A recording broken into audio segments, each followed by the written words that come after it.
Attorney White, can you unmute, please? I think I did.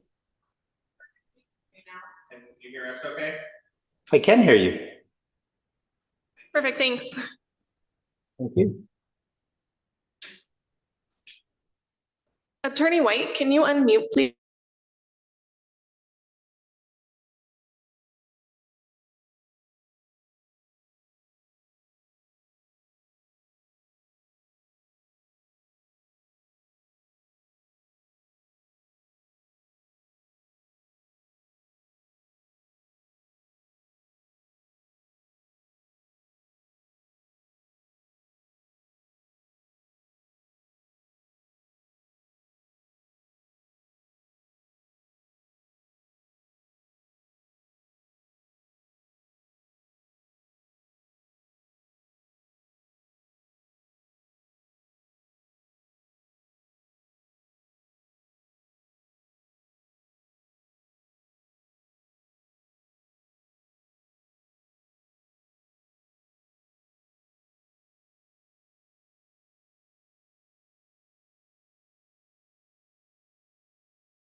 Okay. All right, so we're back on the record. This is Thursday, July 31st, the morning calendar for Olympia Municipal Court, or Yelm Municipal Court. My name is Chris Coker. I'm the Judge Pro Tem today for Judge Meyer. Do you want to call it's Rosalie Cole? Okay.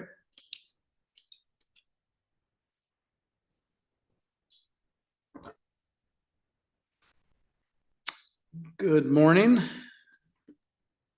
Good morning, Your Honor. Were we ready to address the Rosalie Cole matter? We are. And this is cause number 5A014905, City of Yelm versus Rosalie Cole. We have attorney James White present via Zoom. Is Miss Cole going to appear today, or do we have her anywhere? I believe she's there in the courtroom, Your Honor, but I can't quite see. We have a Rosalie Cole present. I don't see anybody jumping up and down that they are Rosalie Cole. Your Honor, Mr. White emailed me earlier this morning asking if Miss Cole was in the courtroom. I thought she was. I mistook someone else for Miss Cole. So, Mr. White, I apologize. It doesn't look like she's in. Oh, Your Honor, a little background on this case. Ms. Cole suffers significant cognitive um, inhibitions and has good days and bad days in terms of her memory. And so we spoke earlier this week. No, it was late last week. She told me she had done the ADIS. I was able to reach out to the counselor where she did that. We did get that and get that filed. I've And got she that. was aware that she had court today, but she may have forgotten. I don't know how strongly Your Honor feels that it's important that she be here. I'm hoping perhaps we might just find her in substantial compliance at this time and close the affirmative conditions, but I don't know if the city's open to that, Your Honor. The city is. Okay, all right. Well, Mr. White, so I've got a copy of the certificate of completion. And I'll just note for the record, as you're aware, Mr. White, Ms. Cole, this is her only criminal issue. It's a DUI amended to a neg one back in January of 2025. Were there any other compliance issues other than, were we just waiting for the completion of ADIS? Well, there was one other issue, Your Honor, the Freedom Recovery Evaluation. She had a positive UA for cannabis, and they did want her to follow up and get a negative UA. And I don't know if that's happened. I've reached out to them. I haven't heard back yet. Okay. Well, I think what we're going to do at this point anyways, based on the statement of the city, Mr. White, is we're going to just kind of put this on for monitoring so that there's no additional, just basically put our monitor for law-abiding behavior at this point, moving forward. Mr. Ratfield, is that the go? It is. That's Okay. So moving forward, she'll need to just maintain law-abiding behavior for the remainder of whatever the period of time is she's under conditions. And do I need to fill out this? Do I need to do the order? Okay. So that'll be it. She'll just be on monitored sort of bench probation for law-abiding behavior. All right. Thank you, Mr. Ratfield. Thank you, Your Honor. Okay. Mr. White, is that your only matter? That is, Your Honor. Have a nice day. Thank you. Have a good rest of your day. Okay. Next matter. We have a Lou Florence. Your Honor, this is an agreed continuance. Okay. Okay. Cause number 380774874, City of Yelm versus Lou Florence, based on the agreement of the parties. That matter will be continued. How about Kelly Kincaid? Come on forward, Ms. Kincaid. Yep, right there. You are Kelly Lee Kincaid here on compliance diversion, cause number 480789798. Ms. Kincaid is present. I still show Mr. Haverco as the attorney of record. Is he still officially appointed? Okay. All right. Good morning, Ms. Kincaid. All right. So I'm going to turn my attention to Mr. Ratfield, who's the city prosecutor. This is a charge from October of 2024. It looks like a MIC. That's correct. Okay, what's the city's thoughts on this case? How old are you, Miss Kincaid, by the way? You're 19. Okay, so you got this when you were 17, 16? Or 8? Okay. All right, go ahead, Mr. Ratfield. Well,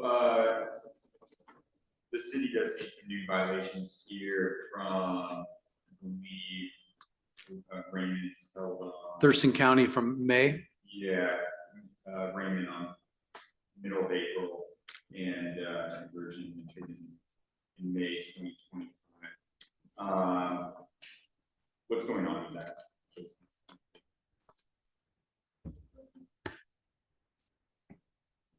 Can you provide a status of the Thurston County violation? Yeah, so I'll tell the court what's going on. I'll tell the prosecutor. So we've got so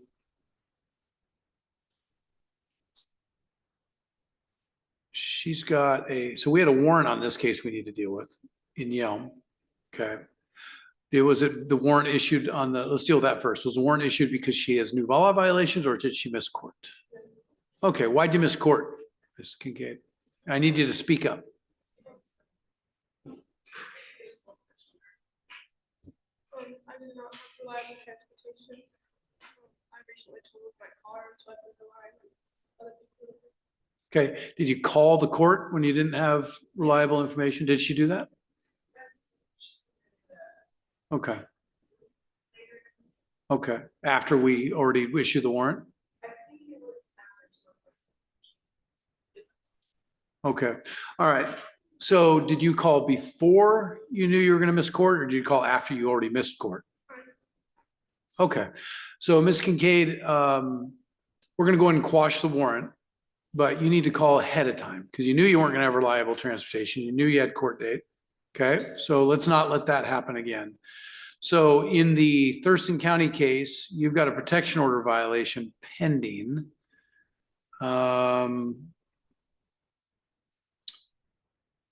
You entered not guilty May 28th. She's got your next court date for that is August 18th. Does that sound right? I'm pretty sure I have. August 13th. I think I have the 7th or 13th. I'm looking at, you've got trial confirmation scheduled for August 13th at 9:30 a.m. Okay. And you're in touch, you got a public defender for that case? Okay, have you been in touch with them? Oh, yes. Okay. All right, so Mr. Ratfield, it is, there's a trial confirmation set for August 13th. And no trial date set, There's a trial date, August 19th, August 19th. August 18th and 19th, I'm sorry. Your Honor, can't recall the exact facts of Ms. Kincaid's activity here in Yelm, but they seem to be unrelated violations. City's inclined to continue this past August 19th. See the results of that trial. Okay. All right, so Ms. Kincaid, what we're going to do is we're going to continue this out. Why don't we move it into September, please? So Ms. Kincaid, I'm looking at the police reports here. And you have the minor in possession that we're dealing with. I don't have access to the no contact order violation. I don't know what that's about. Was alcohol involved with it? Okay. What we're going to do is we're going to reset this into September and see what happens with the Thurston County case. You understand that? And you're 19 years old. I'm going to tell you something. So you are somebody who has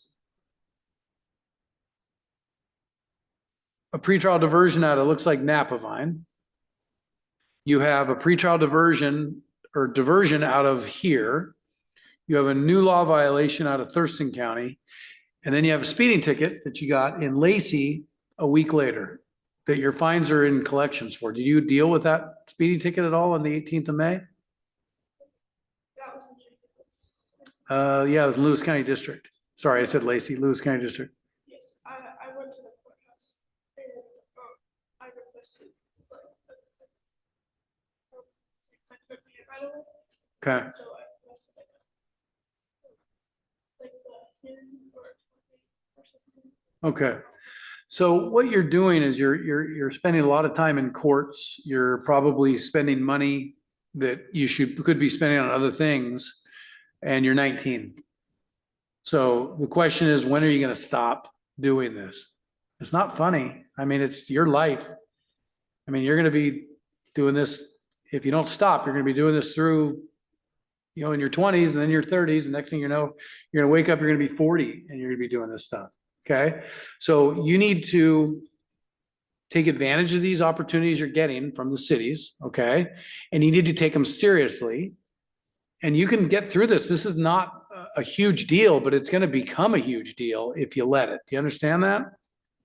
Okay. Don't let it become a big deal. Okay, get a hold of this. All right.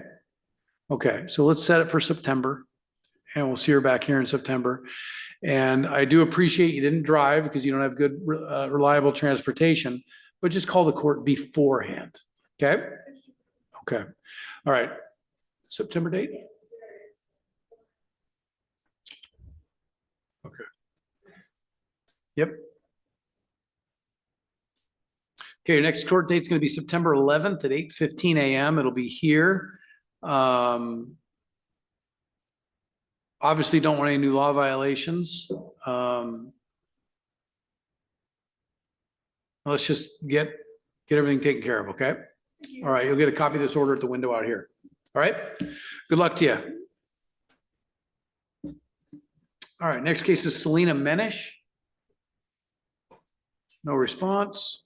Robert Ferguson.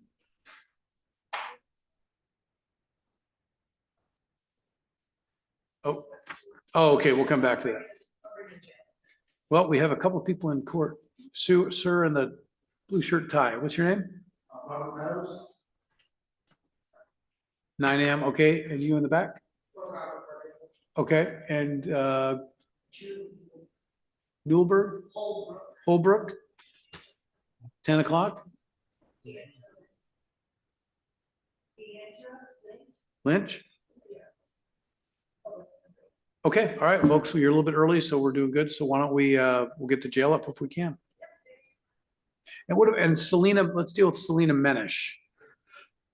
So cause number 3A0634705, City of Yelm versus Selena Menish. Selena Menish was given notice to be here at 8:15 a.m. for a compliance review on a diversion. It's now 9 o'clock. Okay. Okay, any objection from the city resetting this a month? No, Okay. that's fine. Okay, go ahead and reset our case 1 month based on the fact she contacted the court. In custodies? Oops, let me get you that order on. I'm signed in, but I can't tell if the camera is on for us. All right, Mr. Haverco, we can hear you and I can see you and your. Oh, you can? Okay, because we're just not getting the camera angle of what you can see for us. Your right shoulder. Oh, okay, okay, all right, There you go. ready to go then. This is Well. Robert Ferguson.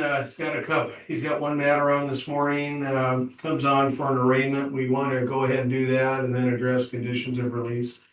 All right, this is cause number 5A0312333. You are Robert Ferguson? Yes, sir. All right, good morning, Mr. Ferguson. You're here for, looks like a DUI, allegation of DUI and a driving with license suspended 2nd degree. Mr. Ferguson, are you currently employed? Yes, sir. That's why I was trying to plead the mercy of the court. I have been employed for 6 years as supervisor at UNFI in Centralia. Okay, are you asking for court appointment? You asking for Mr. Haverco's assistance today for arraignment purposes then? Yes, sir.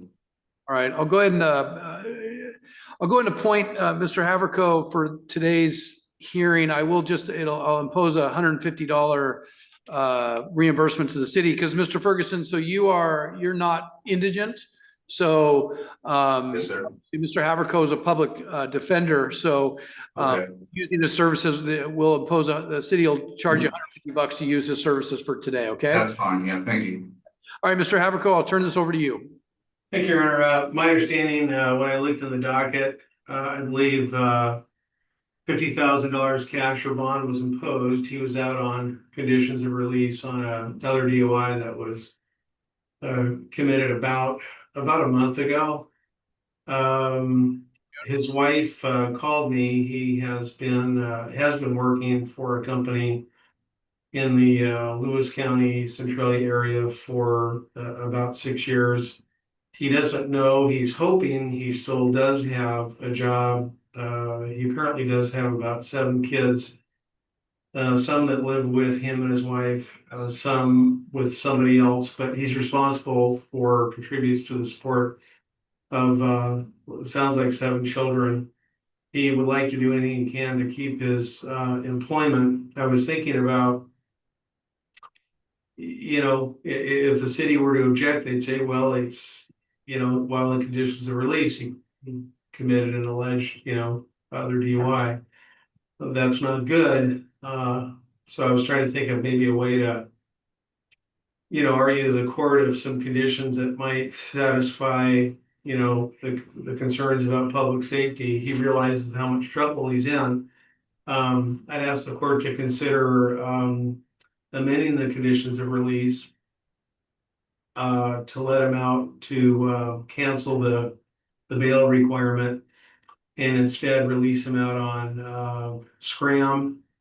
And also perhaps if the court felt it was necessary, court could order an interlock, you know, requirement on his vehicle, which would attempt to address the drinking issues, because obviously if he were to drink and attempt to drive or just drink while somewhere, then that would be detected. But you know, he does need to get evaluated soon.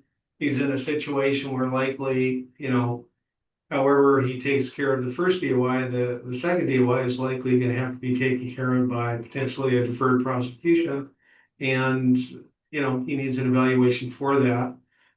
If the court won't change the conditions of release, I do have contact information with his wife, and she is going to attempt to pay for some kind of in custody evaluation. But obviously, it'd be a lot, well, it'd be cheaper and logistically easier if you were out of custody, you know, to be able to do that. So that's what we're interested. All right. So on the issue of the arraignment, Mr. Haverko, just confirming you're waiving further reading. Yes. Stipulating a probable cause. Right. Would stipulate the probable cause, Your Honor, and ask the court to enter not guilty plea. Okay, thank you. All right, so Mr. Ferguson, now what I'm going to do is I'm going to turn to the city for conditions of release. So what I'm showing is a DUI from June of this year, and then we have this new allegation from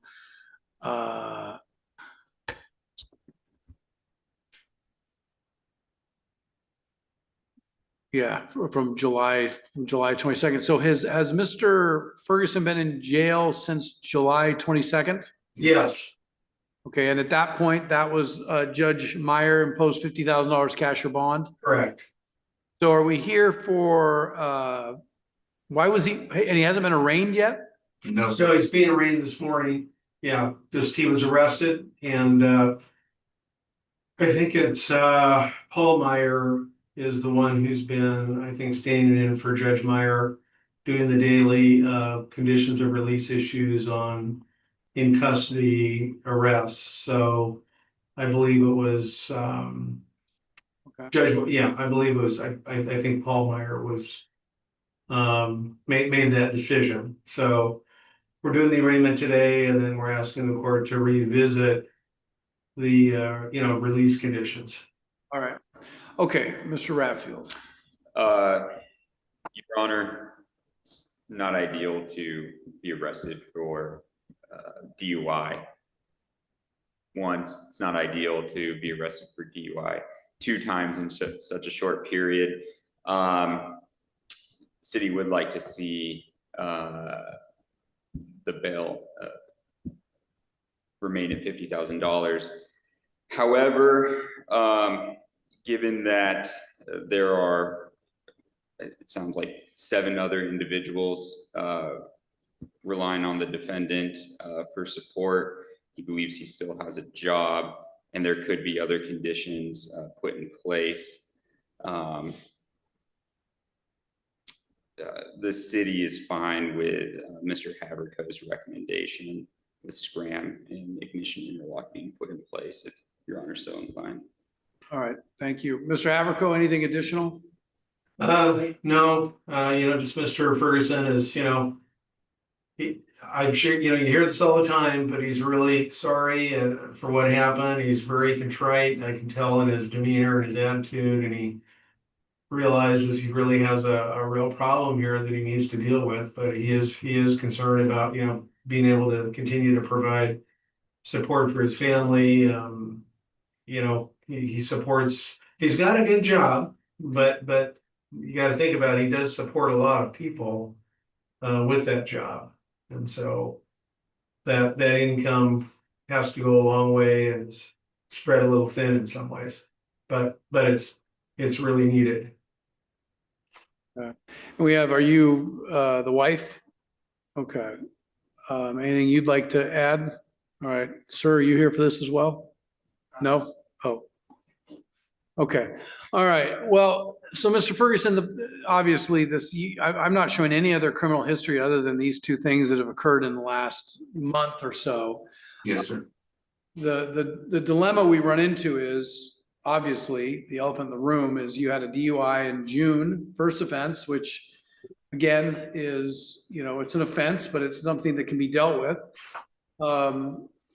The court released you on your own recognizance, basically probably said no bars, taverns, no drinking, nothing like that. And then a month-ish later, you go out and I looked at the police reports and it looks like it's a an over 0.2 allegation on the breath test. What I'm inclined to do is this: I will reduce the bail to 15,000 cash or bond. If you're released, you would need to have Scram put on place. And do they do Scram? Do you guys use a service for Scram, or who does Scram for the city? We don't have this. Okay, so you'll have to have Scram, a Scram monitoring device on within 24 hours of release of posting bail. You're also gonna have to have ignition interlock in any vehicle you drive. Yes, sir. Within, well, you already have that condition. So if that's, you have to have that within, I'll give you 48 hours of release to have the ignition interlock. No bars, no taverns, Yes, sir. no drinking, Yes, sir. driving without license and insurance. Going to have you submit to breath tests if directed to do so by law enforcement or the courts. Absolutely. Any other conditions from the city? No, Your Honor. All right, and Mr. Ferguson, again, I don't know how old you are. 41, sir. Okay, so you're 41, absent some out-of-state history. Did the city look at out-of-state history? You ever lived out of state? Yes. Okay, how long you been in Washington State? 8 years. Okay, so at least for purposes of today, I'm looking at you're here 8 years with nothing. Yes, So sir. there's something going on in your life, You're right. and I don't need to know what it is, but you've got to get that figured out. Absolutely. Or you're gonna, or the next, if there's any breach of any of these conditions, I will have no choice but to hold you in jail. I understand. So obviously, again, there's something going on. I don't need to know what it is, but that is causing this issue, and you've got to get that figured out. Yes, sir. Because it's putting your freedom at risk. And other people's, putting other people at danger, including yourself. All right? Yeah, it's not their fault. Right. Okay. All right. I think, Madam Clerk, did you capture all that? Okay, so let's get, Mr. Ferguson, do you think you're gonna be able to post the cash or bond on that? How does that, I'm Yeah. sorry, how does it work? How it works is it's 15,000 cash or bond. You either have to have some collateral or security worth about 15 grand. It could be equity in your house. It could be some nice cars. And they keep a fee of 1,500. They keep 10%. So, Is that likely? so do I pay 10%? Yeah. $1,500? You said my wife is there, sir? Is there a way you could ask her if we could do that? I'll let you figure that out. Yeah. The reason I'm asking is because it depends on when we set the court date. Why don't we do this? Why don't we set the court date, assuming he's not gonna bond out? That way, if he does bond out, we still have a review date, get him back in here. So that's maybe 2 weeks out, no more than 2 weeks out. We're gonna set the court date, next court date, Mr. Haverco. I guess my suggestion would be what we could do is that we could just set it in 2 weeks for the just the out of custody calendar. And if he's still in custody, we can just move it to 8:30. Let's do that. And then it sounds like Sounds like Mr. Ferguson, are you going to be requesting Mr. Haverco's representation moving forward? You said you have 7 dependents. Yes, sir. What's your monthly income roughly? Roughly after child support and everything, I bring home, we're gonna say 3,600. Okay. All right, based on that, what we'll do is I'll go ahead and appoint Mr. Haverco, and just make it he'll make a contribution of $350. That'll include the 150, so 350 total. So what I'm gonna do is I'm gonna appoint Mr. Haverco. You're Yes, gonna have to reimburse the city $350 for his services through this process, okay? Okay, All right, so we'll get an in-custody date 2 weeks out with Mr. Haverco for pretrial, and if he's bailed out, great. If he's not bailed out, we'll deal with it either way, okay? I was gonna suggest setting it on the out of custody calendar at either 10 or 11. Yeah, Yeah, okay. okay. All right. All right, next court date, Mr. Ferguson, August 14th, 2025 at 10 a.m. Stay in touch with Mr. Haverco, keep him apprised of what's going on. yes, sir. Have the Scram ankle monitoring device on within 24 hours of release, and you're to have ignition interlock in any vehicle you drive within 48 hours of release. Do you understand that? Yes, sir. Thank you. Thanks, Judge. I'll sign this order.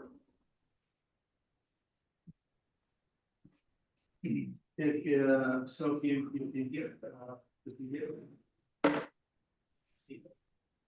So he'll be, I'll let you work with the bonding company or with, or if that's gonna be an issue, but that'll be up to you folks, how you handle the bail, okay?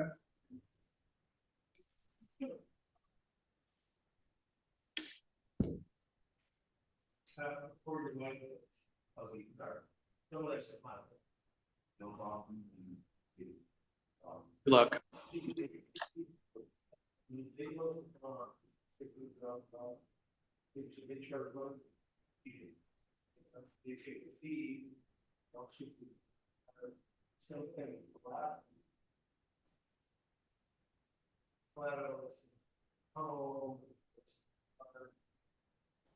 And so it depends.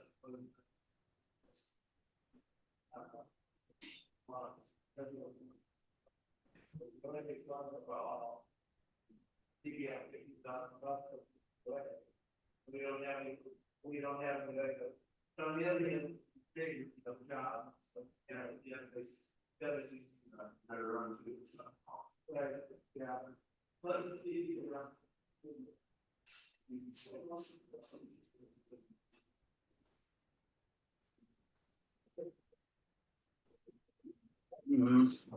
Your Honor, this is Mr. Wing. All right, good morning, Mr. Wing. You're here for pretrial matter on 3 cases. First one, City of Yelm versus Wing, cause number 5A0035732. Second case, 5A05575591. Third case, 5A064234. Mr. Wing is present in custody with Mr. Haverco. Mr. Haverco, what are we doing with Mr. Wing's case today? Well, what we're gonna do today, I think the parties have reached an agreement. He's gonna enter pleas to the item number 3, ending in 732, the criminal trespass second degree. He's also going to enter a plea to the reckless burning case. That's item number 5, ending in 364. On the court's acceptance of those pleas, the city will then move to dismiss item number 4, the disorderly conduct case, and he's been now, I think, in custody for at least a couple of weeks at this point. So I believe the city's recommendation is really in the nature of credit for time served, and they're not asking for any financial obligations, as he's indigent and often homeless, and so he doesn't really have any ability to pay. Okay. All right, Mr. Wing, I'm going to go over a statement of defendant on plea of guilty that I've been provided. It says you're 27 years old. Yes, sir. How far did you go through in school? I dropped out in 10th grade. The year GED? No, sir. All right. So the 3 cause numbers mentioned on plea to cause number 5A0035732 and 5A0642364, the city's going to be make a motion to dismiss disorderly conduct charge under 580557591. Did you have a chance to read through this proposed statement of defendant on plea of guilty with Mr. Haverco? Yes, sir. Did he read it to you, or did you read it yourself, or a little bit of both? You read it to me. Okay. And did you feel like, do you feel like you have enough time, Mr. Haverco had enough time for you to answer, him to answer all your questions? Oh, yeah. All right. So I'm going to go over a couple points on this. The charges that you're pleading guilty to, criminal trespass second degree is what's called a misdemeanor, which means the maximum penalty is 90 days in jail with a $1,000 fine. And then reckless burning second degree is a maximum penalty of 364 days in jail with a $5,000 fine. So the first one is a misdemeanor. The latter, the reckless burning, is a gross misdemeanor. Do you understand that? Yes, sir.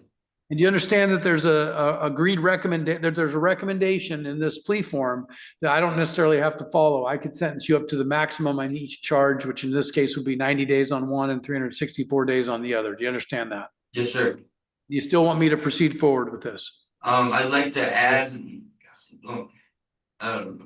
Yes. Okay. All right. So paragraph 11 is a statement that it looks like it was typed in, and I'm going to read this statement to you, and I'm going to ask you if it's accurate. It states, the following occurred in the city of Yelm. On April 25th, 2025, I entered the Dollar Tree property in violation of a previously issued no trespass notice. Is that your statement? Yes.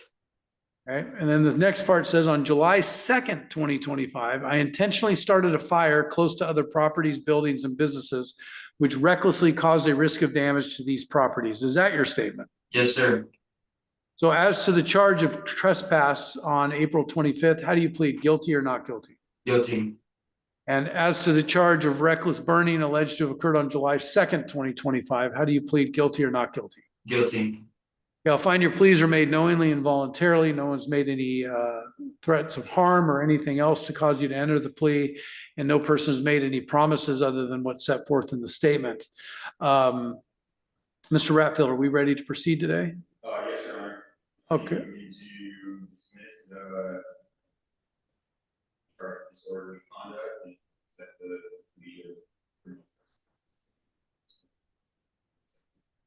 trespass. Okay. All right, Mr. Haverco.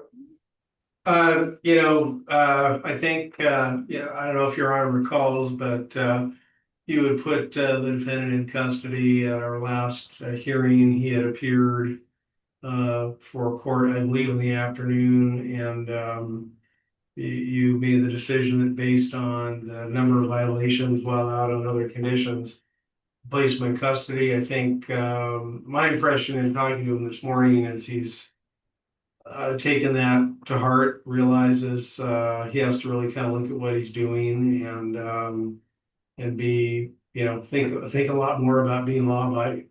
So I think I think he's learned a little bit from this lesson. So that's my hope. So I think the amount of time he's been in custody is probably sufficient at this point based on the offenses.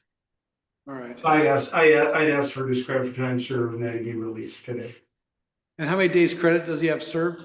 Well, he's been in custody since at least last court date.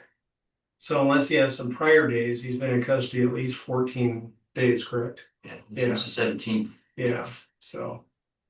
All right, Mr. Wing, now's your opportunity. You don't have to say anything before I sentence you, but you do have the opportunity if you so choose.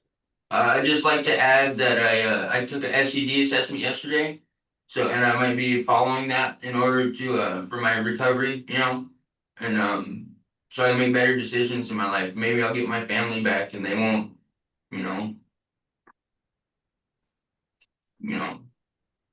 Understood. All right, so Mr. Wing, I do remember your case. I was actually thinking about your case yesterday because obviously I'm not happy that you're homeless. I'm not happy you're struggling with drug addiction or mental illness or whatever it may be.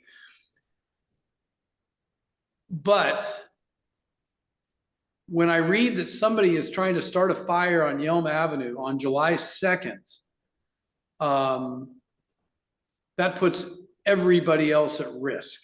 You know, if you want to go do drugs and drink yourself into oblivion down by some river, so be it.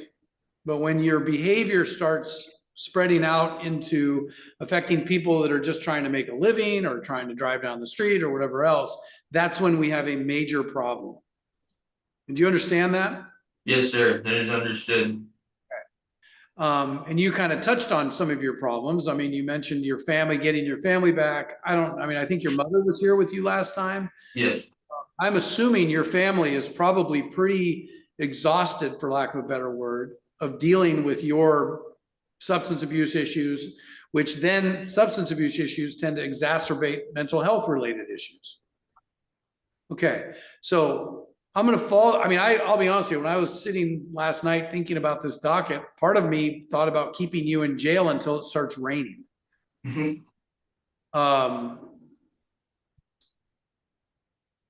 But I also wanted to see how you are today in terms of your demeanor. You're clearly better because you've had 2 weeks to sober up. You've had no ability to do anything from a substance perspective in that last 2 weeks. So I'm going to follow the recommendation, but I want to make it really, really clear. I'm going to suspend the time for 2 years. If there is any inkling of you trespassing, trying to light fires, doing anything related to interfering with the public, commerce, anything in the city, I'm going to put you back in jail if I'm sitting here. Do you understand that? yes, sir. What this last 2 weeks has shown me is you are a functional human being who can communicate fairly well when you're sober. Okay? So I'll follow the recommendation, give them 14 days credit. We'll dismiss cause number 5, city's motion to dismiss. Yes. Dismiss 5A0557591. Impose 90 days on the criminal trespass second degree, suspend all 90 days. Impose $1,000 fine, will suspend 1,000 on that as well. Jurisdiction would be for 24 months, please. Okay. No contact with the Dollar Tree property. Under 5A0642364, reckless burning second degree, going to impose 364 days in jail, going to suspend 350, give you credit for 14 days, $5,000 fine, $5,000 all suspended. Jurisdiction will be for 24 months. Following conditions: law-abiding behavior, stay in contact with the court, make all court hearings, and basically law-abiding behavior. I am going to have you, since you got a substance abuse disorder evaluation, I'm going to have you follow through with any treatment that's required. All right. Right? So why don't we put this case on for review? Let's give him a court date in 30 days for review, for compliance review, see where he's at. So what I'm going to do, Mr. Wing, is I'm going to reset this for 30 days out, see where it'll be for compliance review. And we'll see where I want to see just how you're doing in general. Number one. Number two, I want to see if you followed up on the substance abuse disorder evaluation and whatever treatment may be recommended. Okay. Yeah, can I get a date on that so I know in my head? You're going to get a copy of this order, but it'll be August 28th at 8:15 a.m. Cool, thank you. Okay, we'll get this order finished up and we'll get you a copy of it. I do mean this. I wish you good luck, Mr. Wing. But there's going to be no more messing around with the kind of behaviors you were doing last time we saw each other. Okay. I'll take what you said to heart about taking it to the river. I hope so. I would do it. Good luck to you. Yeah, thank you. Okay. Get out. Take it easy. Okay.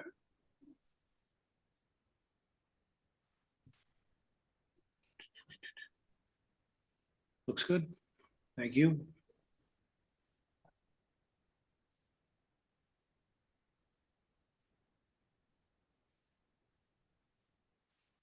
Okay.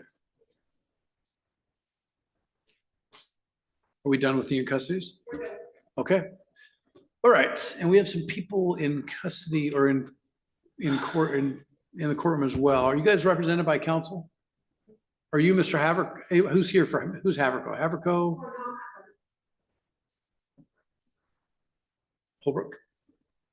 Okay, all right, and what are these folks? He's online.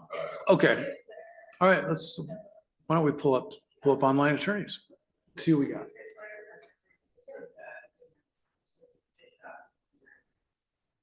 Mr. Haverco is going to be on his way over, so you can have that discussion and we can talk about it when he gets here.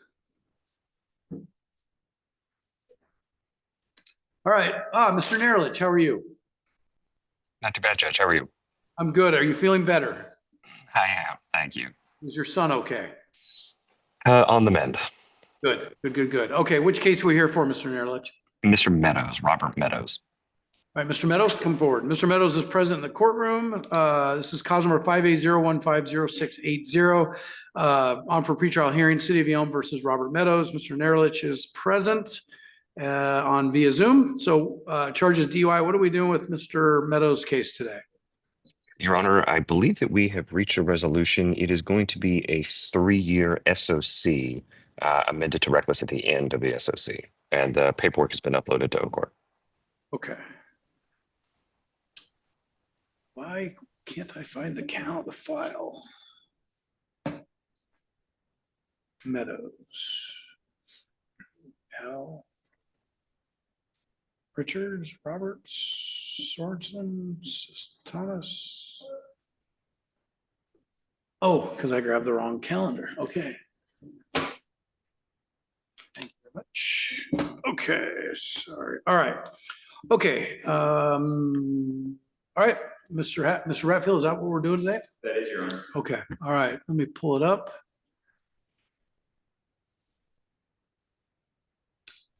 All right, Mr. Meadows, good morning. Morning, sir. I'm going to go over a couple things with you. I know your counsel's already gone over these things with you, but so this is a charge of DUI from January 17th, and the parties have reached a resolution in the form of what's called a stipulated order of continuance. And what that is a contract. Okay. And the contract basically says you're going to do certain things in exchange for the city going to do certain things or not do certain things. And in this case, in this document, you've executed a waiver that will expire October 31st of 2027. And this matter will be continued for a period of 36 months under the following conditions. You're going to pay a fine of $500.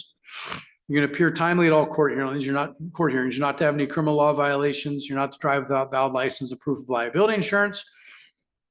Not to be in physical control of motor vehicle with an alcohol concentration of 0.08 or a THC or a THC concentration of 5 nanograms per milliliter.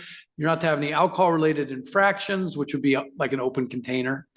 Do not refuse any alcohol drug test upon request of the court, probation, or treatment provider. And you're getting alcohol drug evaluation and complete any required treatment get the evaluation within 90 days and do any treatment that's required. You're also to get a victims impact panel completed within 90 days. And if you do those things, in 3 years, 36 months from today's date, the matter would be automatically amended from a DUI to a reckless driving. Do you understand that? Yes, sir. And then if you don't comply, it's a contract. So depending on your level of non-compliance, different cities do different things. But if you don't, there's an issue of compliance, you'll be brought back in. You would be given notice, your attorney would be given notice, and you'd be brought back in, and there'd be discussions had with the city because it's a contract that I'm not even really a part of. And the city would determine whether or not they're going to ask to have the contract revoked. If the contract was revoked, you would get a hearing. It's a pro forma hearing where basically the judge, whether it's myself or somebody else, would read the police reports and would determine your guilt or innocence based on those police reports. And also contained in here is a stipulation that you're saying the police reports are essentially sufficient to find me guilty if we get to that point. Do you understand that? Yes, sir. Okay. Still want to move forward? Still want to go forward? Still want me to sign this contract? Yes, sir. Okay. All right. Mr. Nerlich, anything that I didn't cover? I believe you hit it all, Your Honor. Okay. All right. So, Mr. Meadows, I'm going to sign this order. And has he gotten the evaluation and VIP and stuff already done? So he's gotten his evaluation and the treatment done, Your Honor. The VIP is still outstanding. He and I were just discussing that, so we'll have that in short order. Okay. All right. So, Mr. Meadows, stay in touch with Mr. Nerlich. You've gone the majority of your entire life without any criminal issues, so I expect you'll be able to comply with this and get this thing done, and we'll go from there. Thank you very much, sir. Okay. Any questions for Mr. Nerlich before we zoom out? No, sir. Okay. You're going to be given a copy of this stipulated order of continuance at the window. Do we set these for review or anything, or just, okay, so we're not going to set it for review or anything. So it'll be up to you to make sure everything gets here. And then stay out of trouble. So good luck to you. Thank you very much, sir. All right, Mr. Nerlich, anything additional? No, Your Honor. Thank you so much. I appreciate it. Have a good rest of your day. You too. Thank you.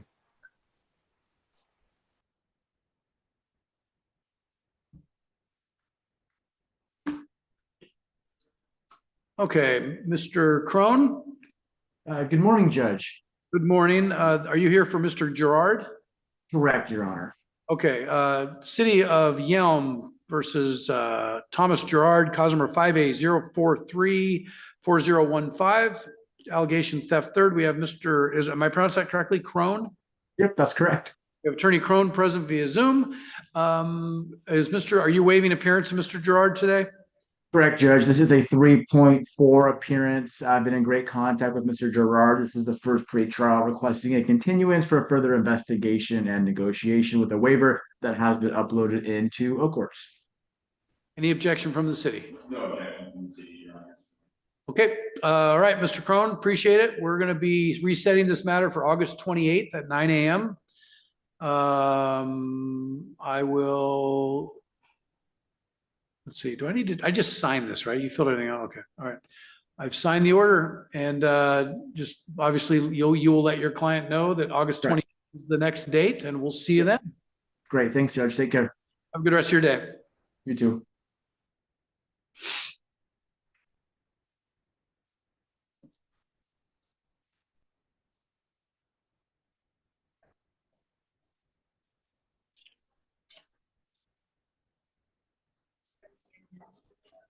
Okay.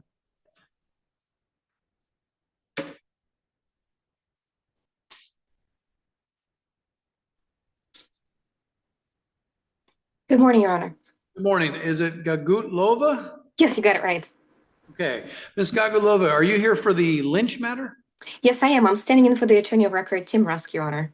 Okay, this is the City of Yelm versus Leander Lynch, cause number 4A0568134. We have Ms.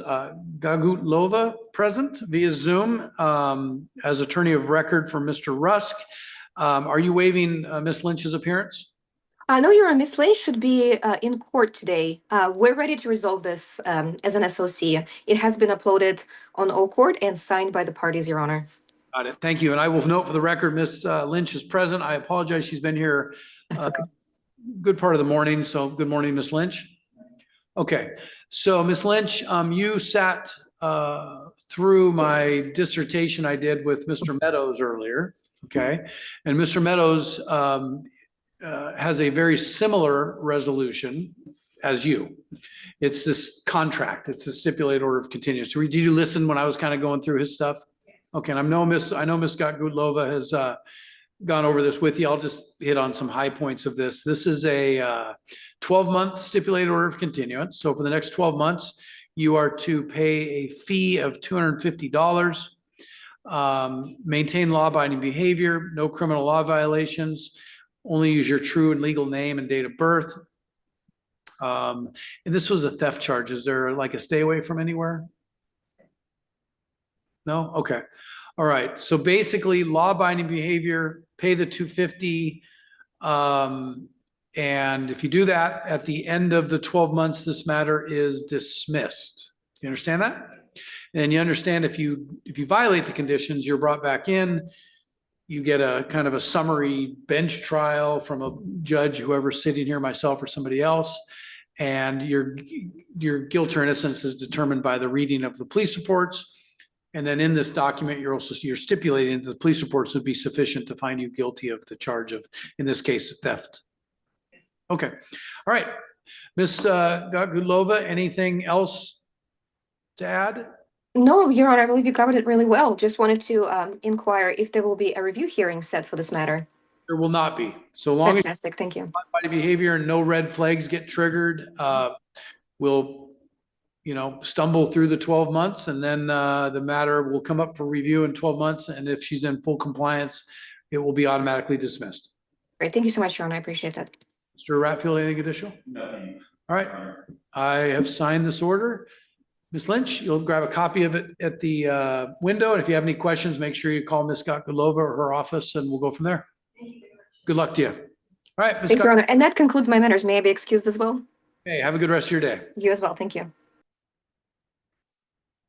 All right.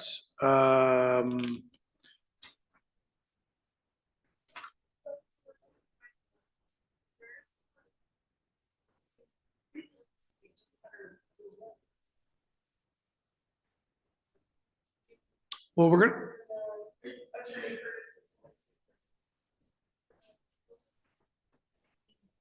Can't recall if you mentioned using that resident. I think the last I spoke with him was 3 weeks ago. City commissioners. Okay, could the Motorola Moto G 5G identify yourself, please? It's Timothy Allen Higgins. I'm sorry, you're gonna have to say that one more time. Timothy Allen Higgins. Last name? What's your last name, sir? Higgins. Higgins. HAI.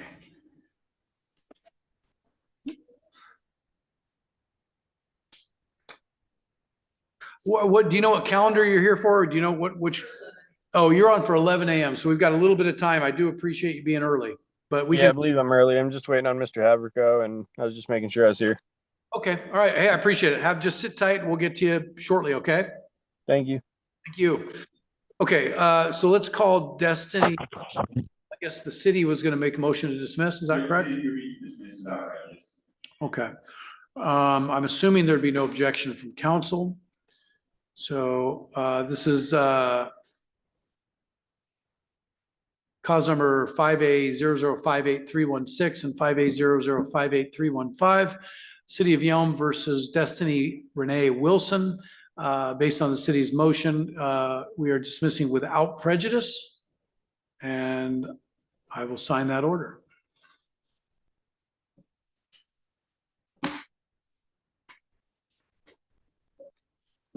Okay, I've signed that order. And then we're just waiting for Mr. Haverco to come back.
All right, good morning. We're back on the record. This is July 31st calendar, City of Yelm.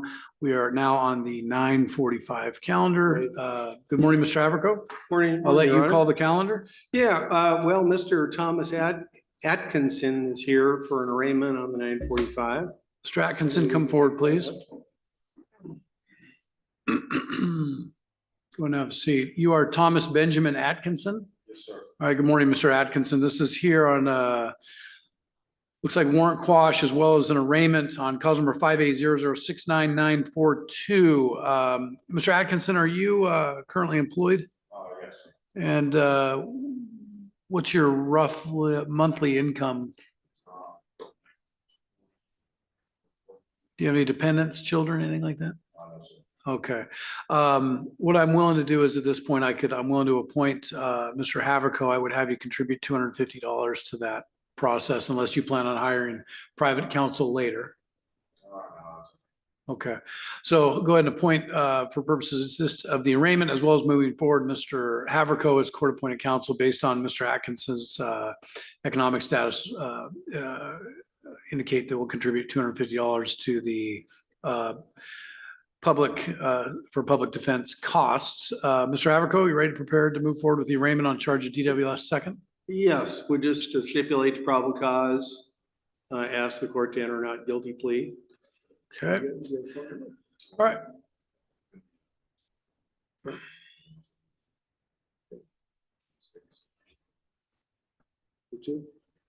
All right, Mr. Atkinson, I'm going to enter a plea of, based on statements of Mr. Haverco, we're going to waive further reading of rights, stipulate the probable cause for purposes of this hearing only, and we're going to enter a plea of not guilty to the charge of driving with license suspended second degree. I'm now going to turn to the city for conditions of release. Mr. Ratfield. Your Honor, just ordinary conditions. Okay, Mr. Haverco, anything additional? Nothing to add, Your Honor. Okay, so Mr. Atkinson, I'm going to release you on your own recognizance. Obviously, this is stemming, you've got a DUI pending in Thurston County from March of this year. This is not going to help that case, just so you know. So I'm assuming you've been in touch with your counsel for Thurston County. You can let them know that you're being released on your own recognizance, following conditions, no criminal law violations. You're to appear at all timely at all scheduled court hearings. Keep your address up to date with the court and DOL. Only use your true name, legal name, and date of birth. You are not to drive without a valid license and proof of liability insurance. You understand that? Okay. Next court date is going to be September 11th at 11 a.m. in this courtroom. Do you have any questions about that? Okay, you're given contact information from Mr. Haverco. Make sure you stay in contact with him sooner than later. And we talked about, I charge a $250 public defender fee. I'll go ahead and sign this order. There will be a copy of this order at the window for you to pick up. All right, good luck to you. See you later. Next matter on the 9:45 would be Kevin Jones. Kevin Jones, come on forward. Good morning, Mr. Jones. Matter comes on just for a pretrial. He last failed to appear, so today I believe is like a first appearance. So Oh, and we'll obviously quash the warrant on Mr. Atkinson. Sorry about I that. still don't have a phone. Yeah. All right, you are Kevin Jones. You're here for a pretrial under cause number City of Yelm versus Kevin Jones, cause number 580312304. Why'd you miss court last time? I wasn't aware at that time. Did you pick up the order that you were given at the window last time you were here?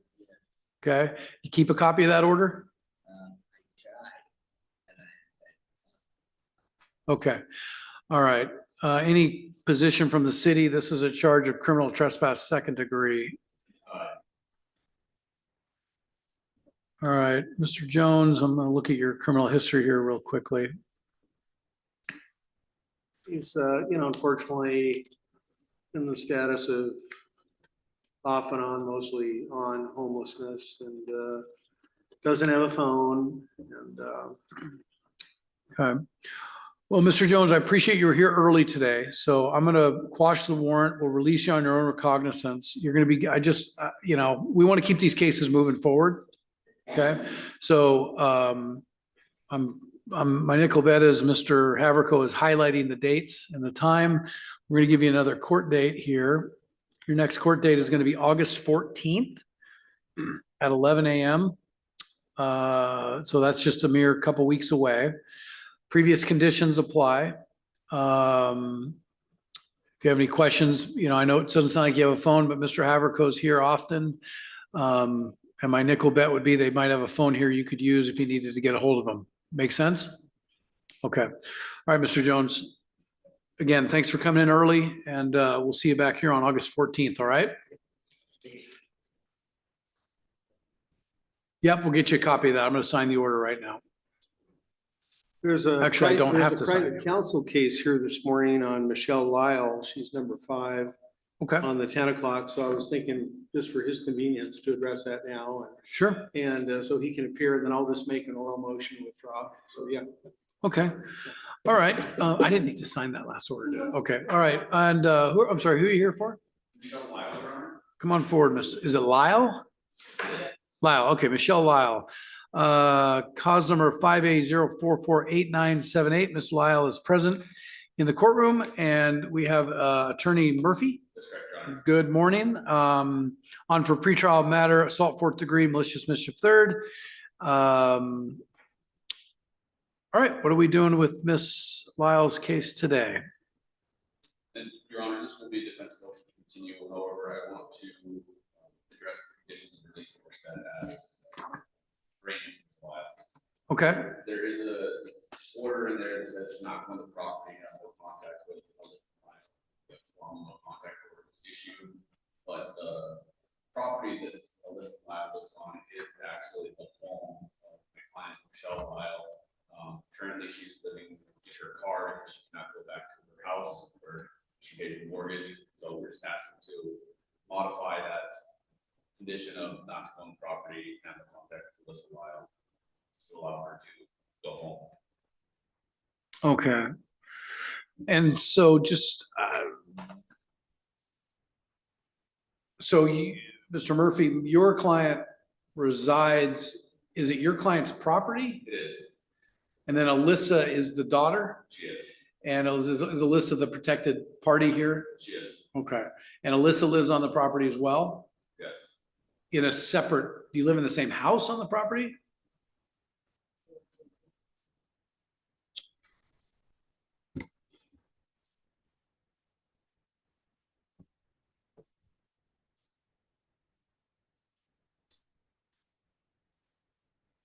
What's the city's position on this? This looks like this has been an ongoing, I have an email, just Mr. Murphy, so you're aware, there's an email in the court file from, this is back from June 24th. Have you seen that? I have not. Okay, it looks like Alyssa Lyle sending an email about Miss Michelle Lyle breaking conditions of release.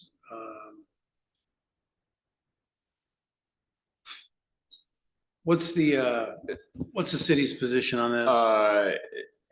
The city is fine modifying the conditions of release to allow Ms. Lyles to go back to her home that she owns, that she resides in, she pays the mortgage on. But the city would like to see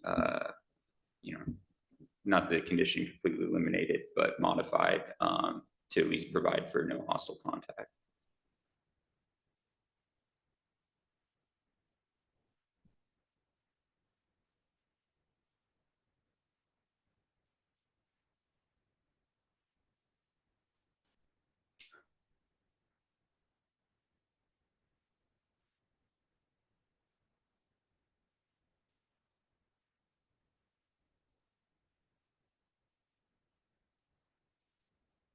Do we have any input? I assume this Alyssa individual does not want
The alleged victim, I'm not comfortable really changing the conditions right now, and I apologize, but I'm just not. If the alleged victim wants input on this, she needs to reach out to the prosecutor's office to give input, because that would change my position. Do we want to reset this? Just we can earliest we can reset it a couple weeks. We can do a short set, Your Honor. Yeah. Or recall the case if I get a chance to possibly reach out to them. I mean, we can if you can get a hold of her this afternoon. Yeah, I'd be much more comfortable with that. So if we could just recall it, it's a docket. Okay. Do it that way, just because you can see that my client is basically upset. No, I get it. Yeah, I get it. But you also understand how this works. I mean, it's a bit of a problem because this is not the first time we've seen this exact scenario where somebody gets the upper hand for whatever reason on possession of a residence and then won't leave. Right. So yeah, why don't we recall it? All right, so Ms. Lau, just have a seat. Your attorney's going to reach out, see if we can get a little bit more information, and we'll recall this matter.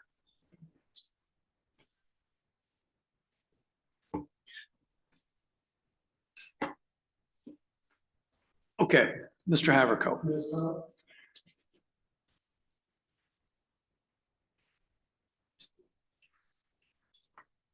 Are we back on the 10 a.m.? I think so. Yeah, Or let's see. 9:45? No. Who do we have here? This is Portia Thomas. It's item number 12 on the 10 o'clock calendar. Got it. Let me just, give me a moment. I need to have her sign something.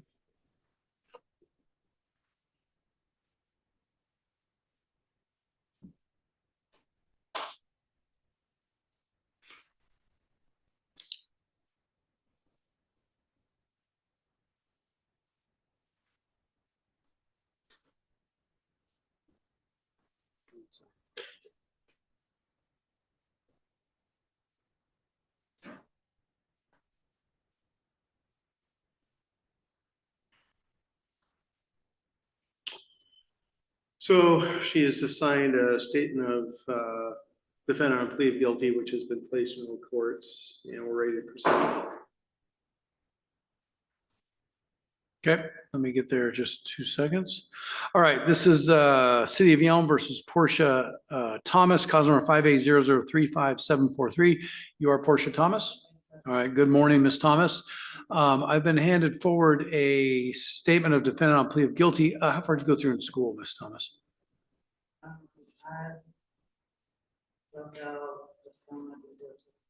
Okay, get your GED or anything? Okay. Okay.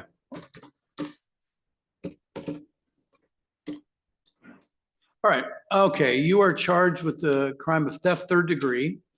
Did you have a chance to go through this statement of intent on plea of guilty with Mr. Haverco?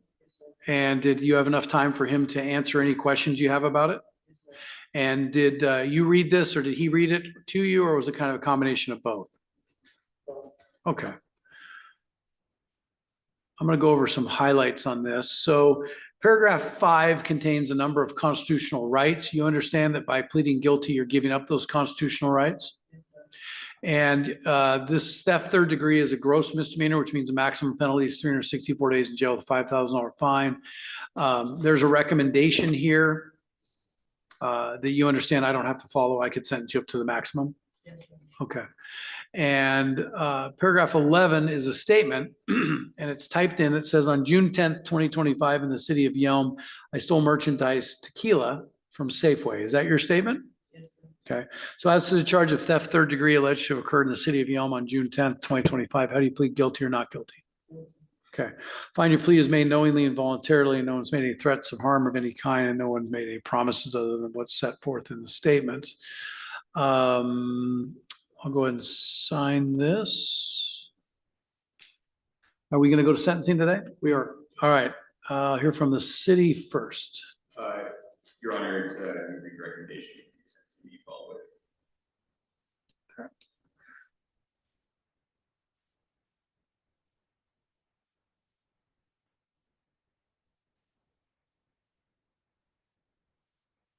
Hold on a second. My O courts just froze.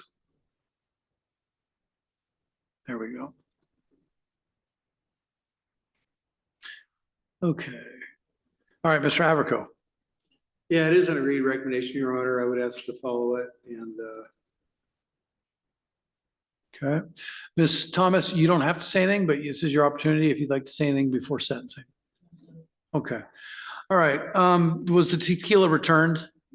Okay. Obviously, it's not a good look stealing tequila as opposed to food or something like that. Where was this from again? What store? Safeway. All right, so I'll follow the recommendation. Going to impose 364 days in jail, suspend all 364 for a period of 12 months. During that time, you're not to have any criminal law violations. You're to pay a probation monitoring fee of $250. Appear at all court hearings, have no criminal law violations, and also no contact with the Safeway. You understand that? All right. I'll go ahead and sign this order.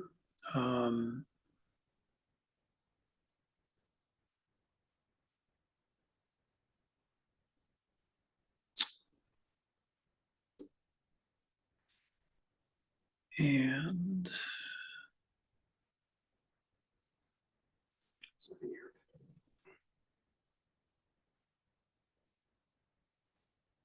you just want to add to it, no contact with Safeway. Thanks. Okay. What we're going to do is just add, we're going to add to this no contact with Safeway.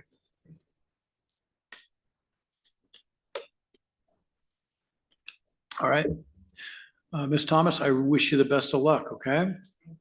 Okay, I'll sign this order. There'll be a copy at the window and they'll give you instructions on how to pay the $250, et cetera. Okay? All right. Take care. Good luck to you.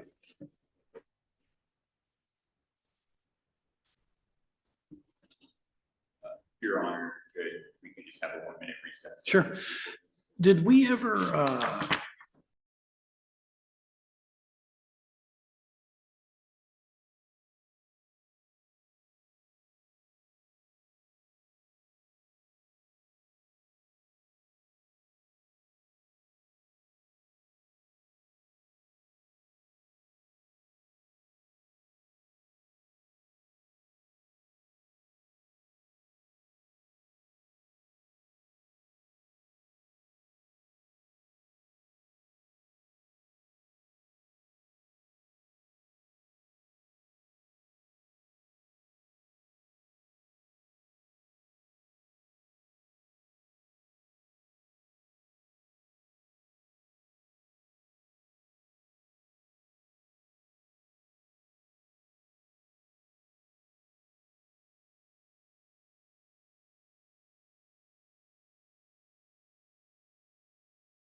for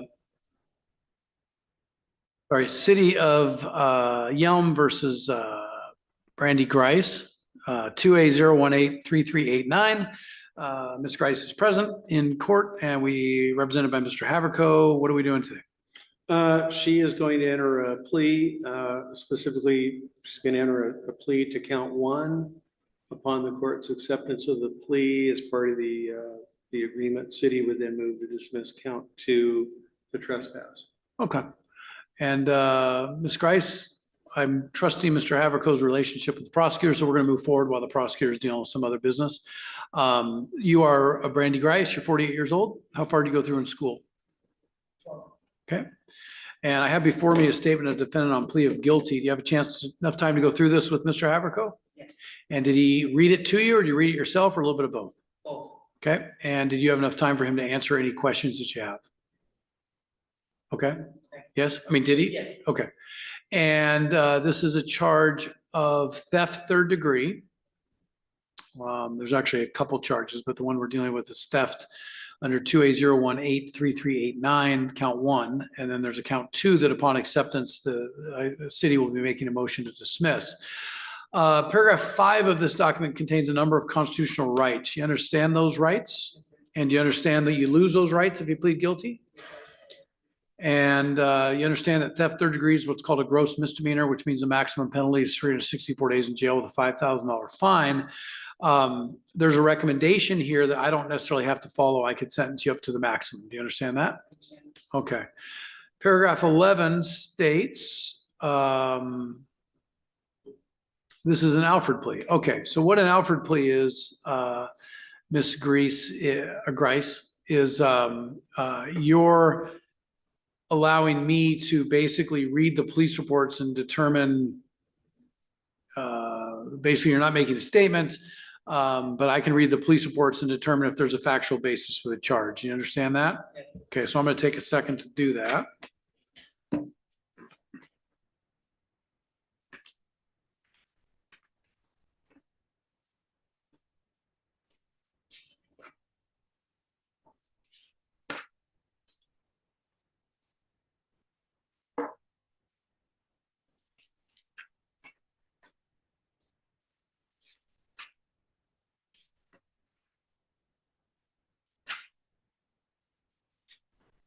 So this incident occurred back in December of 2022 at the Walmart in the city of Yelm. That time, loss prevention employee noted a blonde-haired female at the time running down the backside of the parking lot. The loss prevention person investigated.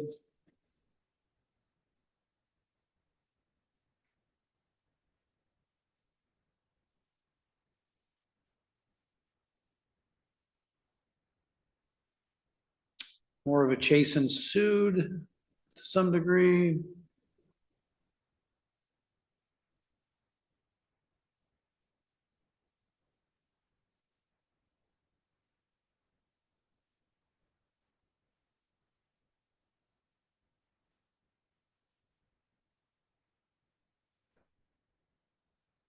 All right, based on my review of the police reports, I think there's a significant material factual basis for the plea and for the charge of theft third degree. So based on that, I will accept the Alfred plea and enter a plea of guilty to theft third degree. Mr. Havercore, are we going to move to sentencing today? We are.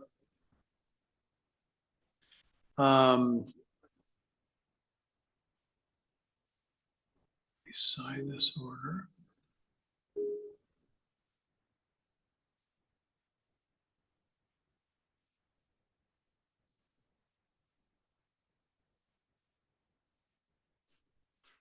Is this an agreed recommendation, Mr. Havercore? It is. Okay. Anything additional? Nothing yet. Okay. Ms. Grice, this is your opportunity to say something before sentencing. You don't have to, but it's your option. I'm sorry that I'm taking up your time. I'm not the person in 2022. I work a good job. I'm a CPC. I've changed my life around. I'm over 2.5 years clean and recovery. I totally did it through 180. So I'm not that person anymore. I know I have an extensive record and it was bad, but as of 2022, I'm no longer that person. Yeah. So what changed? I mean, what triggered the change? I'm just getting old and I'm tired of the lifestyle. Yeah. After being 18 months clean, your mind starts thinking better and you start making better choices. And so now I help people on the streets of Olympia stay in recovery. I do allow like methadone. I do all that. I help people out. So I give back what I took from people. So I'm giving back to the community. So you were an addict then? I was an addict. And I imagine it was probably in hindsight exhausting to be an addict. It is. Yeah. I'm over it. I just work on a strong program. I go to NA every day. I have a sponsor. I do everything that I'm supposed to be doing, and I'm 28 months clean. Congratulations. That's awesome. Thank you. I'm going to follow the recommendation. Yeah, I mean, I think it's fantastic because again, you've seen your record, and again, it stops in December of 2022. And I always find that interesting that, there's something that triggered you, whether it was age, just the lifestyle being exhausting, feeling terrible the next morning or whatever it might be, I'm glad you found it. A little clarity never hurts anybody. Yeah. So Okay, I'm just getting my system to gear up here because I'm showing, this might be an old printout. Yeah, I bet you it is, because you had a warrant out of somewhere back from 2016, but my bet is you got cleared up. Yeah. Is it already cleared up? It's non-extraditable, it's just something from way. Like back is it when. Yakima District Court? Yes. Okay, all right. Yeah. So you know about it? Yes. Okay. All right. Well, I will follow the recommendation. Impose 364 days in jail, suspend all 364, period of 12 months. Dad trouble. I don't see any issues with that. And actually, what I'll do on this one, Madam Clerk, is we're just going to impose a $250 probation monitoring fee. Why don't we do this because she's got several years of nothing. Upon payment of that $250, we'll close the case. All right, I'll pay it right after this then. Okay, why don't we do that? We'll add that to it, just close upon payment of the $250. And thank you for everything you've done. The city's motion absentee, will dismiss the criminal trespass first degree. And and I don't know how Walmart works. Mr. Haverco, maybe you can confirm this. Do they do a trespass forever? Or do they do a trespass? Typically for life. You might want to go back to Walmart and talk to them. Eventually. Yeah. I'll shop at Safeway for now. Okay. I'm just saying, I think I think somebody that's I think you've earned it. Thank you. And I hope the folks at Walmart sort of recognize that. Okay. Thank you. All righty. All right, that's it? Yes, ma'am. I'll sign this and we'll get you a copy at the window when you pay the $250. All right, Okay. I'll go up to my truck, get the card, and I'll pay it right now. Okay. Take care of yourself. Good luck and congratulations. Thank you. Okay.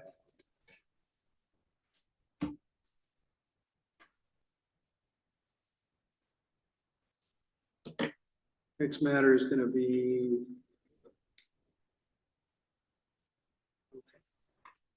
Next matter is going to be Julie Holbrook. All right, Ms. Holbrook, come forward. And this is City of Yelm versus Julie Holbrook, cause number 5A0448984. Good morning, Ms. Holbrook. We are here for pretrial on one count of theft third degree. What are we doing with Ms. Holbrook's case today?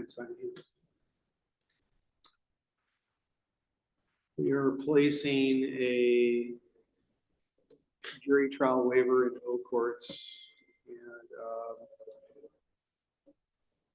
we have talked about the differences, pluses and minuses, advantages, disadvantages. We've decided that we wish to waive jury and have the case tried by the bench. Okay. All right, Ms. Holbrook, any questions about this waiver of jury trial form? Okay, so. So we should just set some dates probably. Yep. Yep, we will set the dates and I'll sign the order right now, waiving the right to a jury trial. Based on Ms. Holbrook's statement, she doesn't have any questions about the proposed order. Okay. Sign that. And then we'll just need some dates from Ms. Holbrook. Yep, got it. Readiness hearing in 2 weeks, August 14th, 10 a.m. Sure. Which would be a bench trial of August 28th. Yeah. Our form just doesn't say bench trial, so, okay. All right, August 14th is your next court date. And then you have contact information for Mr. Haverco, so you can get a hold of him and you have a phone? Yes. Okay, good. Reach out to Mr. Haverco ahead of time so we're ready to go. Okay, and I will sign this order as soon as you sign it, and then we'll get a copy of it at the window. I'm filling out some custodial statements. Okay.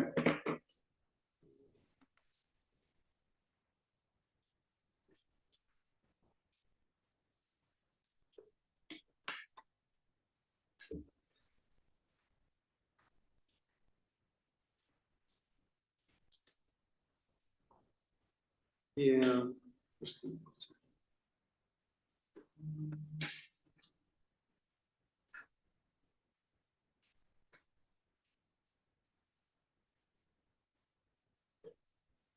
Hey, go ahead.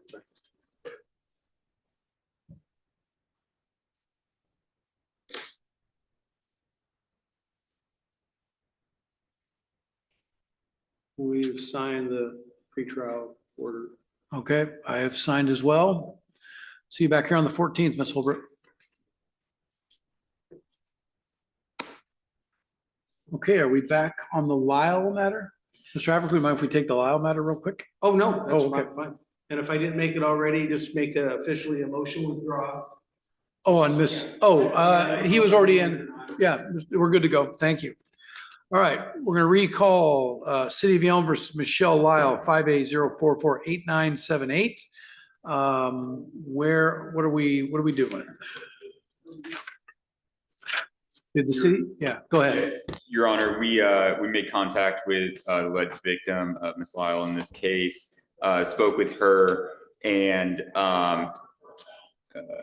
ultimately reached what we think is a fair compromise, modification to the conditions of release that will ultimately allow Ms. Lyle to return to the home, provided some conditions, and Mr. Murphy can address those. All right, Mr. Murphy. And Your Honor, the agreement was no loss of contact and that Ms. Lyle maintains clean and sober living. She is currently on a post-disposition review status for a case in the Pierce District that she is still monitored and giving UAs. So Okay. I'm not worried about her maintaining sobriety. Big thing is no loss of contact, no arguments, something like that. Okay. That's just be memorialized in the order. Say that again. Memorialized in the order. Yeah. I think that was a big concern that the AD in this case had was enforcement. So we have to memorialize that would be great. Okay. All right. So Madam Clerk, I've got an order on the motion here, but I'm not sure. Is that what we want to do? Correct. So I don't think we're not asking. Yeah. So this order on the motion, defense motion, modify conditions of release, do not go on property and do not have contact with Alyssa Lyle. Depends on our property. So then position of the parties. Let me fiddle with this for a second. Position of the prosecutor is does not object or joins? Joins. Okay, so the order on the motion is granted. And the court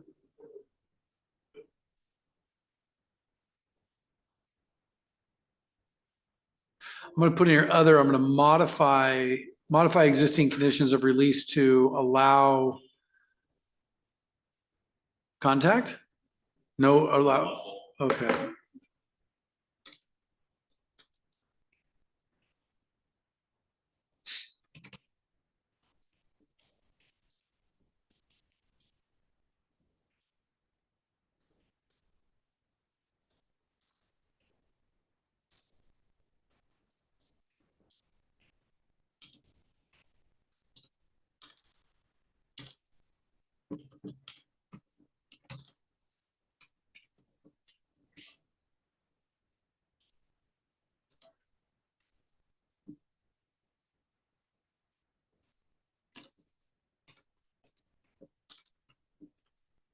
This is terrible language, but what I'm putting here is this. Conditions of release are modified to allow contact, comma, however, hostile or disruptive conduct is prohibited.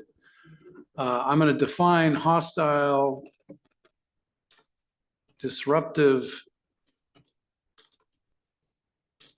contact shall be defined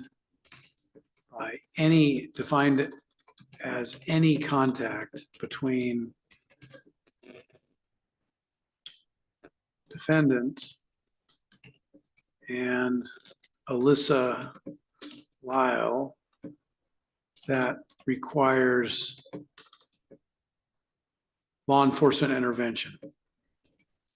How's that sound? Good? That makes sense to you too? Okay. Now, again, you're behind the eight ball on this because nothing's preventing this Alyssa individual from waking up tomorrow morning and going, I'm going to call the police on my mom and I'm going to have the police come get her and say whatever she's going to say. So that's, I can't control that because, but I want to make sure you understand that if somebody, if the police are called, it's back on. Meaning you're not gonna be able to go back. There's gonna be this no contact order, you know, or not the no contact order, the conditions of no contact, any contact whatsoever will be reinstated. Do you understand that? So if this is an alcohol thing, or if this, and I don't need you to answer anything, I'm just saying if it's an alcohol thing, if it's a drug thing, you know, stay on what you're doing, okay? All right, so conditions of release are modified to allow contact. However, hostile or disruptive conduct is prohibited. Hostile, disruptive conduct, this is for the police. Hostile, disruptive conduct shall be defined as any contact between defendant and Alyssa Lyle that requires law enforcement involvement. How's that sound? Sound good to the defense as well? Okay. All right, and as long as Ms. Lyle understands that. So we are, okay, I'm gonna sign this order. We'll get a copy of that. And then we'll have to, Mr. Murphy, there's a signature board there for Miss Lyle to sign as well. Can she sign after I sign? Okay.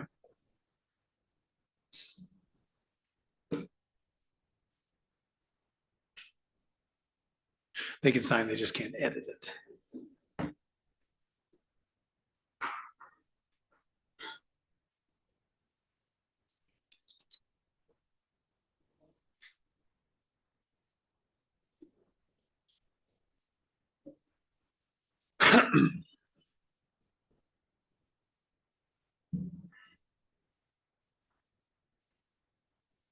Okay, it looks like everybody's signed.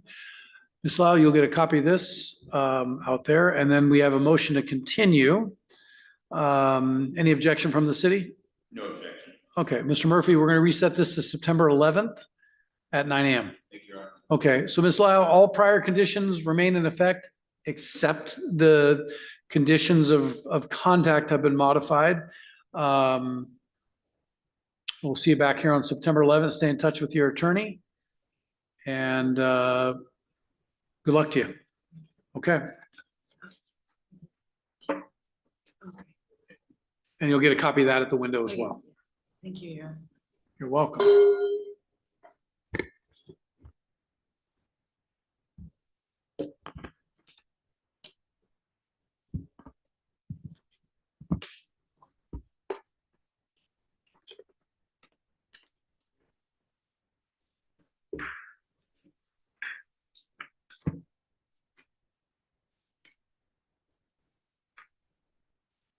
All right, Mr. Haverco, next case. So the next case is going to be on the 10 o'clock, Tristan Robertson, last name Robertson. All right, Tristan Robertson. This is City of Yelm versus Tristan Robertson, cause number 5A0446929, here for DW's third operated motor vehicle without use of interlock. Looks like I've got a statement to defend on plea of guilty. Is that correct? I just need to have him sign it. Just give me Okay. one moment here. Go ahead and sign it.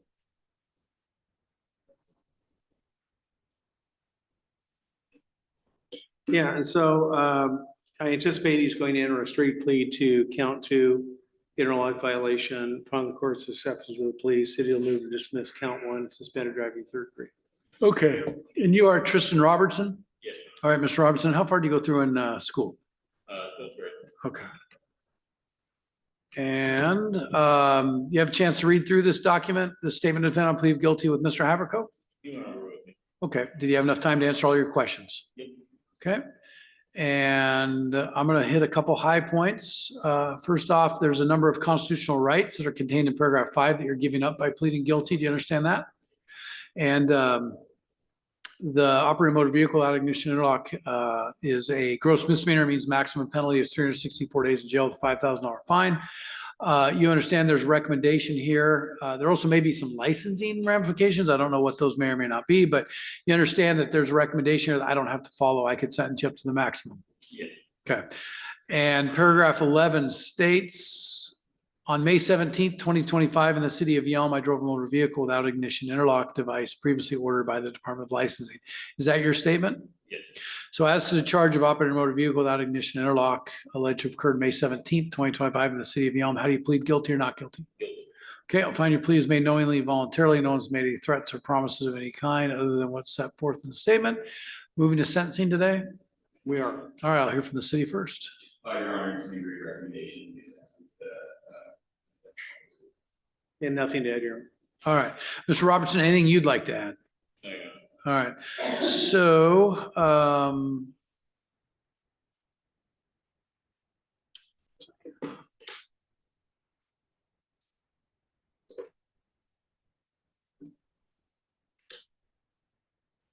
just pull something up here.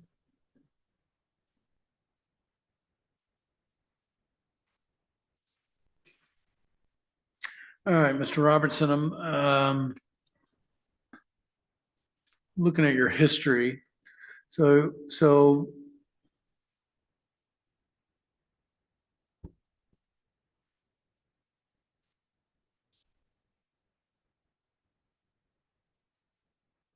driving stuff going back till forever. Then you started getting DUIs in 2021, more licensing stuff, another DUI in 2023 that was that you're on a deferred prosecution for. Has that been revoked? No, it's not. Okay. Lots of driving stuff.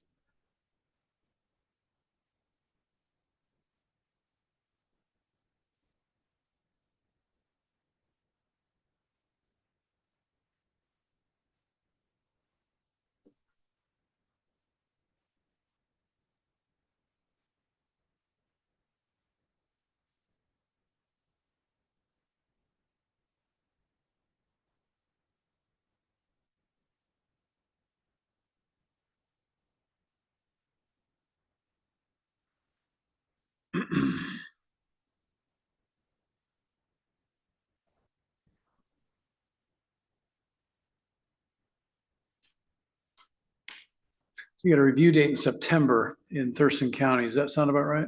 Yes. Okay. It should be actually August 16th.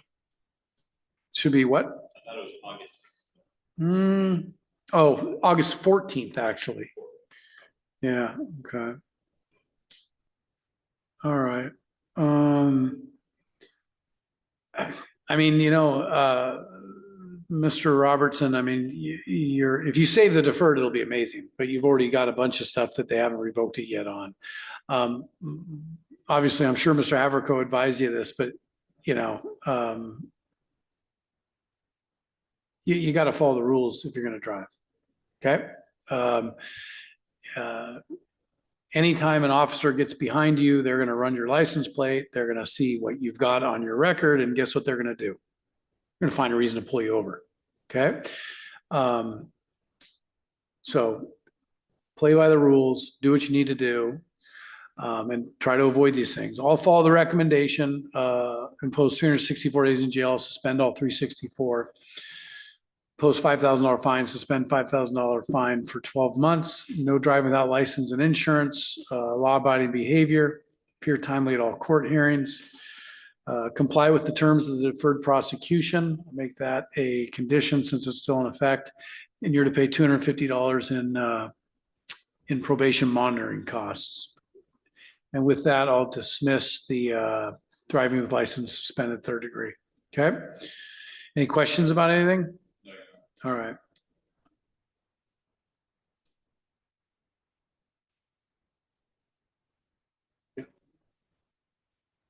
Yes. Hold on one second. We're gonna have you sign. I'm gonna have to sign this before you go out here real quick.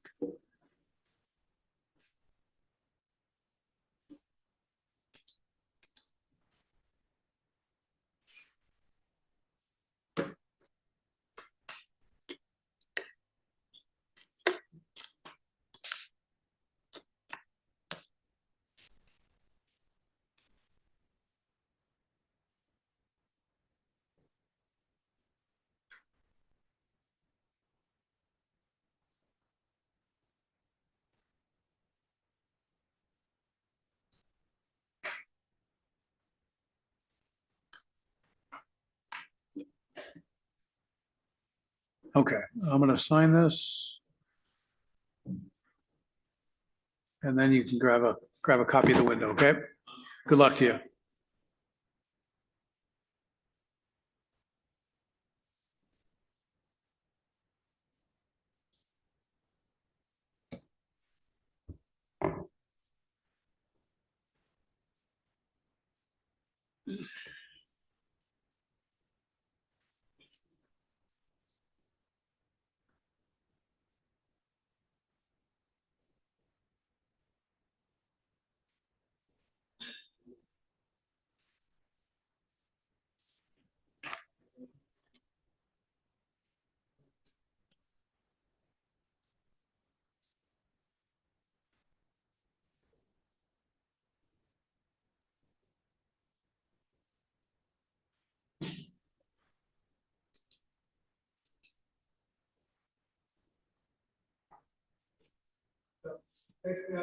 Tyler Sorensen. All right, come forward, Mr. Sorensen. Matter comes on for a motion to revoke. He entered a 2-year stipulated order of continuance on a DUI. Basically a couple years ago, the time is more or less up. And if you go through the docket, it's been reset time and time and time and time and again. I know he'd like more time, but if the city is moving to revoke, we really don't have, much of an argument to oppose it. Like I say, he'd like more time, but the time is it's sort of up. So I'll recall this case. So this is City versus Tyler Sorensen, cause number 3801078110. This is a DUI from 2023.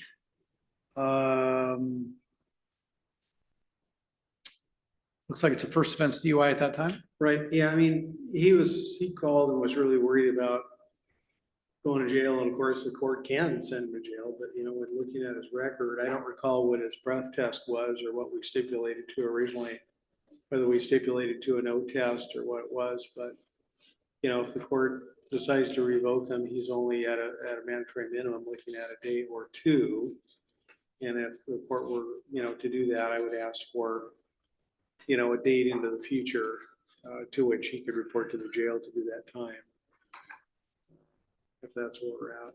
All right, what's the city's breath test was a 10101010. Which is probably the reason it was, this slow neg was offered. Yeah. What's the city's position on Mr. Sorensen? So it's been, and is from a new law violations, he had a obstructing law enforcement in July of 2024 that he pled to. He had a DWS third solo that was dismissed in July of 2024. Hasn't been anything other than that. Looks like he got his assessment. There's been assessments, I think, and again, he would certainly, if the court would give him time, he would take that opportunity. As far as I know, he hasn't shown proof of actually doing treatment, as far as I know. Let's see. So he's been in treatment. So I've got a treatment report dated. This is August of 2024. So we're pushing a year. He was intensive outpatient. At that time, he'd attended 5 out of 6 sessions. Was out of compliance because he had a positive UA.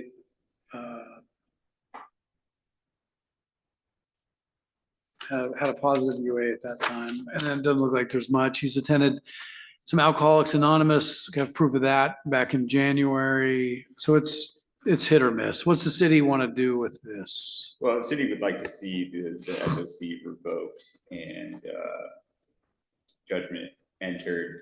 As far as sentencing goes, the city was willing to amend this to -1 ultimately. So we could either go to sentencing today, and I think it would be an agreed recommendation of just the minimum. That'd be the defense position is let's do sentencing today. 364, did you do any jail time in this case at all? Have you ever done jail?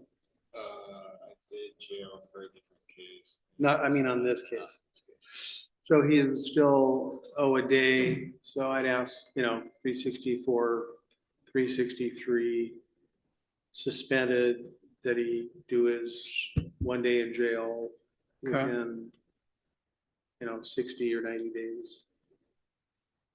Okay, are you stipulating then to the violation? Yeah. Okay, all right. All right, so, Mr. Sorensen, what I'm hearing, what your attorney's saying is, so there's this SOC you entered into as a contract, okay? And what this is the contract says you're gonna do certain things, comply, don't break the law, do things like that, do whatever treatment's required. And if you do those things, this DUI would have been amended to a neg driving first degree. City's position, your lawyer's position, as well as it sounds like your position is that you violated the conditions of that contract. So based on that, I am going to make a finding that the stipulated order of continuance has been violated. City made a motion to revoke. It's been stipulated that the conditions have been revoked. And basically it's a contract between the parties. So there's many judges that would sit here and say that I don't even have the authority to not do that, because again, this is an agreement between you two. So I'm gonna, I don't think, unless there's a factual dispute, that I have the ability to step in. So I'm not going to do that. So basically what I'll do is I'll revoke the SOC that was entered back on July 20th of 2023. Enter a plea of a finding of guilty to the charge of DUI first offense under .15. Anything additional from the city in terms of sentencing closed? Is that the recommendation? Yes. Mr. Haverko, anything additional? I agree with that. Just he's concerned about going to jail today, and I Not told gonna go him- to jail yeah, today. I'll I give you told some the time. court would likely give him some time Okay. to. So gonna impose 364 days in jail, gonna suspend 363. So you'll have to do 1 day. I'll give him 60 days to serve that 1 day. And you gotta set that up with the Nisqually jail. You do have the alternative of doing 15 days electronic home monitoring if you wanted to do 15 days electronic home monitoring in lieu of 1 day, but I'll defer to that. Well, unless there's a private service, there could be a private service. That's not a service offered through the jail. No, but there's a private, I would allow a private service. Okay. I So- wouldn't do it. It's too expensive. Through Northwest Home Monitoring or whatever. Spend the night in jail. You can do 15 days on electronic home monitoring and move 1 day in jail. It costs you a lot of money. Do the 1 day. Okay, give him 60 days to do that day in jail. Based on the fact that Mr. Sorensen is represented by Mr. Haverko, I'll waive all the fines except for the $250 probation costs. Suspend the sentence for 2 years.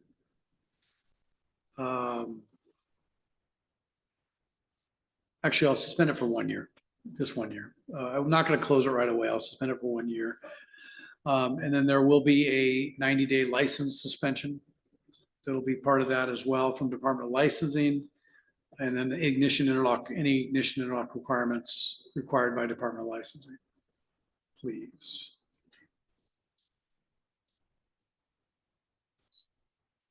You're gonna get a notice from DOL that they're suspending you.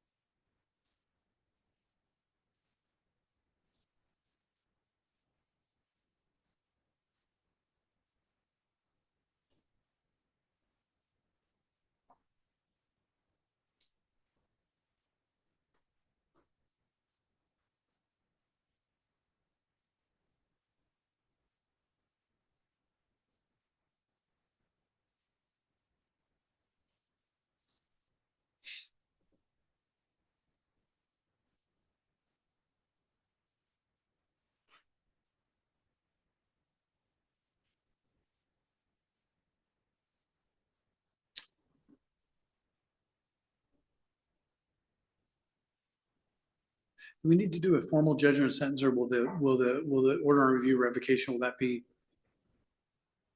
Because I think we might need to do a judgment sentence. Yeah, I'll sign this, but I think we also need to do yeah. So I'll sign this. Sign the revocation order, and I think we need to do a judgment sentence, Mr. Haverko, just to be consistent.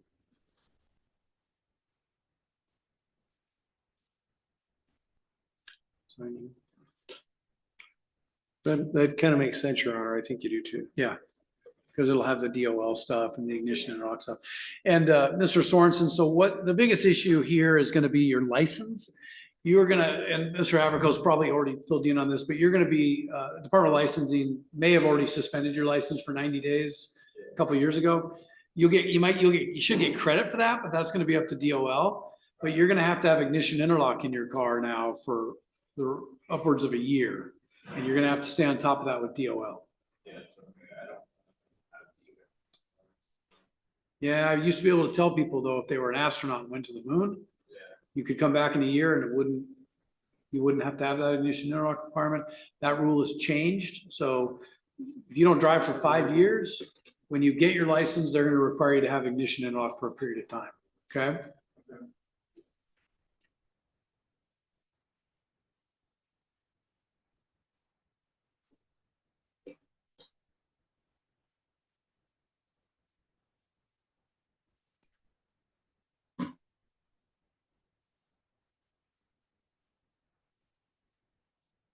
So you're going to not to drive with the obviously conditions for the next 12 months, not to drive with a BAC above 0.08 or a THC level 5 nanograms per milliliter or more. You're not to refuse a breath test or blood test upon request of law enforcement. You're not to refuse an alcohol drug test upon request of the court, probation, or any treatment provider. Not going to make treatment anymore a condition of this.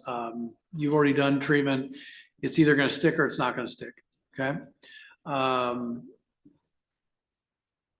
Or to Scully jail by October 1st, 2025 to serve the 1 day in jail. We're giving you a little bit more. Yeah, that's about 60 days. Driver's license. I'm going to, Madam Clerk, driver's license suspension for 90 days.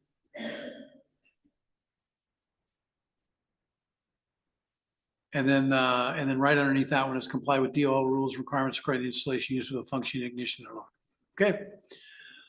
All righty. I think this covers everything. Mr. Haverko, as soon as the clerk's done, I'll sign it and I'll have you take a look at it to make sure.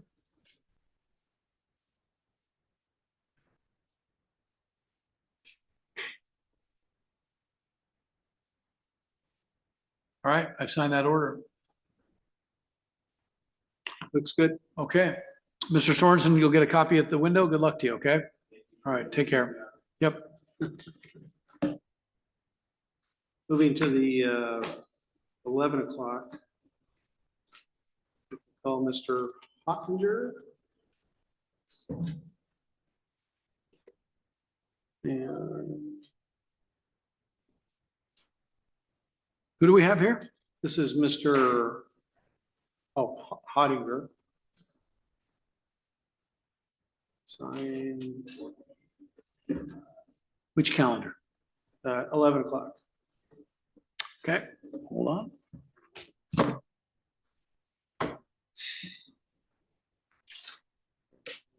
All right.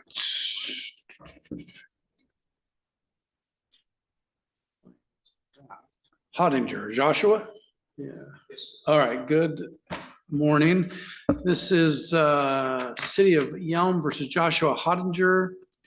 Cause number 5A03-12318 and 5A03-12319. Mr. Hottinger is present in court with Mr. Haverko. We have a charge of a DUI with a companion charge of carrying a concealed pistol without a permit. What are we doing today? So I'm gonna hand forth the deferred prosecution evaluation. Okay. For this, to go forward the petition for deferred prosecution. This is his, would be his second DUI. So, okay, so Mr. Hottinger, case here really quickly. Okay, so I've been informed that your intent today is to petition the court to enter into a deferred prosecution. Is that right?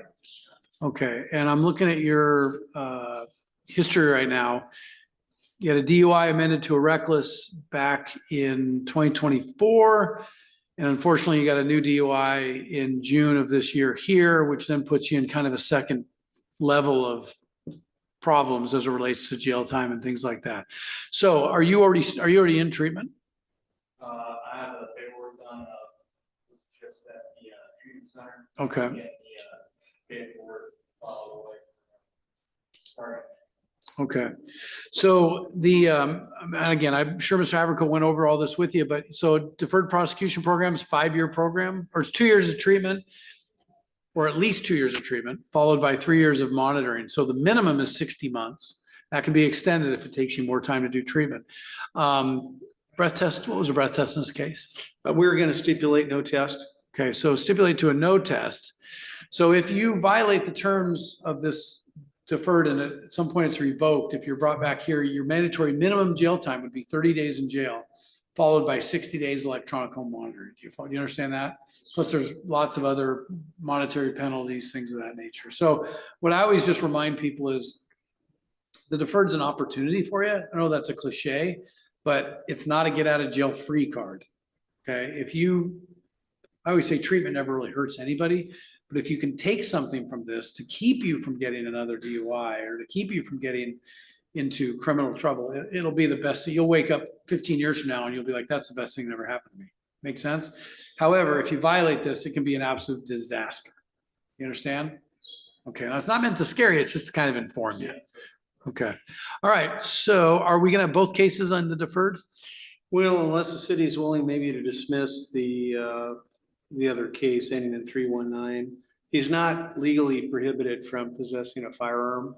Basically, he just had it without the required permit. So I don't know. Yeah, why don't we set that over?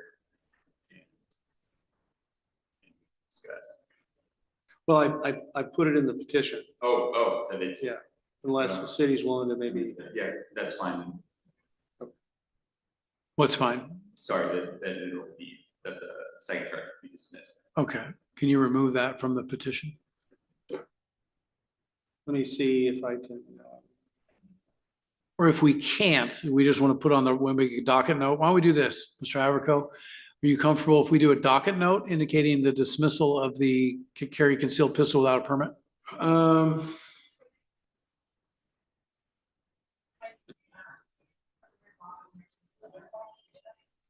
Okay, let's put it in the. And it'll go into the docket. It'll go into his DCH as dismissed. Let's see. Should that just go in? Should I throw something in on other? Or, oh, okay. I think the clerk's gonna do it. Thank you. And do we put these on for review at any point?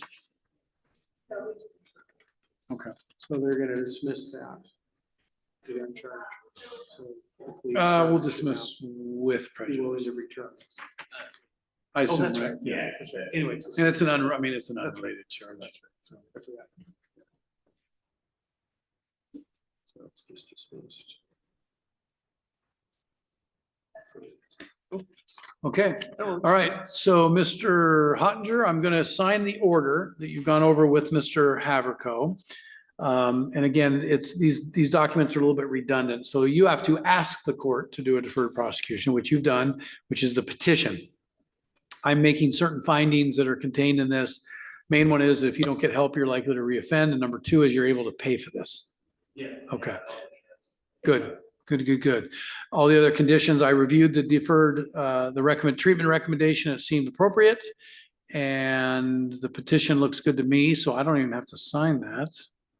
So I'll close that. Yeah, you don't sign the petition, just the findings of fact. Right.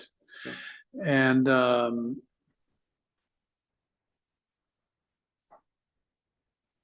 so the findings of fact are basically a redundant resuscitation of what was in the petition. And you're going to do the treatment through freedom recovery. Substance from you suffer from substance abuse disorders, You're going to follow the treatment, you're going to do the treatment, you understand you're going to pay for the treatment through Freedom Recovery LLC. Can I have you contact probation? It just makes us.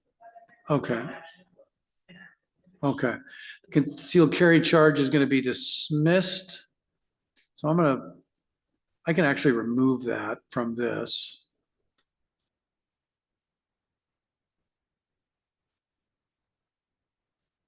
What I'm doing, Mr. Haverco, is I'm just removing the concealed carry issue.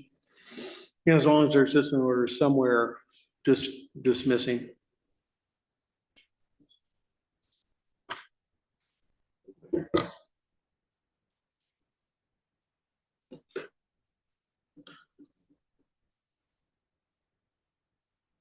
And then I'm sorry, okay, so for deferred prosecution, it's $500 for the probation fee cost. You can pay that over the time. Okay, but it's suspended for 5 years. And I think that covers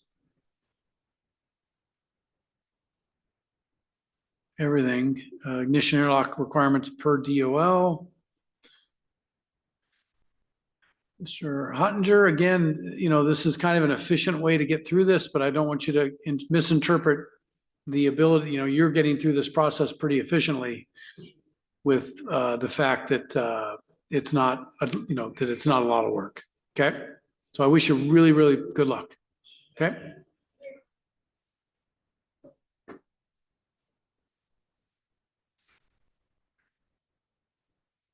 And you'll get copies of these documents at the window. Okay.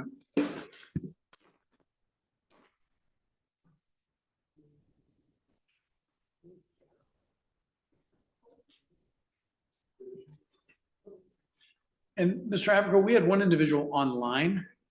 Okay, sure. Who was that? It's Mr. Higgins, right? Yes. And he's been here all morning. He was here early. Online. Okay. Yeah, ready to do Mr. Higgins if he's. Yeah. Ready. Sure.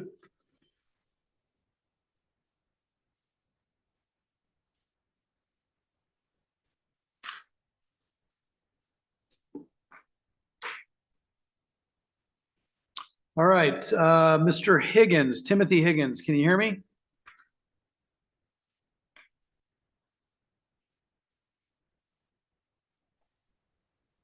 Oh, there we go. Can you hear me now? I can. Do you have the ability to turn your camera on, Mr. Higgins? I do. I'm not sure why it's, oh, there we go. There we catch up. Sorry about that. No problem. You are Timothy Higgins? Yes. All right, good morning, Mr. Higgins. Here on cause number 2A0117669, which is a sentence compliance review, 4A0035407, which is pretrial, and 4A0921498, which is a pretrial. Mr. Higgins is present via Zoom. We have Mr. Haverco present in the courtroom. What are we doing with Mr. Higgins today? I anticipate that Mr. Higgins is going to enter a plea to the theft case ending in 407. Upon the court's acceptance of that plea, said he would then move to dismiss the controlled substance violation. Okay.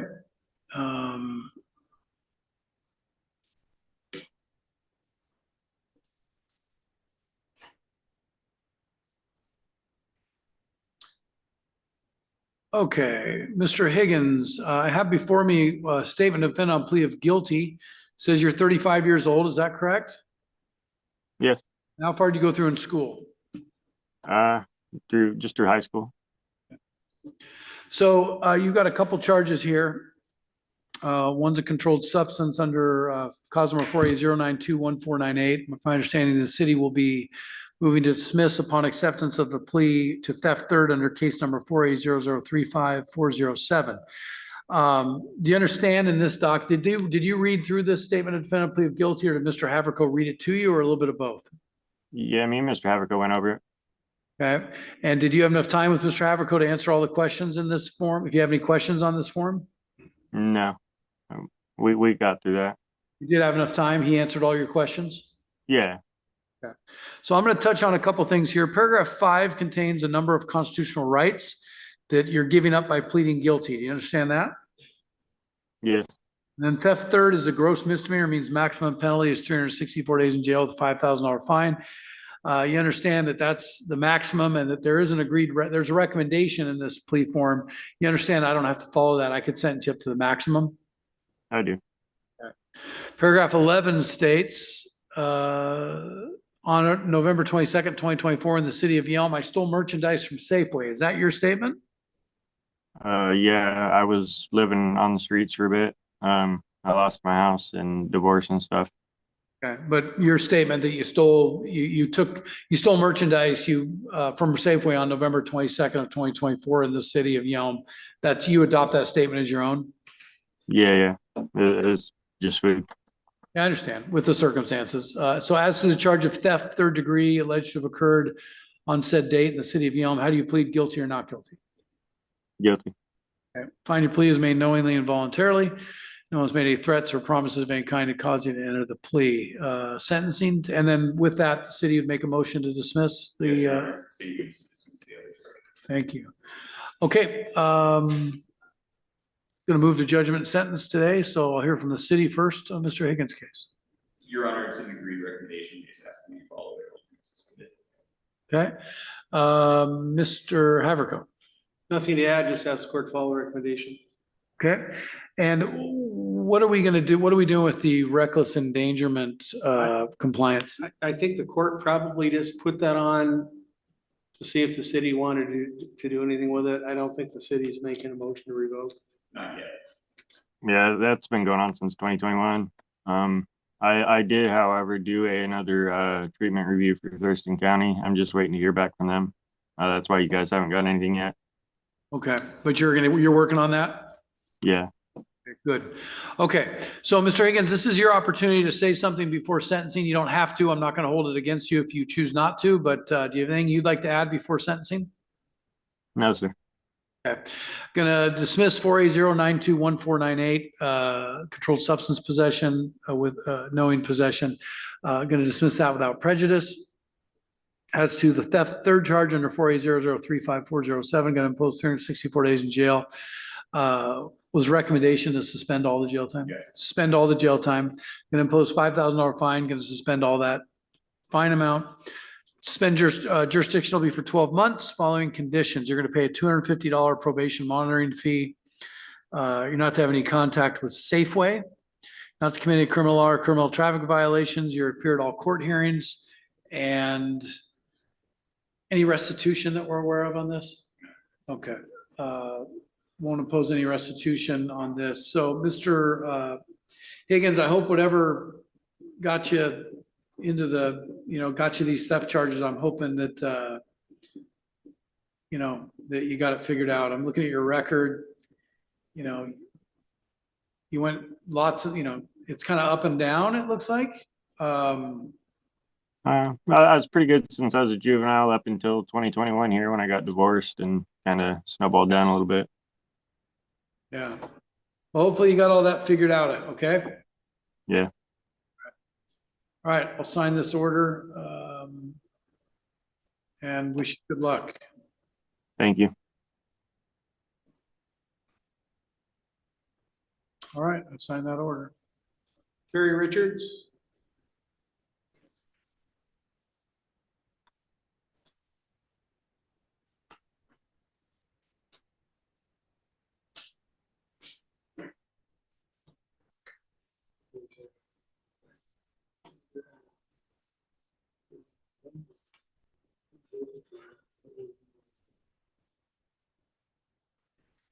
All right, who do we have here? Sorry. This is Terry Richards. Yeah, just give me one moment here. It's back to the 10.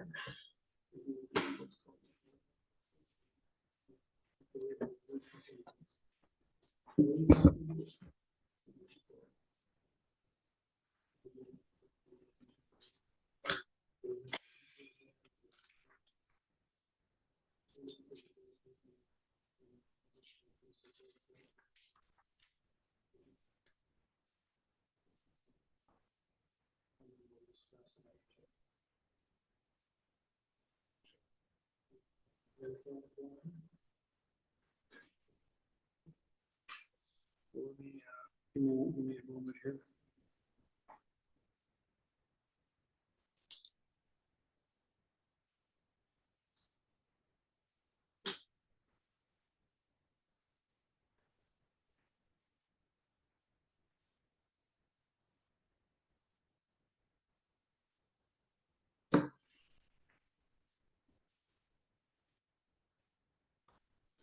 Sign here.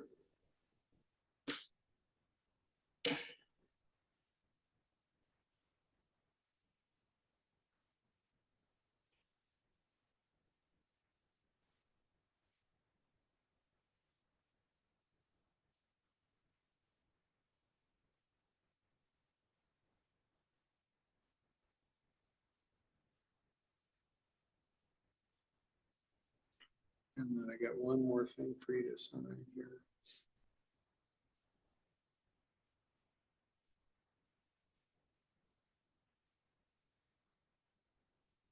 Go ahead and sign.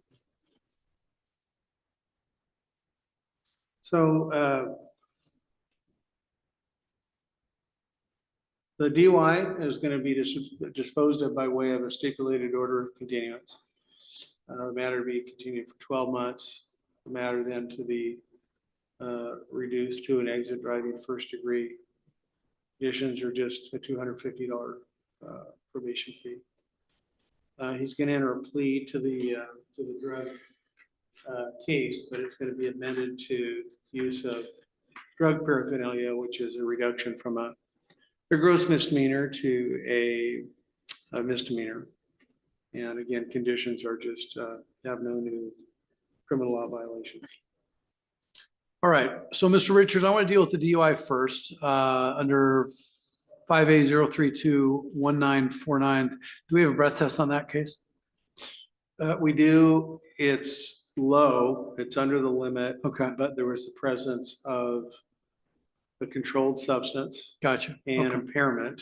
Okay. And because of the way the investigation was done, there's no blood test. So yeah, there's just some unknowns. Gotcha. Okay. All right. So Mr. Richards, on the DUI charge, you're proposing, or the agreement between the parties is basically, it's a contract. In this case, for 12 months, you're agreeing to do certain things. In exchange for that, the city's agreeing to not do certain things. If you comply with the terms of the contract, I don't know if you were here earlier, but we revoked one earlier. If you comply, this matter gets amended to a neg-1, neg driving first degree, which has many advantages. If you violate, then you'll be brought back in, and the parties will then discuss whether or not the SOC would be revoked. And as you can tell, the city moves to revoke if somebody doesn't comply. Okay. All right. Conditions are going to be no law violations. Number one, no criminal law violations, appear timely at all court hearings. Alcohol evaluation, anything like that? Are we? No. Okay. That's part of the, just part of the agreement. Victims impact panel, nothing? Nothing. Okay. Paid $250 in court costs, probation fee. You do those things, stay out of trouble, the charge will be amended to neg-1. Fair enough? Okay, I'll go ahead and sign this order.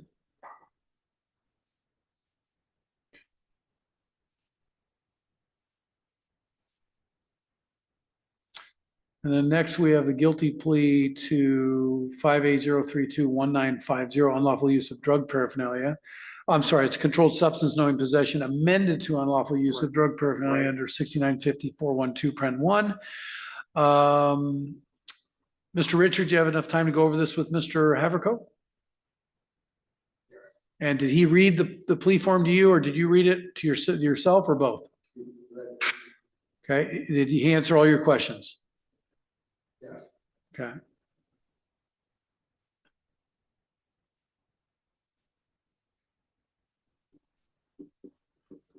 So this document, I'll go over a couple high points of it. Paragraph 5 contains constitutional rights. You understand if you plead guilty, you're giving up your constitutional rights? Is that yes? Yes. Sorry, you got to answer the record. Okay, it's okay. Paragraph 11 states, on April 30th, 2025, in the city of Yelm, I knowingly and unlawfully possessed paraphernalia I had used to store and consume a controlled substance. Is that your statement? Yes. Okay. As to the charge of unlawful possession, unlawful use of drug paraphernalia, how do you plead guilty or not guilty? Okay, I find your plea is made knowingly and voluntarily, no one made threats of any harm to cause you to enter the plea. And again, I misstated, I didn't state this earlier. This is a misdemeanor, which means the maximum penalty is 90 days in jail, $1,000 fine. There is a recommendation here I don't necessarily have to follow. Are we moving to sentencing today? Yes. All right, I'll hear from the city first. Your Honor, we said, some agreed recommendation, all time suspended. Okay, Mr. Africo? Ask the court to follow it. Okay. Anything you'd like to say before sentencing, Mr. Richards? No. Okay. All right, I'll impose 90 days in jail. I'll suspend all 90 days for a period of 12 months, impose $1,000 fine, suspend all $1,000 again for the same period, 12 months. Conditions are law-abiding behavior.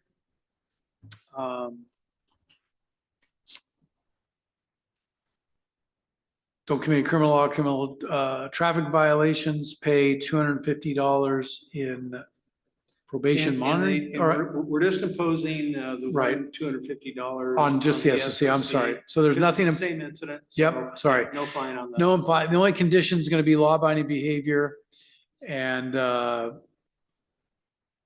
that's it. Okay, all right, I'll sign this order. We got to take care of the, we didn't really necessarily work out an agreement, on all the infractions there's for. He's got a no valid operating license with valid ID, no insurance, no motorcycle endorsement, failure or yield motorcycle, to motor vehicle.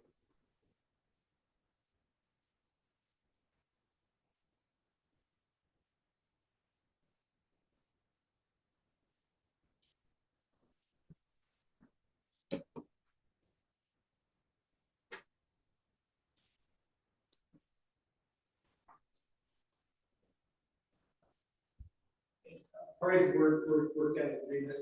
Here in the city. Your Honor. I think we're gonna dismiss 2 and admit 2 and 150 each. So I think the city's gonna choose this. Do I need to do anything on that? Oh, okay. The 2 that we kept in place would be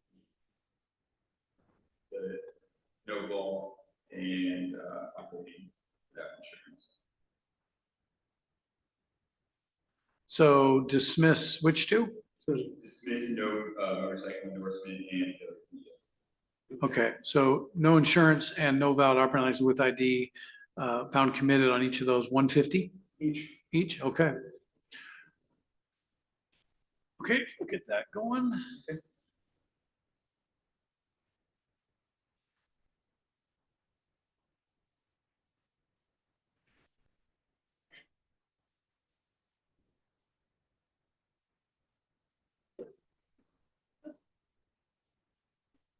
$150 on each.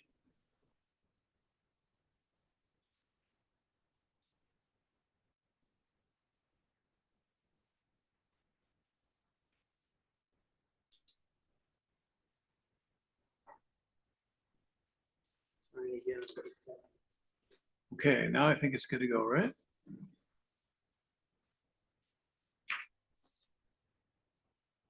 Oh, this is a separate judgment sentence on these? well, No. we just have a No. judgment sentence on the. I got it. Okay. All right, I'll sign this now. Or did I already sign it? Oh, Haverco's signing it. There we go. Now I will sign it. All right, Mr. Richards. Good luck to you, man. Thank you. All right, take care. You too.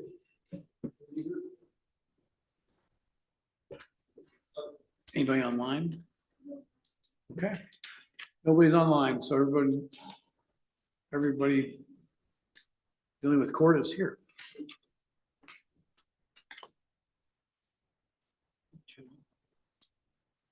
Oops.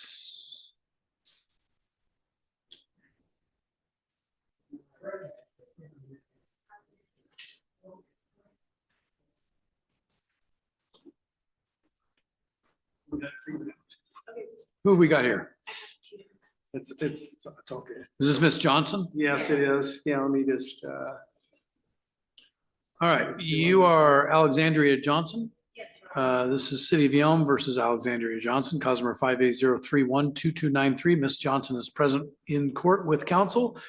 Mr. Havercoat, what are we doing with Miss Johnson today? we are gonna petition for her deferred prosecution. I need to have her sign a couple of documents here. I'll sign them. And I'll be handing forth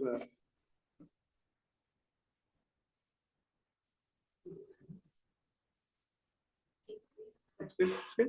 And then Gotta have you sign one more thing. Wait a second.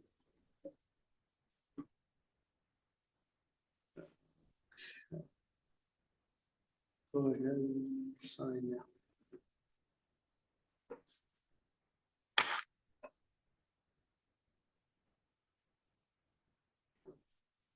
It's okay. That's good. Yeah. Please.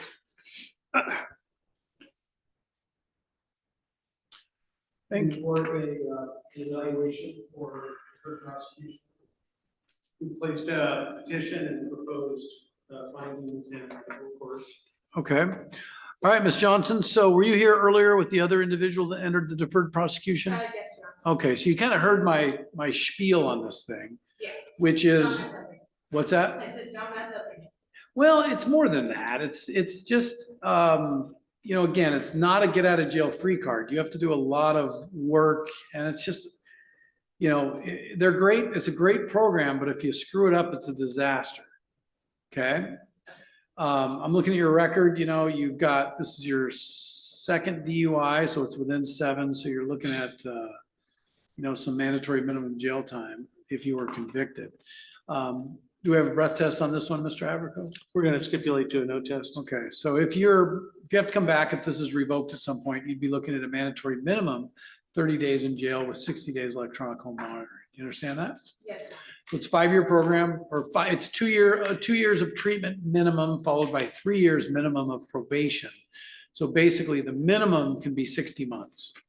Sometimes the reason I say that is because if treatment takes you 3 years, then that 3 years of post-treatment monitoring doesn't start until you've completed treatment. So that's why 60 months is the minimum. That's good. No. Clear? I understand. Okay, yeah.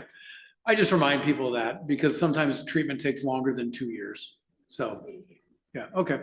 You're gonna have to, you're acknowledging you're an alcoholic. You're acknowledging you can pay for the treatment. Yeah. And you've signed all the waivers, gone over the forms in detail with Mr. Haverco. Do you have any questions for the court? Any questions for Mr. Haverco? No, we talk on the phone. Okay. All right, so we're gonna place both charges, the DUI and the occupant motor vehicle without ignition interlock, into the deferred prosecution program. You're amendable to treatment. I'm going to indicate here that this is a substance abuse disorder issue. You're going to have to comply with all requirements of the Department of Licensing, treatment, all those sorts of things, this court. You're going to do treatment through CMAR. You can pay for that. And there's going to be a $500 sort of monitoring fee that the city will charge you. You'll have to make payments on that. Other than that, you know what the program is. Have you started treatment yet? Yeah, I had CMAR. Okay. I've already done it for a month. Okay, good. And I also already graduated outpatient before this whole ordeal happened. I just messed up because I was celebrating graduating outpatient. And, you know. And so- got a DUI? Yeah, that's what I was just a horrible mistake. That's what happened. I literally have been sober for a year and 3 months, but then I took 2 shots of it. So. Well, that's, you know, you're not the first person I've heard say that. And you won't be the last, you know, but I mean, that's just something you got to recognize, because what that tells me is alcohol buries your decision-making switch. And that's the easiest way to put it. And, you know, but for alcohol, you wouldn't be making self-destructive decisions, you know, so. Yes. All right, well, I wish you best of luck with treatment. Do you have the DOL thing? Because I never got my mail. I don't. That's gonna have to talk to Mr. Haverco about that. There will be a license ramifications. You want to make sure Department of Licensing has your correct address. Okay. And so if you haven't got anything from them, you definitely want to follow up. I will tell you right now what your status is. You are not licensed right now, but you are eligible. So you have to pay a reissue fee. When you get a DUI and there's a license suspension involved, you have to have certain things, like you probably have an ignition lock in your car. You have SR 22 insurance. You have to go pay $170 reissue fee to DOL before your license is fully reinstated. So right now your license is not reinstated. So I just have to go to the DOL. And pay $170. You They've already got proof of that. It's already showing they have proof of all that. So I just have to pay. You have to go pay them. Okay? Awesome. And not drive until that's Of fixed. course. Okay. Thank you, I really appreciate that. You're welcome. All right, Ms. Johnson, good luck to you, okay? Thank you. Have a Yep. good day. You too. Am I getting paperwork or? At the Just window. go see the clerk. Thank you. Yep. Christina Oaks. Good afternoon, Miss Oaks. How are you? Okay. All right, this is Christina Oaks, City of Yelm versus Christina Oaks, cause number 580035744. Ms. Oaks is present in person with counsel, and this is an allegation of assault fourth degree. I will turn it over to you, Mr. Haverko. Thank you, Your Honor.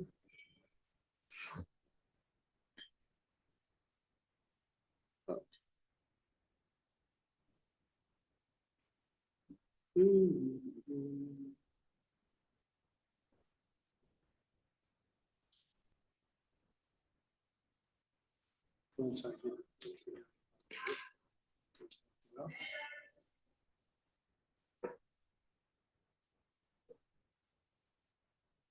Placing a jury trial waiver in Oak Courts.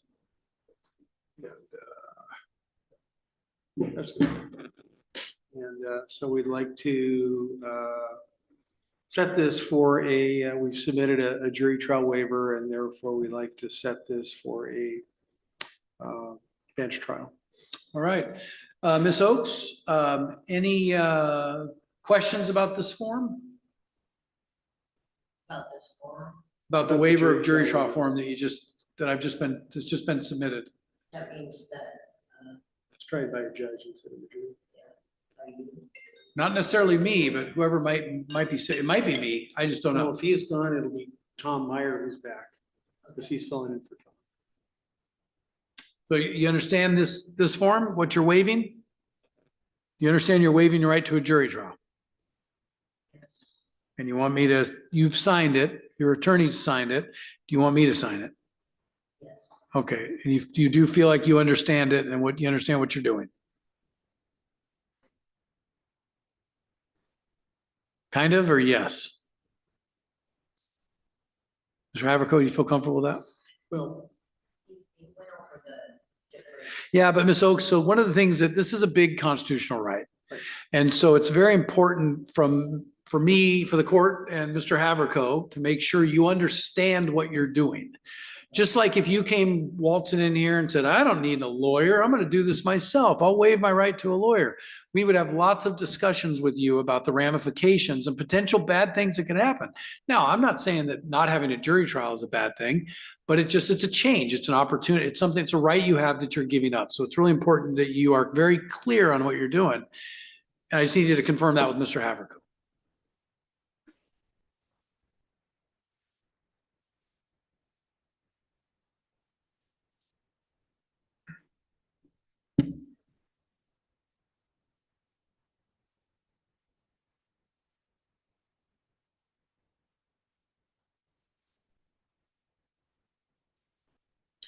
So do you feel that you understand the waiver that's being presented? Yes, Okay, so well, based on that, I'm gonna make a finding that you're asking me to sign this order knowingly, intelligently, and voluntarily. Okay, all right, I will sign the order. And then, Madam Clerk, I think we're gonna need some dates for probably a readiness maybe, and then a bench trial. Okay, pretrial conference set for August 28th at 10 a.m. And then the bench trial will be September 11th, 2025. Sound good? Okay.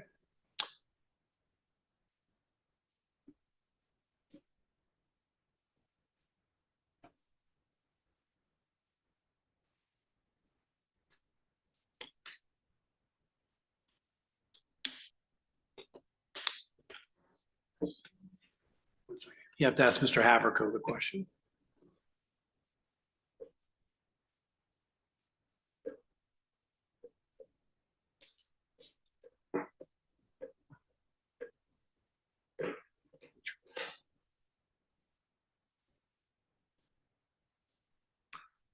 All right, assign that order.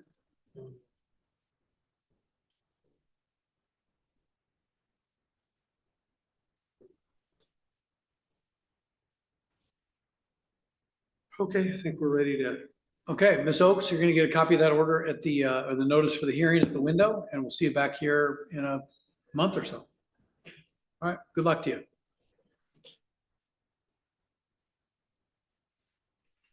And Mr. Carter, do you want to come up for a second? I've tried to call you, but your number is no good. I haven't been able to reach you. So I don't know, unless the court has time, it's already 11:51. Unless I've got a little bit of time, I could meet with Mr. Carter, otherwise I'd have to reset it. Do you have to be anywhere or? Okay, I guess this, so I don't know, I guess I would ask to see if, you know, if I could talk to Mr. Carter and see if it can resolve this before, instead of resetting it. Yeah, we got a bench trial at noon. Any sign of the bench trial person? I'm not sure who that other lady was. Well, but why don't we take a break and you can talk Yeah. with Mr. Carter?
All right, we're back on the record. This is the beginning of the afternoon calendar for Yelm Municipal Court.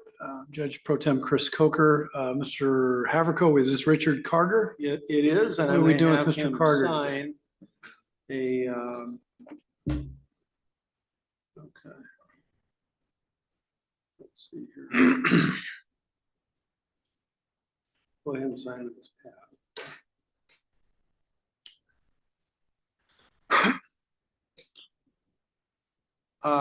We have just placed a statement of defendant on a plea of guilty in O courts. And he's going to enter a straight plea to that charge. All right, you are Richard William Carter? All right, good afternoon, Mr. Carter. You're 28 years old, been through the 12th grade?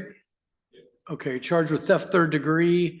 Did you have a chance to read through this document, or did you read it yourself, or did Mr. Haverco read it to you? We read it together. Read it together? Okay. Did you have enough time for Mr. Haverco to answer any questions that you have? Okay.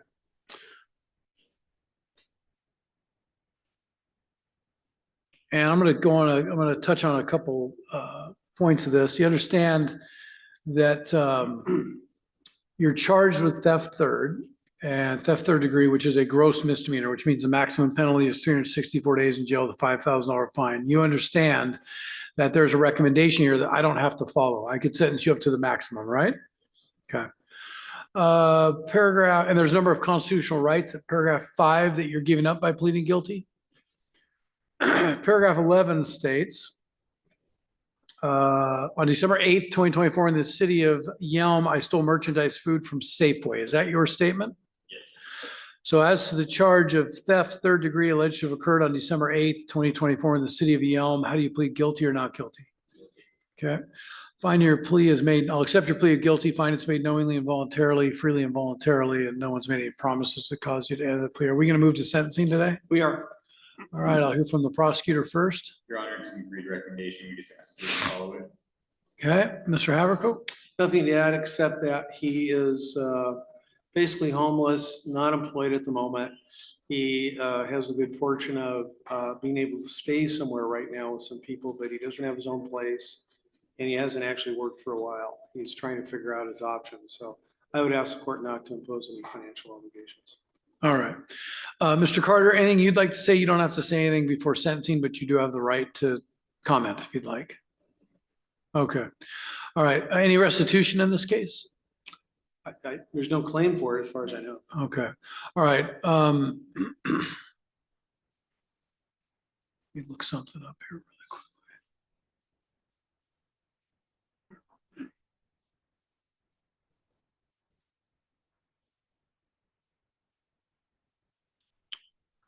All right, so Mr. Carter, it looks like you don't have much of a history. I'm hoping this was kind of a one-off. Looks like you do have a warrant out of Kitsap District Court. You gonna get that taken care of? Okay. So because you don't have any prior thefts, I'm going to follow the recommendation. I'll impose 364 days in jail, I'll suspend all 364, impose $5,000 fine. I'll suspend all $5,000 for a period of 12 months. Under the following conditions: no, you're not committing criminal law or criminal traffic violations. You are to pay a $250 probation monitoring fee. You appear timely at all court hearings, no criminal law violations, and you're not to have any contact with Safeway. Do you understand that? Okay. Any questions about those conditions? Okay. All right. Wish you best of luck, Mr. Carter. I'll sign this order and we'll get you a copy of it at the window, okay? Okay, good luck. Letty, I'm just going to grab some kind of a. Sure.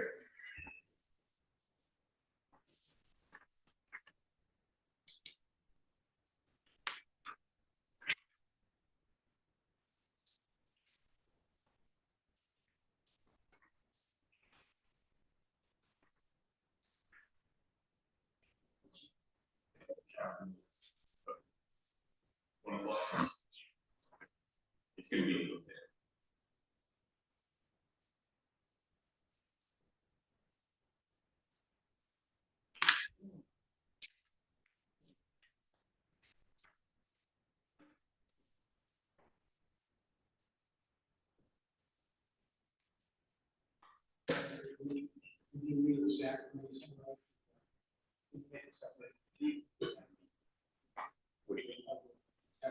Yeah, you want them now? Yeah. Okay.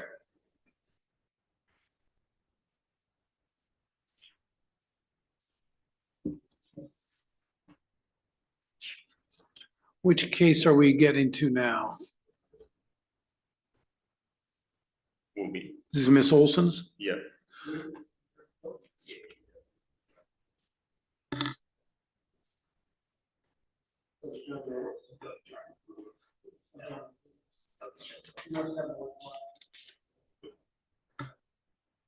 Okay.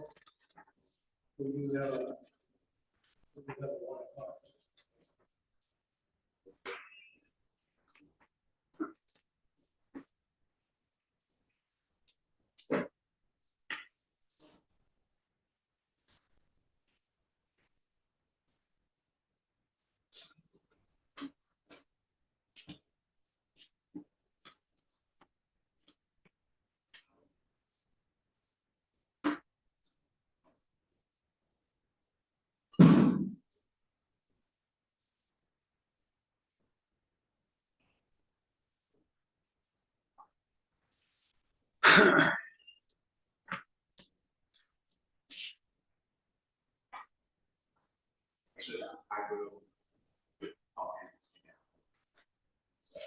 You think we'll kind of do some and take a break in the arrangements or how will we?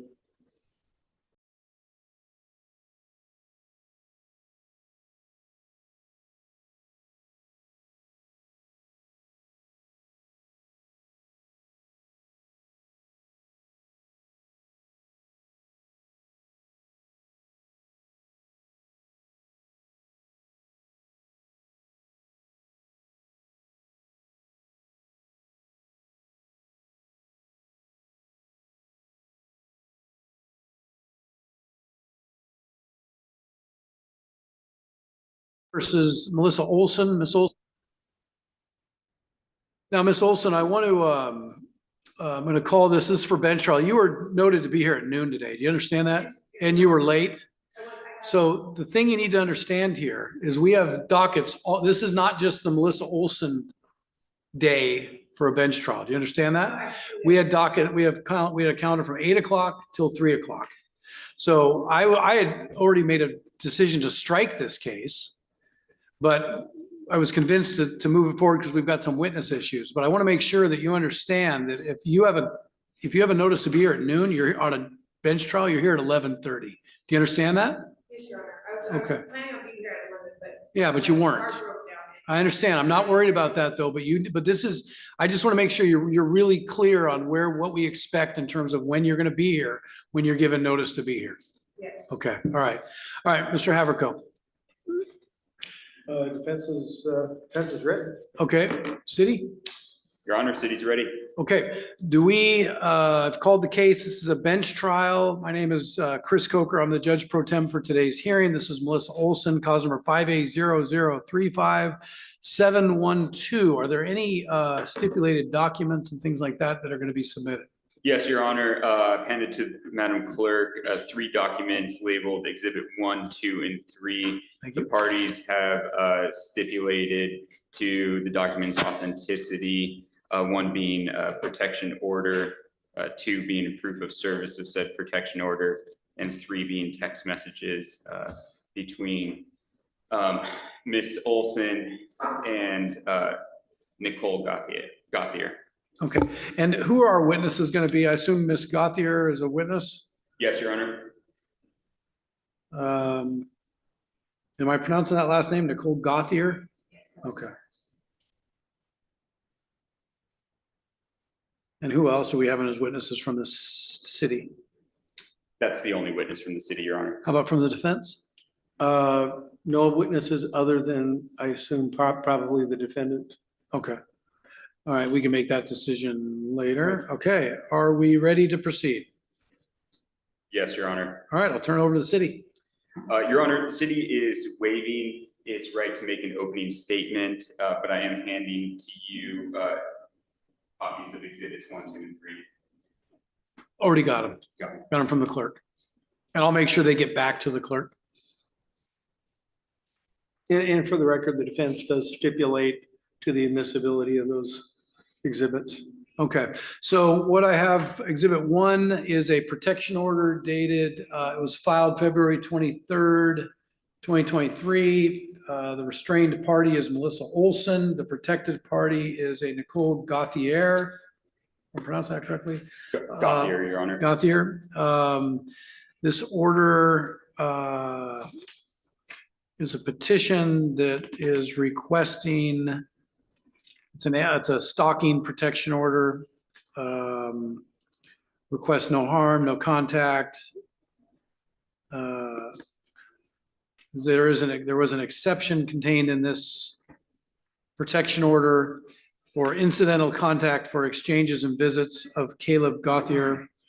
There's also a stay away 1,000 feet from the protected person's the protected person's school, the protected person's residence, the protected person's vehicle, the protected person's workplace, and then Yelm Middle School, Yelm High School, Yelm Walmart, Yelm Safeway.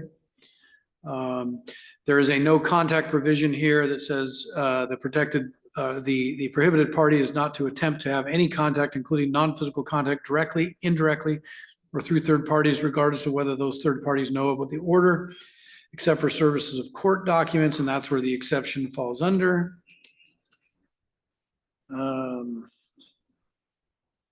Stalking behavior, there's not to harass, follow, monitor, keep under physical or electronic surveillance, cyber harass, use phone, video, or audio, or other electronic means, record, photograph, or track locations.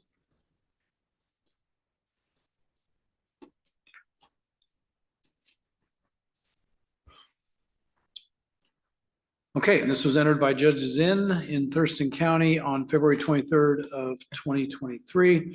I have a proof of service as Exhibit 2. Shows that a Corporal Rowe conducted personal service on Miss Olson 2/10/23, so she was served with the protection order.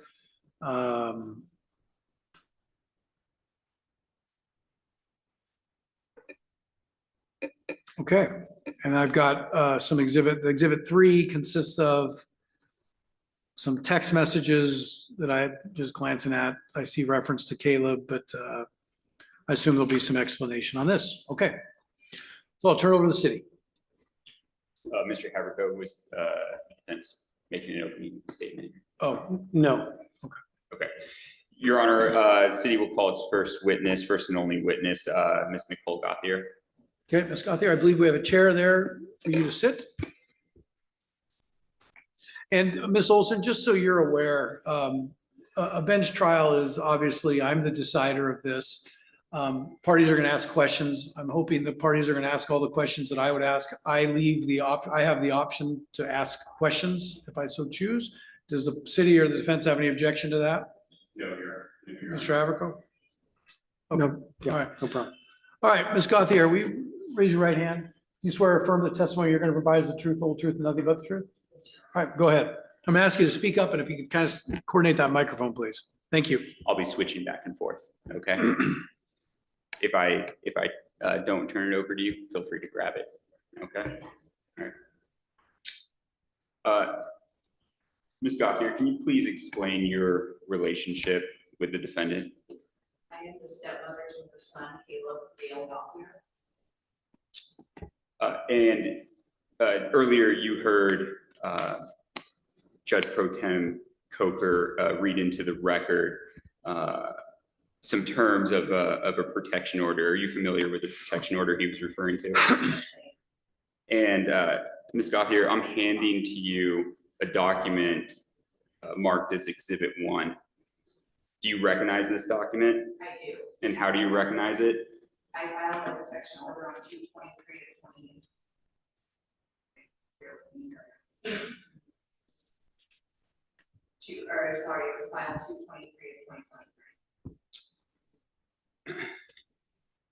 And that appears to be the same copy of the protection order you received in that case? Yes, it is. Ms. Gauthier, can you read paragraph 2 of the first page of the protection order for me? This order restrains Melissa E. Olson. And can you read paragraph 4 on the second page of the protection order? This order protects Nicole Lynn Gauthier and the following children, no minors. Ms. Gauthier, can you please read paragraph 9B on the 5th page of the protection order? No contact. Do not attempt or have any contact, including non-physical contact directly, indirectly, or through third parties, regardless of whether those third parties know of the order except of service support documents. With the exception, only this type of contact is allowed. Incidental contact for exchanges and visits of Kayla Gauthier. Just 2 more questions. Can you tell me the date that this order was entered? That was asked and answered, February 23rd of 2023.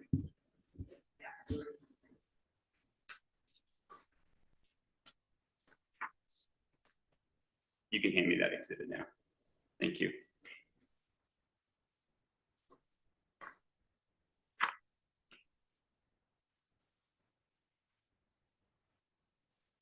Ms. Gauthier, the protection order includes an exception for the no contact relating to incidental communication regarding the exchange of visits of Caleb. On January 22nd, 2025, were you in contact with the defendant regarding Caleb? I was. And how were you communicating? Via text message. Ms. Gauthier, I'm handing you the document marked as Exhibit 3.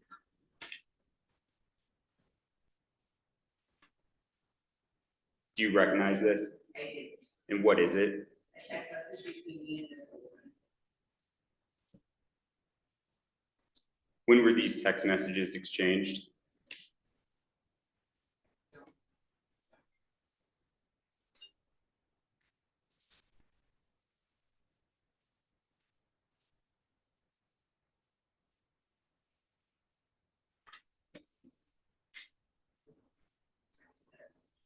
Okay. We can come back to that.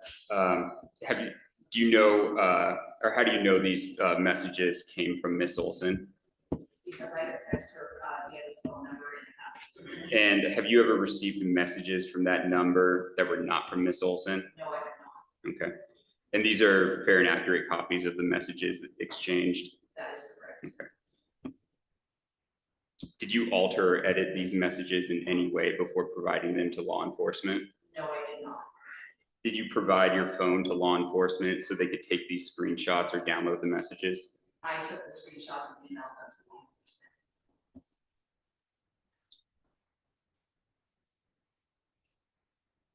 Ms. Gauthier, can you please read the text messages beginning on the 3rd page of Exhibit 3?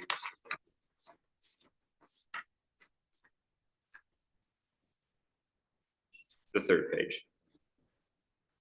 From Melissa Olson. Yet you and Andy, when I first got him, was horrible, coming straight from both, attacking me from the beginning. All I wanted was consistency and reliability on schedule, and that was not possible until a plan was put in place, which is sad. Again, thank you for now being a decent human being by allowing Caleb for one day while he was grounded to speak with his brother, and hope one day you guys would stop treating my children as nobody's to Caleb. See, there you are wrong. I don't wish ill on you and had no issues with you being Caleb's bonus mom. That is where you have been wrong from day one.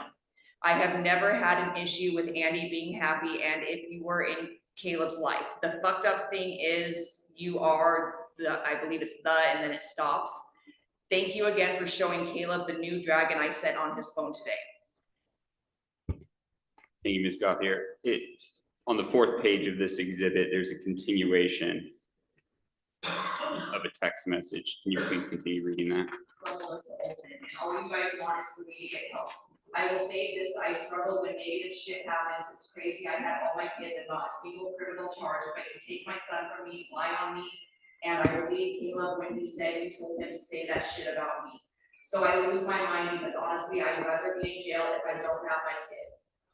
Then there is a valid reason he isn't with me. Yes, now I hate you, so I wish death, fuck no, I just wish karma on you. Then I'll be happy. I wish that you lose everything you ever loved because you took what I loved and that was keeping you stable and responsible. You have no idea what you chose to do out of spite for me has affected my family that you chose to use as a privilege for Caleb. I will keep watch out for the police to show up at my home to arrest me now because you have made the threat of a restraining order. So just so we are on the same page, you will be contacting the police because you feel as I am harassing you, so I go to jail. Please let the officer know I will be home around 6:30 when I get off of work at 5:30. Thanks a bunch. And this would mean I miss my visit with Caleb, which makes you happy. And good thing I save every single message in my drive of any conversation I have with you or Andy, so Caleb will be able to read everything once he turns 18. Thank you, Ms. Gothier.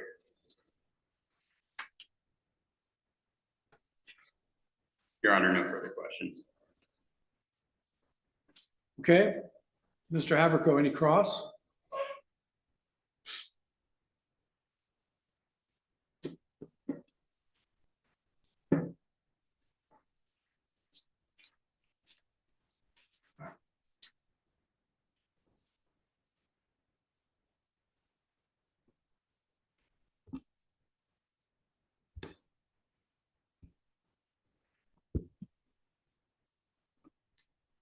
A couple of questions.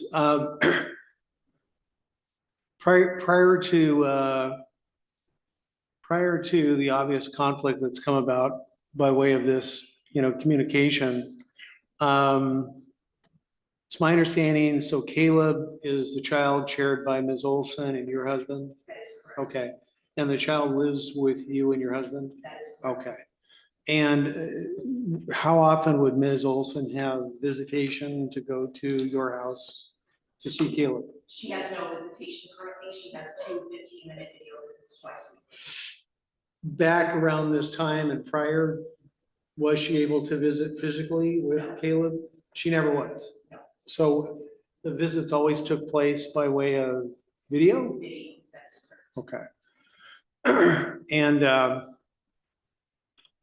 would you and Ms. Olson ever have conversations, including by way of texts, about how visitations are going or any issues, personal issues that might be going on with Caleb or? We have in the past, yes. You have in the past. Yes. Can you describe some of those communications?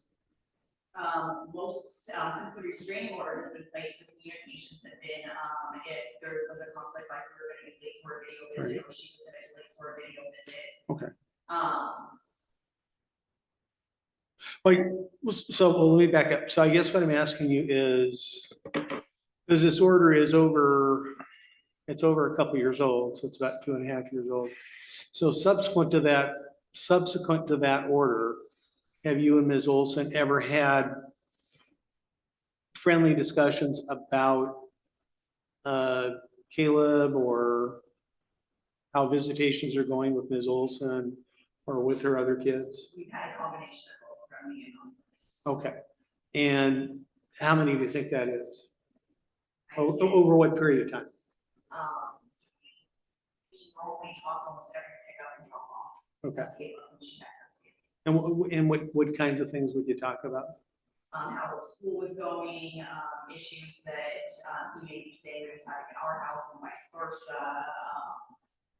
Just normal things that you would exchange with another parent and for me to drop off.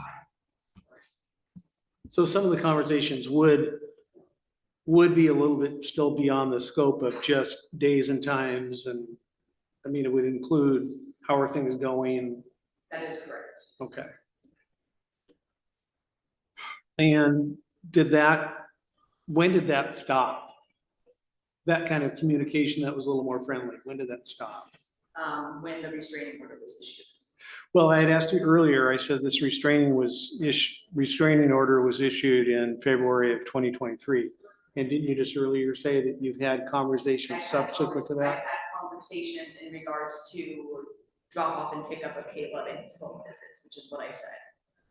But you also said you've had discussions about how things are going, how Caleb's doing. No, I apologize. We did not have discussions about how things were going in our household. That was kept between my husband and Melissa. Okay. Okay, I don't have any further questions. Any redirect? No. Okay, anything else from this witness? I don't believe so. Okay, thank you. We have a seat. Any other witnesses from the city? No, Your Honor. All right, Mr. Haverko. Thank you, Your Honor. The defense would call the defendant. Okay. Ms. Olson, do we want to have her, are you comfortable having her testify from there? How do you want to do this? As long as everybody can hear, I mean, I'm fine. Seems Okay. fine. Ms. Olson, I'm asking you to keep your voice raised. Raise your right hand. You swear or affirm the testimony you're going to provide is the truth, the whole truth, and nothing but the truth? All right, go ahead.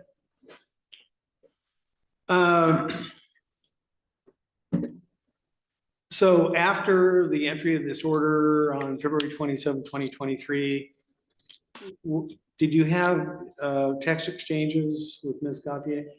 With Ms. Gauthier, yes, I have. Gauthier. And what would some of those text exchanges include? They would be either if I was running late or she was running late, or if we could change the visit potentially, and or if I could help schedule a visit for my other two children to go visit their brother without me, so they can have one-on-one visits with them. Did any of these text exchanges, these discussions go beyond days and times? Did they ever include discussions about how are things going? Yeah, I would ask how Caleb was, or I would ask her to show him something that I created for him, because he was expecting to see it during our visit, but it wasn't done being made at that time. So when it got that day, I sent her a text and said, hey, can you please show Caleb the dragon that I just made him, or can you show him this that I just got for him, because my visits are only like Mondays and Thursdays, so there'd be a good space in between. And how did she respond? They were mostly always civil. So some of these discussions that you had arguably went beyond days and times of visitation, but okay. Sometimes they might get a little heated in the conversation, then we just stop talking altogether. If I said something she didn't like, she would make a conversation. Don't forget, I have a restraining order already. Conversation. You've reviewed this order before. I'm showing you what's been marked as Exhibit 1. It's the protection order, and there's that provision that says no contact except incidental contact for exchanges and visits of Caleb Gauthier. Yeah. What was your understanding of that provision? That has, like, I can have communication with her if I'm trying to schedule a visit for my kids, or if my children come to me and tell me that something happened at a visit, that I could address it to her, because she was the one that sent it to them. So I figured that that's what that entailed, as long as I was making the conversation about my kids and or my visit with my son. So your interpretation of the order was that it allowed you also to bring up a subject maybe of concern. Yes. If it concerned your child with Ms. Gauthier. Yes. And in some of those conversations, did Ms. Gauthier advise you that you shouldn't be talking about those things because it was in violation of the order, or did she respond? She would respond.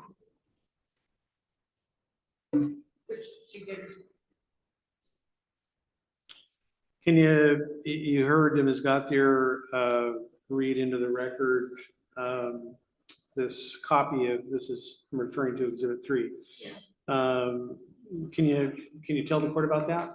Like what this seems a bit heated in tone, and so Yeah. can you describe to the court what the context is of this conversation?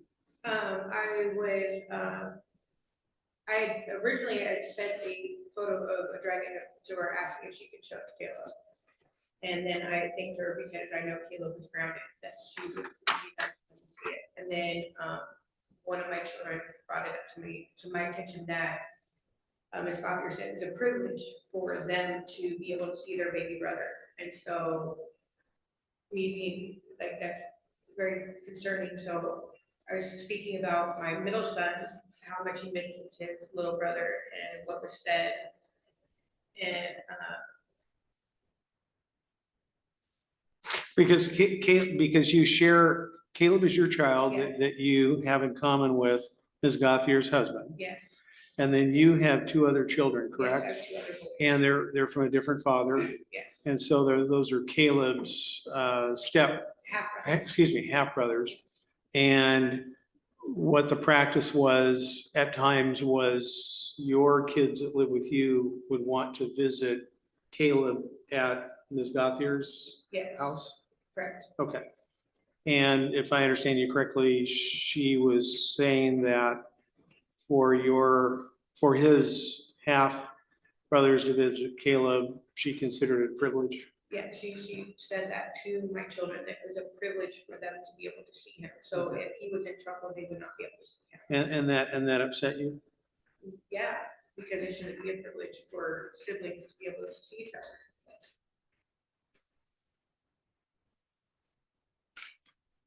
So from your point, just from your point of view, again, looking at this order, incidental, back to the order here, incidental contact for exchanges and visits of Caleb Gauthier.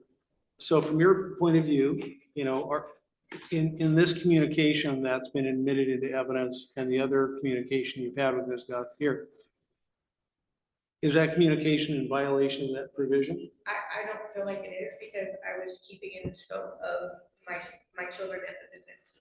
Either my children's visits with their little brother, because they're only 14 and 18, and then my personal visit with Caleb. How old is Caleb? Caleb's 9. Okay, and how old are the two, how old are his brothers? My middle son is 14 and my oldest son is 18. My middle son, he's legally blind. Okay. And do you happen to know whether in the order somewhere, did the judge define what incidental contact is? Did Ms. Gauthier ever offer a definition from her point of view what incidental contact is?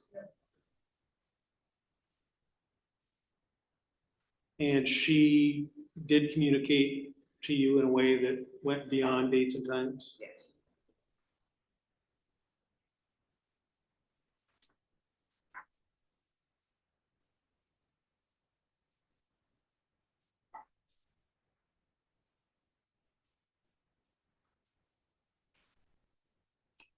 Just as, before we rest here, is there anything else you want to say?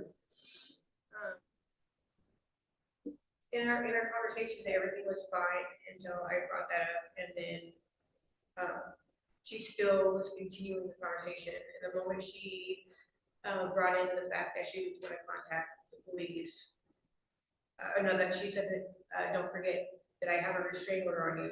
Right then and there, I felt like, okay, because she didn't like what I said. Now all of a sudden that I'm going to get in trouble. But before that, everything was fine.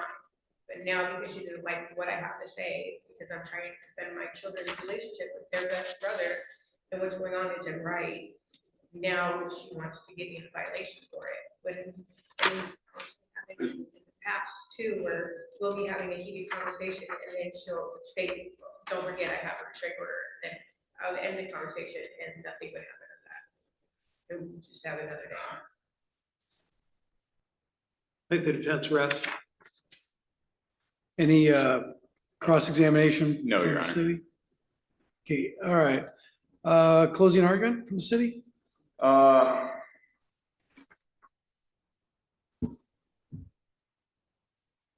No.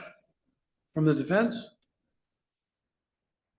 Well, I mean, it's the court's order, Exhibit 1. And it's not up to Ms. Gauthier to waive it. But I think there's a bit of a due process issue here, because the question is what is she on notice of what is prohibited contact? That's the problem I have with this type of order. It's not a very clean, cut and dried order.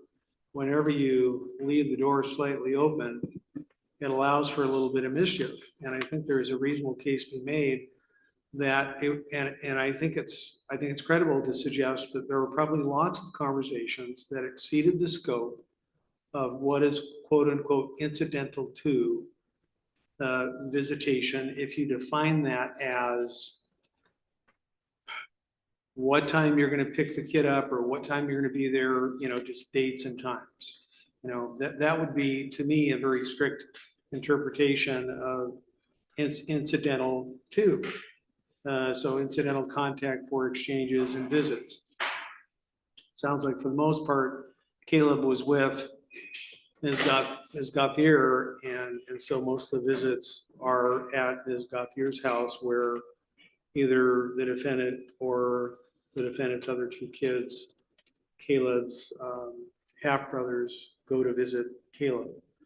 And, you know, it sounds to me like the parties did have discussions, again, that exceeded the scope of dates and times. They talked about, as Gauthier admitted to a degree, that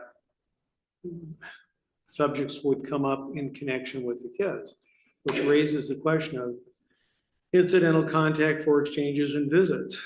And, you know, you can make an argument that, you know, if Ms. Olson is feeling like her child is being punished, Caleb, and because of that, the other step-parent is regarding it a privilege for Ms. Olson's other two kids to visit Caleb, you know, there's an argument that that's at least related to visits. Maybe it's not incidental, or maybe it's beyond incidental, but it's at least related to visits. And so to me, this kind of case is more properly resolved in a family court setting, and it's why I feel like enforcing this type of order in a criminal proceeding is using a sort of blunt instrument that kind of lacks the nuance that's needed with some of these family, mixed family dynamics. And so I don't think she's necessarily violated the order, because again, it was a practice between these two to discuss other things beyond dates and times. How is the kid doing? Be able to bring up problems. And then again, you still run into, you know, essentially kind of a due process issue, because, I mean, not to, and I don't mean it in a snarky way at all, but because I think as a practical matter, one might imagine what incidental means, but at the same time, I mean, you know, there can be some flexibility as to what that kind of term means. Incidental, it depends a little bit on how strictly you apply it. And so I think to the extent there's a question about the meaning of it, because we're in a criminal case, I think any vagueness, any uncertainty about the terms needs to be resolved in favor of the defendant. You know, rule of lenity comes to mind. And again, it's also kind of a due process issue, because the question is what exact behavior, what exact behavior is Ms. Olson on notice that if she engages in that behavior, it's a violation. And it is relevant to the extent that the strict application of those terms, or a real narrow interpretation of those terms, was sort of in a sense impliedly waived a little bit or modified by practice between Ms. Olson and Ms. Gauthier. So that's why I say this is a case that really appropriately belongs in a family court setting, but I think this is really the wrong forum for this kind of issue. But again, I think there's just some real due process issues. And again, what specific behavior, how would one know necessarily they're violating this order from a criminal law standpoint, where they could suffer confinement in jail? So I'm asking the court to make a finding about guilty and or dismiss. Okay, thank you. All right, so obviously I don't like any of these cases that involve parents dealing with children and all those sorts of things, but it is what it is in terms of what we have to deal with. So what we are dealing with is a no contact order that was entered, a protection order that was entered in Superior Court, Thurston County on February 23rd of 2023. This was a protection order that was entered on said date. According to this order, Ms. Olson was given personal service notice of this hearing. And the people that appeared at this hearing, it says the restrained person, Ms. Olson, did have actual notice of this hearing, and the hearing was held, and the people that attended was the protected person, Ms. Gauthier, and it indicates Ms. Olson did not appear. That's what I see. In that case, we have Commissioner Zinn. Whether I think Commissioner Zinn is a great commissioner or a terrible commissioner, it doesn't matter. We then get an order that's entered that the parties have agreed says, no contact order. Do not attempt or have any contact, including non-physical contact, directly or indirectly or through third parties, regardless of whether those third parties know of the order, except for service of court documents with the protected person. Exception, only this type of contact is allowed. Incidental contact for exchanges and visits of Caleb Gauthier. So this is an order that I think we can all agree prevents you from going outside Ms. Gauthier's house or running into Ms. Gauthier at Walmart and screaming expletives at her. I think it's an order that allows you and Ms. Gauthier to say, hey, I'm going to be late picking up Caleb, or hey, do you want to keep Caleb longer? Or my car's broken down, or whatever it is. That's what this means to me. And I completely understand what Mr. Haverco is saying, though. We just modified that order today. And it was not a protection order, but it was an order related to release conditions that said the parties are not to have any hostile contact.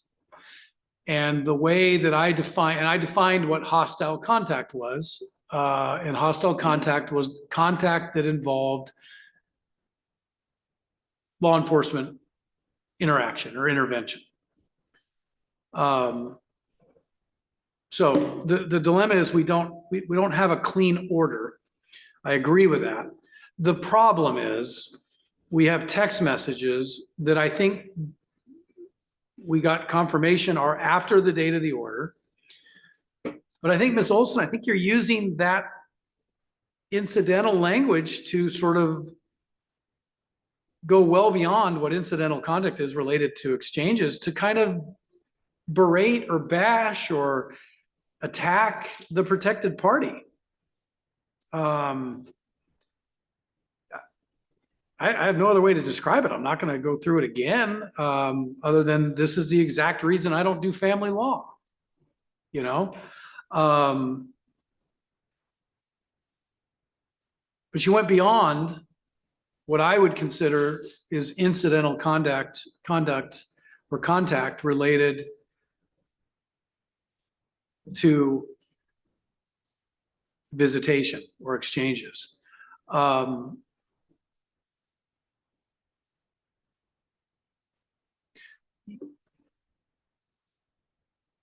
Ms. Gauthier has a protection order protecting her, using the power of the courts to keep you from having contact with her. There is a carve out for incidental contact related to exchanges and visitation. I don't agree with your interpretation. I don't think simply putting a bunch of text message language in about the child and then berating the protected party, but then throwing in more language like, okay, by the way, I'm going to pick them up tomorrow. That does not comply with this order. And I think that's kind of what you did here. I think that's kind of what you want this court to interpret this as. And I'm not going to interpret it that way. If you want to get the order modified, that's something that court needs to do. I'm not in a position to do it. I can't modify it, but I am going to, based on what's before me today, I am going to find that there is sufficient evidence beyond a reasonable doubt to find you guilty of violation of this protection order filed in Thurston County Juvenile Court or Family and Juvenile Court under cause number 23-2-30112-34. And as such, I'll find you guilty of that charge. Are we going to move to sentencing today? Yes. Okay.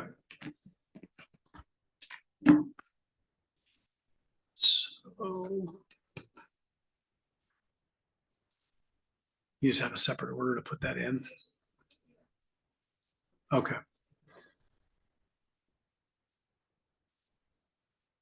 So I've got a judgment and sentence in front of me. Finding of guilty, here from the city in terms of sentence.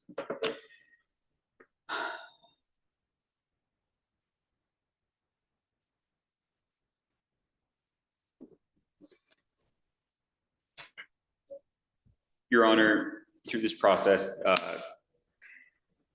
it's been made clear to the city that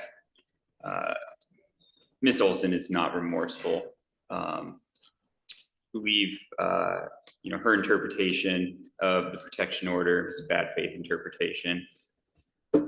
Using any vagueness to berate Ms. Gothier, the protected party, it doesn't appear that she's taken this seriously. And while this court may typically find sympathy on parties in similar circumstances, ask that the court impose some jail time here, hoping that this finally be a wake-up call that Ms. Olson needs. City asks for 5 days and the rest suspended. All right, thank you. Mr. Averco. She does have, if you look at her record, she does have a bit of a record, although most of it is quite a bit older. She, just double check.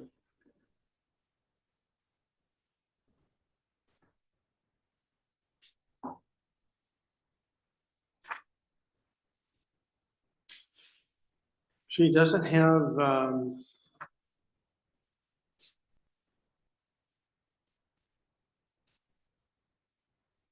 don't think there's any prior violations. So, okay.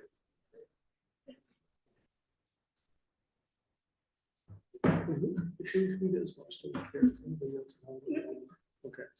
Well, so first of all, the court does need to know she does still have 2 kids at home, one of whom I guess is blind. He's 14 years old. She's the sole care provider for these children, as I've been advised. So there's a real question as who is going to be providing child care if she's sentenced to 5 days in jail. I'm not going to impose jail time, Yeah. just so you know. So let's move on from that. Okay. So, but I guess I would ask the court, and the reason I mentioned her record is because notwithstanding that, because she has no prior domestic violence, I'm assuming she gets a message from your Honor's order. I would ask the court to actually entertain imposing a deferred sentence of 12 months or make it longer in exchange for a deferred sentence, but to defer it for 12 or even 24 months on the condition that she abide by that order, not have any new criminal law violations. My understanding is the visitation with Caleb has been, is that terminated? No, I'm trying to get rid of back. You don't have any now? No, I have video. There's video visits twice a week. Twice a week, yeah. Yeah, so I would ask the court to consider a deferred sentence with a dismissal at the end of the deferral period if she can behave herself and abide by the order and stay out of trouble and give her an opportunity to not have a domestic violence charge on her record. Okay. All right, Ms. Olson, you have the opportunity to say something at this point. You don't have to say anything. It's up to you.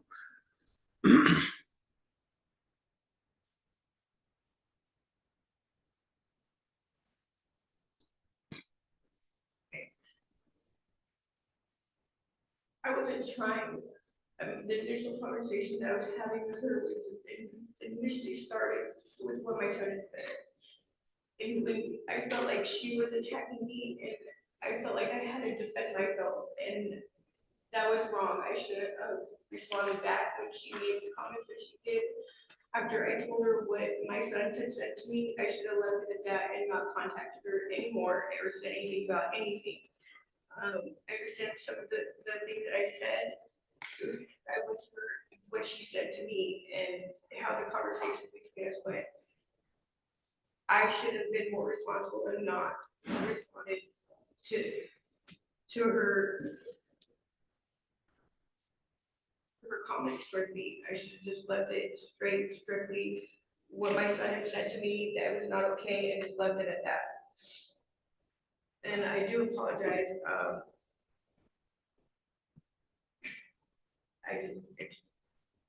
Understood. Okay. And Ms. Gauthier, you're here.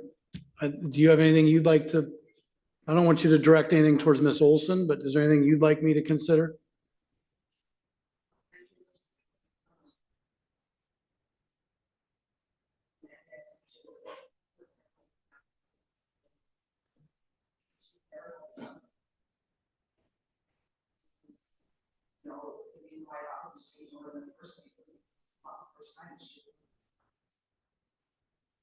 Okay. Okay. All right. So Ms. Olson, what I'm going to do is this. I'm going to impose 364 days in jail. I'm going to suspend all 364.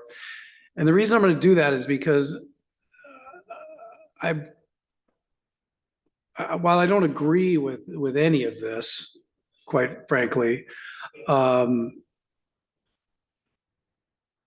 is a no contact order in place, okay?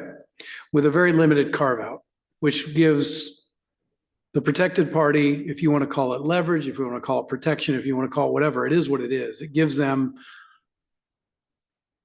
the authority over you if they feel you have crossed a line or anything else,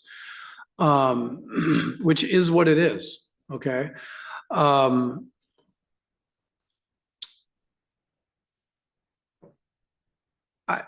I don't know what to say. You know, there's obviously there's emotional thing going on. There's kid things going on. There's all whether or not you dislike her, she dislikes you, or vice versa. There's an order in place. This is a business relationship. And I hate to put it that way, but I don't know of any other way to describe it. When people come in, and I don't do family law, but I have people come in and they're complaining about their ex-husband or their ex-wife or whatever it is. And I'm like, you married him and now they have a kid, right? I mean, and it's not funny, but it's true because it becomes a business relationship. If Caleb is successful, then you're successful. And if Caleb's successful, then Miss Gauthier is successful. And if Caleb's successful, whether you like, I think assume Andy's the father. I don't know Andy. I don't need to know Andy, but if this kid is successful, all three of you are successful. Okay? And you really got to look at that. It's a business relationship. And everybody wants to put the emotions into this and this, that, and the other thing. No, I mean, Miss Gauthier might be Mother Teresa. She might be Attila the Hun. It doesn't matter. You guys have a relationship where you have to have a relationship with her to some degree, very limited based on this. And it's to pick up Caleb from school or from basketball or from football or from whatever else. That's the relationship. That's it, right? And if you start getting wound up into either some sort of, oh, you know, I feel guilty for whatever reason, whether or not you don't have enough visitation or you should have more or you don't have enough. Kids are pretty malleable. And if kids know you're there, they're generally going to be successful. You can take a stable kid and have them live in a van down by the river with a secure environment, and that kid will be okay. You can take a kid and put him in $1 million house with a couple parents that are complete whack jobs, and that kid will be a whack job. So I just want you to understand that it is a business relationship. When you feel yourself starting to get wound up into stuff, whether right, wrong, indifferent, doesn't matter. It comes down to the business of what you can and can't do and what your role is. Does that make sense? Okay. So what I'm going to do is this. I'll impose 364 days in jail, 364 days all suspended. And I will note that you don't have one of these violations. While there may be a bunch of other violations, I'm hoping this is the only issue that ever comes up here. And to that end, I'm going to give you a chance to kind of earn this. Okay. And what that is that's going to be in the form of a deferred sentence. What a deferred sentence is you're going to plead guilty today. This is going to be on your record. However, if you don't have any similar law violations, so if you get a drive, I'm not encouraging you to get a driving offense, but if you get a offense like this, again, you will lose the deferred in this record. This will stay on your record for perpetuity. If you go 2 years with no other violations, then in 2 years, this charge would be dismissed. So it gives you a carrot to kind of work on the things you need to work on. Make sense? Okay. All right. So Madam Clerk, if you can put that. Oh, I'm not going to impose any fine.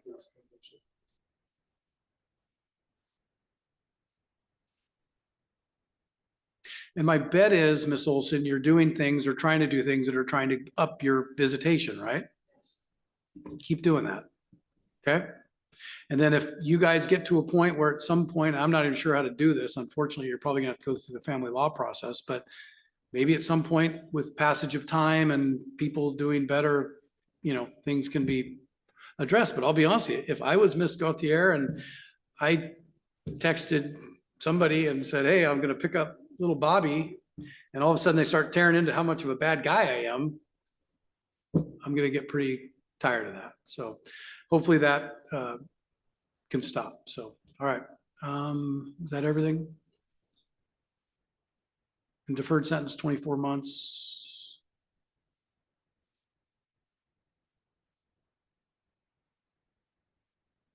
I need to refresh it. There we go. Okay, 24 months deferred sentence. No criminal law violations, appear at any court hearings, and again, appear on time. Okay, all right. Abide by all protective orders, including this one. And again, if you folks want to get it modified, or if you want to make a petition to get it modified, that's something you're gonna have to do through the Superior Court, okay? All right, anything else from the city?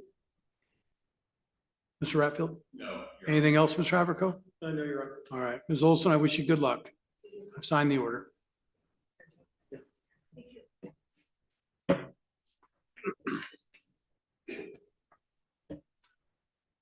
All right, now we're going to jump back into the 1 o'clock docket, right? Okay. Sorry, we're running a little bit late, folks.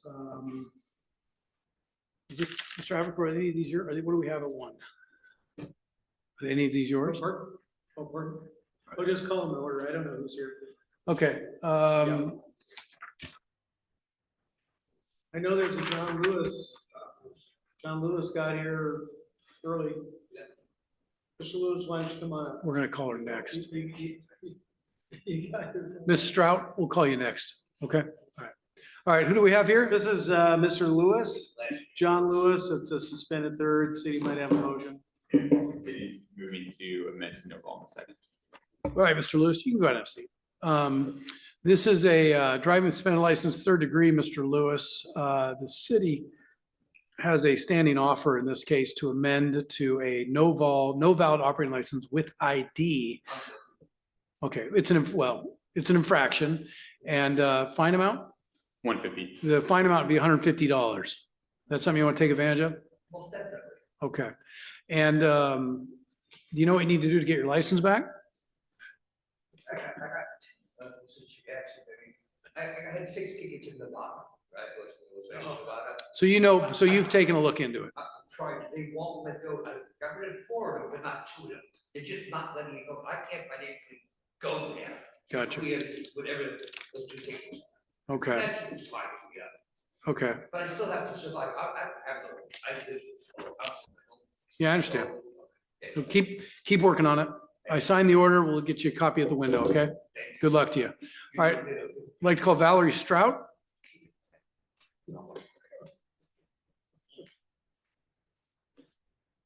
Good afternoon, Ms. Strout. No, just if we can move that chair out of the way so she can get in there. Thank you. Thank you very much. Ms. Strout, this is, hold on one second. All right, Ms. Strout, this is cause number, City of Yelm versus Valerie Strout, cause number 5807000131. Ms. Strout is present, out of custody in the courtroom, on for arraignment theft, 3rd degree. Ms. Strout, are you currently employed or do you receive benefits?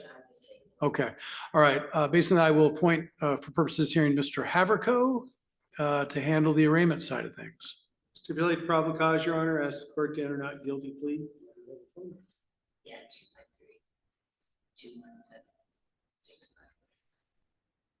253-217-65. Okay. Based on Mr. Haverco's statements, we'll stipulate the probable cause for purposes hearing only, enter a plea of not guilty. I'm going to appoint Mr. Haverco as court-appointed counsel based on Ms. Strout's financial circumstances. Ms. Strout, you're going to be released on your own recognizance. What that means is I'm not going to hold you under the following conditions. You're to appear at all scheduled court hearings, no criminal law violations. You're going to keep your address up to date with court and the Department of Licensing, only to use your true and legal name and your date of birth.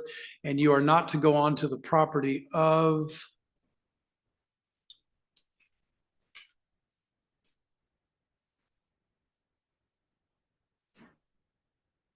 Walmart. Do you understand that? Okay.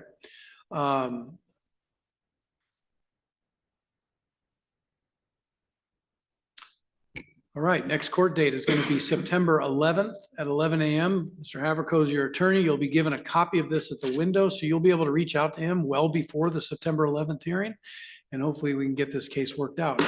Okay? All right, I'll sign the order.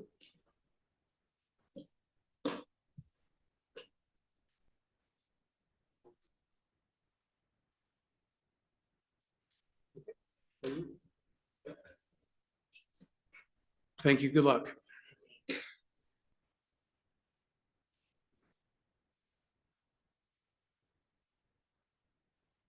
Okay. Call the next matter. Let's see. How about Juan Cabasal? Come on forward. Cause number 5A06625554, obstructing law enforcement, and then there's a tracking and mitigation hearing under 5A06625553. You are Juan Miguel Cabasal? What's your last name? Cabasal? Okay. All right. Good afternoon. Mr. Cabasal, are you working? How much you make a month? I can barely hear. You're gonna have to speak up. Below 4,000. Below 4,000? Do you have any children? No. Okay, but you're working, making 3,500 to 4,000 a month? Yes, All right. Mr. Cabasal, I'm not sure you're going to qualify for a court-appointed counsel. I'm willing to appoint Mr. Haverco for today's purposes, for arraignment purposes. I'd have you contribute $100 to the court for that service. and when they're Do you get Medicaid? Okay, all right. Based on that, I will find you eligible for court-appointed counsel then. Mr. Haverco? Nothing to add. Stipulate the probable cause, ask the court to enter not guilty plea. Okay, so Mr. Cabasal, we're going to enter a plea of not guilty to the charge of obstructing law enforcement. Assume we'll have the infractions track.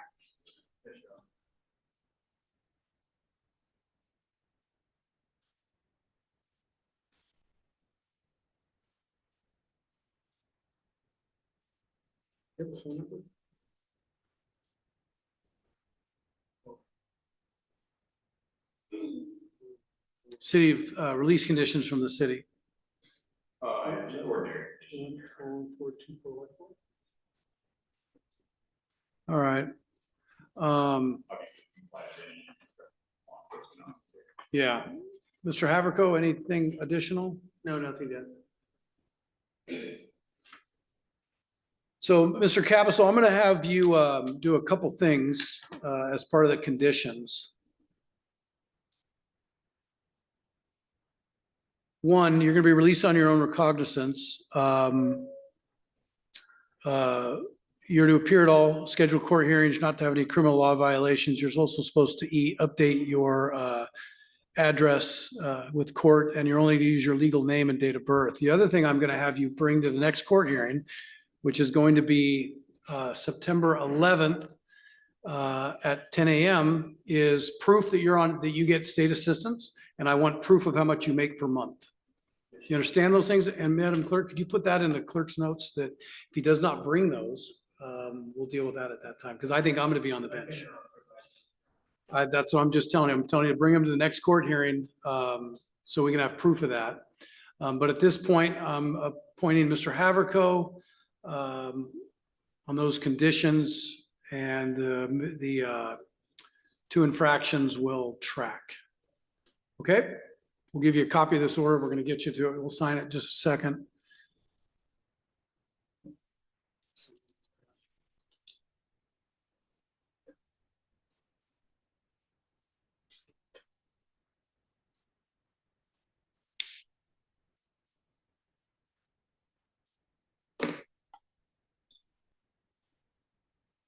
All right, I've signed this order. You're also going to be given contact on how to contact Mr. Haverco. Make sure you get in touch with him sooner than later.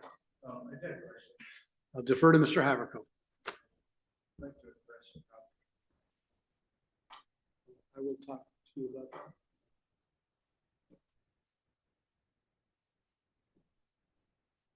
Okay, that's it. Go out and grab from the window the copy of the order. Okay. We'll see you back here on the 11th. Thank you, God. Thank you. Next case is City versus Danielle Driscoll. On forward, Ms. Driscoll. This is cause number XZ 0531486. Charges theft 3rd degree. Ms. Driscoll is present, out of custody. Ms. Driscoll, are you currently working? Okay. All right. Do you receive any state assistance of any kind? Okay. All right. Based on that, I'll find you're eligible for court-appointed counsel. Mr. Haverco, appoint you for purposes of today's hearing. Stipulate to probable cause, enter not guilty plea. All right.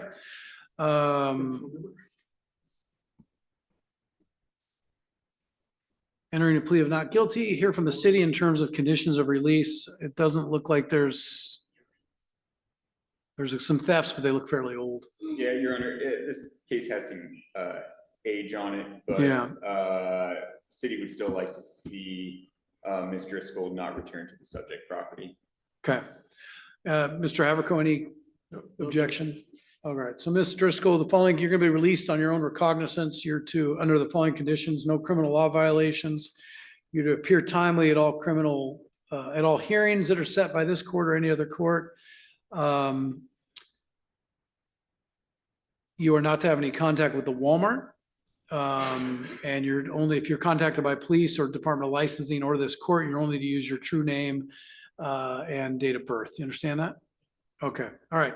You're going to be given contact information on how to contact Mr. Haverco. Be in touch with him sooner than later. Your next court date is going to be September 11th at 11 a.m. All right. All right. Good luck to you, Mr. Driscoll.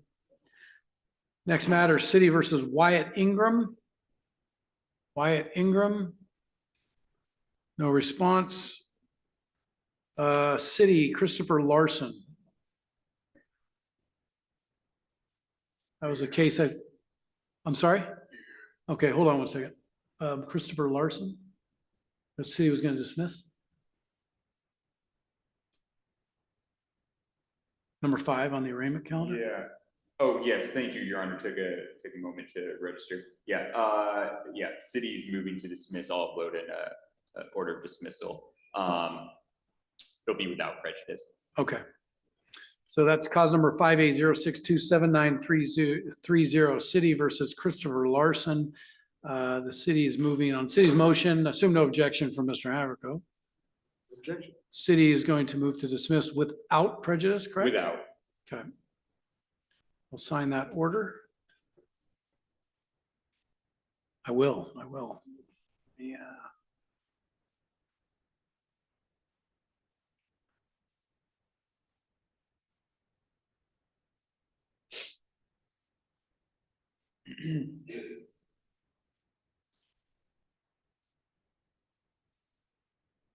All right, Mr. Ingram, you're Wyatt Ingram. Oh.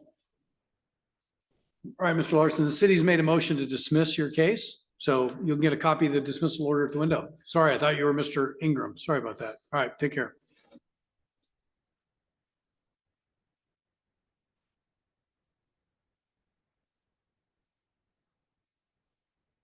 All right, I've signed Driscoll.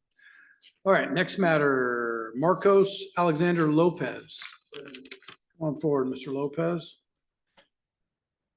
This is cause number 580692730, charge of DWS third. City's motion? Yes, city's moving to amend the charge to no fault in the second degree. All right, Mr. Lopez, so you've got a no insurance tickets it's tracking as well. But with what the city's doing with driving with license suspended thirds is they're amending to a no valid operating license with ID, which is an infraction and imposing a $150 penalty. Do you want to, what's your, I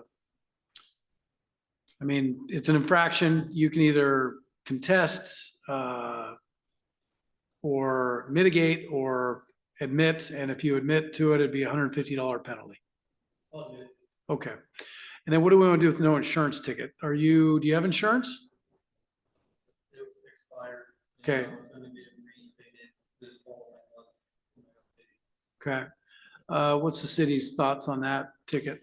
Your Honor, I understand that these things can get expensive. City would be fine with it being reduced to something more reasonable, perhaps $150.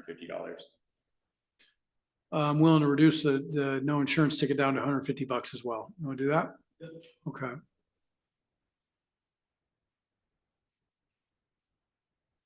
Let's see here.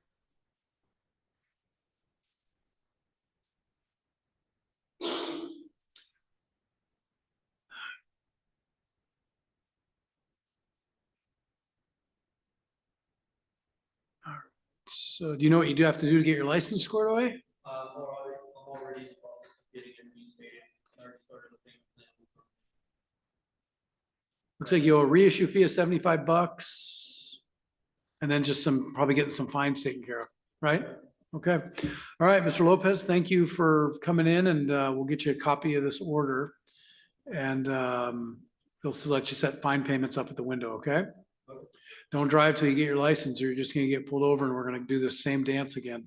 Yeah, I'm not trying to do this. Okay, good. Take it easy. Have a good rest of your day. Tyler Menifee. Come forward, Mr. Menifee. Cause number 580628214. Here for arraignment. I forget. I thought I signed. I know I signed that. Hold on a second. No, I'll sign it right now, but I wonder if you added that. Do I need to fill anything out on this or just sign? Oh, there we go. Yep, there we go. Oops. Oh, sorry.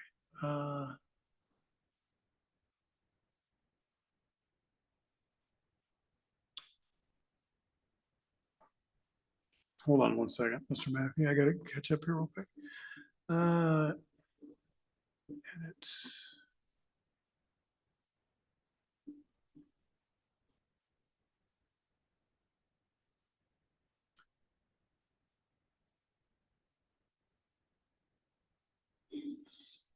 It's not letting me sign. So I'm trying to get in. Okay, hold on one second.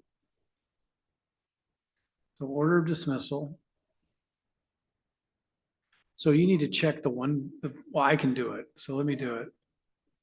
Ordered that the charges of, what was the charge on Larson? Was it assault 4? Assault 4. DV? Yes. Is dismissed without prejudice. I think that's probably the issue. Other orders.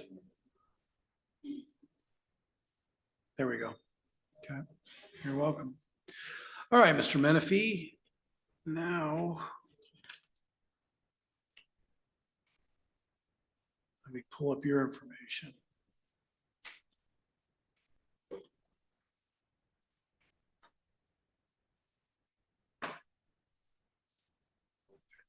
Menifee. All right, I called this case, cause number again, 580628214. Mr. Menifee is present. Here for arraignment. Mr. Menifee, are you currently employed? No, I'm 100% disabled veteran, sir. Okay, all right. Based on that, I'll appoint Mr. Haverco for purposes of the arraignment today. Stipulate the probable cause, Your Honor, ask the court to enter not guilty plea. Okay. Based on that, finding probable cause, entering plea of not guilty. Conditions of release from the city. Ordinary conditions, Your Honor. Okay, Mr. Haverco, anything additional? Nothing to add. Okay. Your phone number? Yes, sir. What's the number? 253? 426 9327. All right, going to release you on your own recognizance. Following conditions appear timely at all scheduled court hearings, no criminal law violations. Keep your address and name up to date with everybody. Next court date is going to be September 11th at 11 a.m. It'll be here. Mr. Haverco will be your attorney. You're going to be given a document that has his contact information. So reach out to him sooner than later. We can hopefully get this resolved. Yes, sir.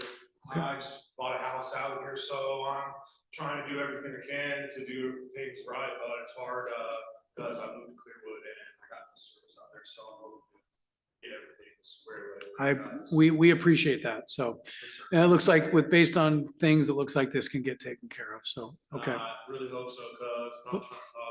Yeah, no, I get it. I get it.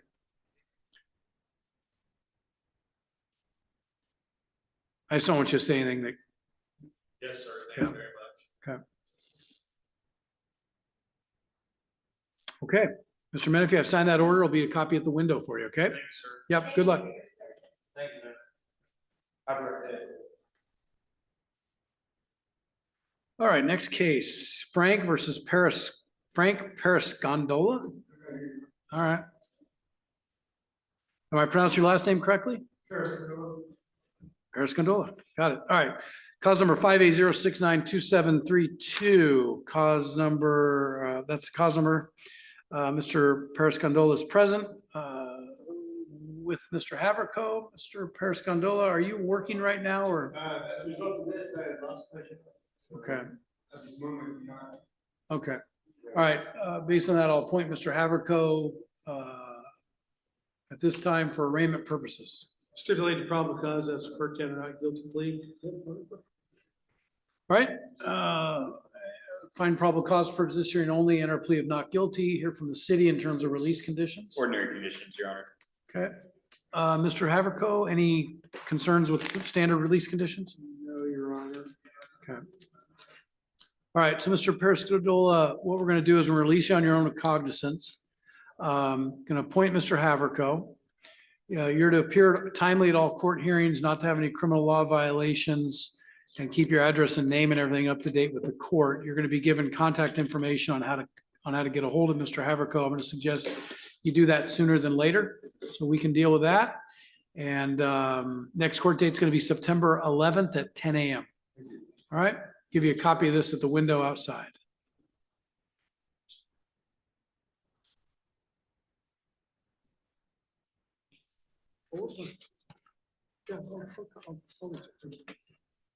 All right, thank you. Next matter, City versus Jeffrey Pruitt. Good afternoon, Mr. Pruitt. Cause number 580662555, or it's 580662552, on for arraignment, driving with suspended license, second degree, and operating motor vehicle without ignition interlock. It looks like we may have a deferred prosecution on for review under another cause number, Mr. Ratfield. But for right now, we'll deal with the arraignment. Mr. Pruitt, you currently employed? Yes, sir. Okay, are you working full time? Yeah. Okay, how much you make a month, give or take? Maybe under 2,000. Okay, do you have any children? I got 3 boys. Yes. Okay, all right. I'll find you're eligible for court-appointed counsel, no expense to you, and appoint Mr. Haverco accordingly. Stipulate the probable cause, that's the court to enter not guilty plea. Okay, find probable cause, enter plea of not guilty. Conditions of release. Ordinary conditions in these circumstances, Your Honor. Okay, Mr. Haverco, anything additional? Nothing to add. All right, so Mr. Pruitt, it does look like, I'm gonna look at something here.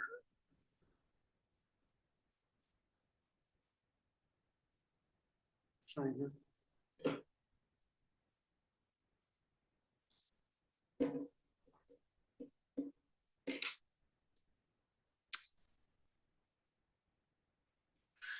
Yeah, Mr. Pruitt's on a deferred prosecution from October of 2024 out of this same court, so that'll track. So, Mr. Pruitt, be in touch with Mr. Haverco, because you got kind of a lot riding on this.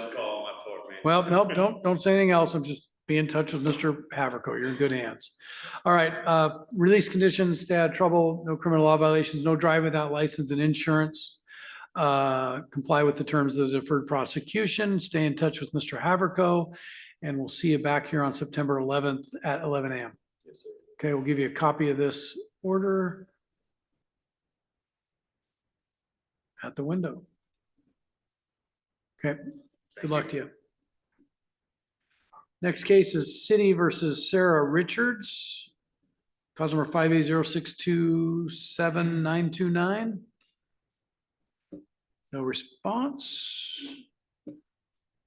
Chanel Robledo? Robledo? What? Robledo, okay. Go ahead and have a seat. This is cause number 580692735. Chanel Robledo is present. It is a charge of DWS third degree. Motion from the city? Yes, Your Honor, city's moving to amend to no fault second. Okay, Ms. Robledo, what the city does is on these cases when there's no other sort of tracking thing with this, the city will amend the criminal case, which is driving with license suspended third degree, to an infraction, which is a no valid operating license with ID, and they'll impose $150 fine. Is that something you want to take advantage of? Okay, all right, I will sign that order. And you know what you need to do to get your license back?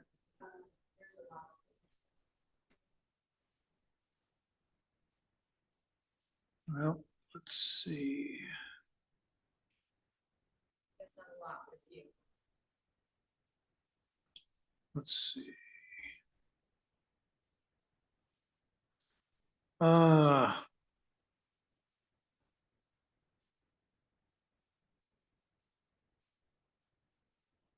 There's a few. Yeah, well, you can probably figure it out. I mean, it's gonna take you some work because you've got a lot of fines. Okay, don't drive. Because all it's doing is just adding insult to injury. Okay? All right, Mr. Robledo, you'll get a copy of the order at the front window. Good luck to you, okay? Yeah, take care. Marcus Sheets.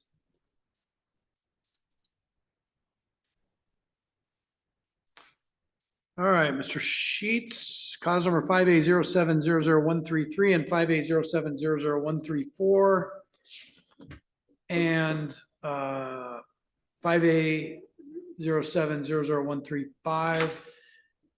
Criminal cases, DUI, dangerous knives, and then there's a tracking infraction. Mr. Sheets is present. Go and have a seat, Mr. Sheets. Thank you. Sheets, are you working? Disabled? Okay. All right. Based on that, I'll find you eligible for court-appointed counsel and appoint Mr. Haverco. Mr. Haverco. Stipulate the probable cause, Your Honor, as support to enter not guilty plea. Okay, do that. Enter plea of not guilty to both criminal counts. Hear from the city as it relates to conditions of release. Yeah, standard DUI conditions, Your Honor, and also ask that Mr. Sheets try to stay away from knives.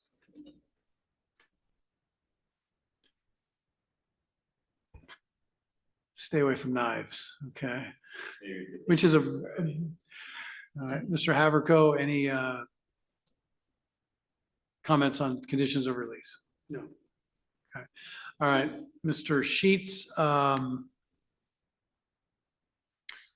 So it looks like you got some pretty old DUI history that I'm looking at. All right, so we're gonna release you on your own recognizance on the following conditions. You're to appear at all court hearings, no criminal law violations, only use your true name, legal name, date of birth, change of address, things like that. Don't drive without valid license and proof of liability insurance. You're not to drive with being physical control of a motor vehicle with any alcohol concentration of 0.08 or more. You're not to refuse to submit to a breath test. The other thing we have here, folks, is he would have to have ignition interlock requirement within 5 days. So I'm going to have to impose, you have to have an ignition interlock in any vehicle you drive within 5 days. Pending, it's a pretrial, it's a statutory requirement. Okay. Mr. Haverco can maybe talk to you about that. Do you want to check that? Are you going to check the box? Yeah. For the deal, for the operating, yeah, okay. Your Honor, Yeah, I'd also like to contest the impound voice. okay, there's a separate process. You can file that with the clerk. Okay. Yeah, and that'll be a later, yeah.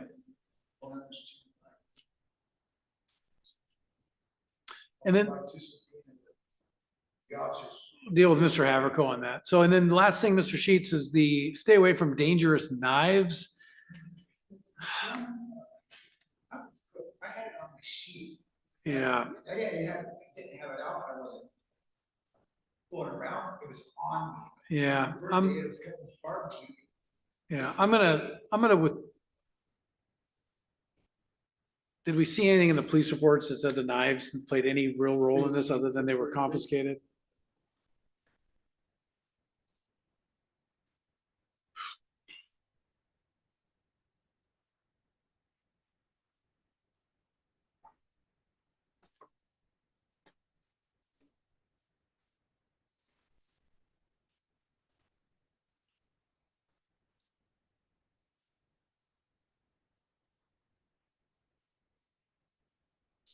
Yeah, I'm gonna remove, I'll actually have that restriction removed. It didn't really play a role in anything, so.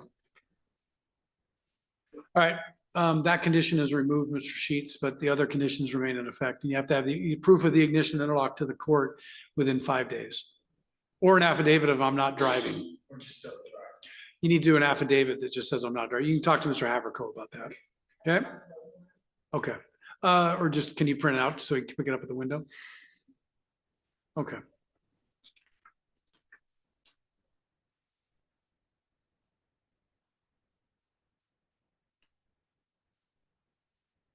And then the next court date is going to be September 11th at 10 a.m.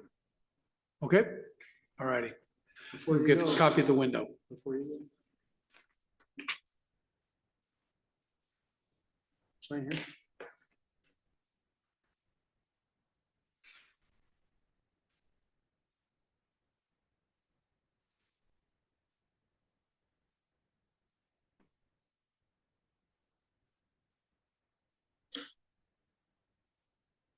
Yeah, so go to the clerk's window and get a copy of the paperwork. That's it. And you go to the window and get the paperwork. Okay, next case is City versus Christopher Smith. Cause number 5A0692729. Mr. Smith is present out of custody. Charges driving with license suspended 3rd degree. Is there a motion from the city? Yes, Your Honor, city moves to amend.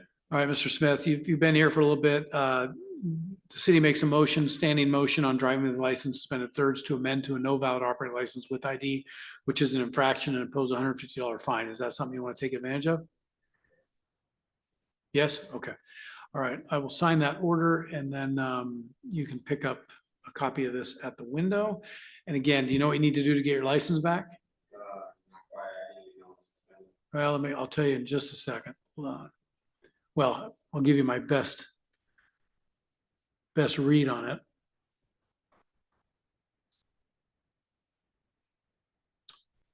Let's see.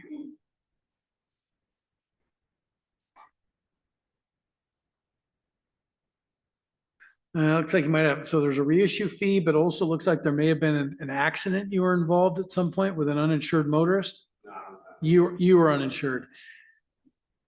That's hanging up your license. So you got to call DOL.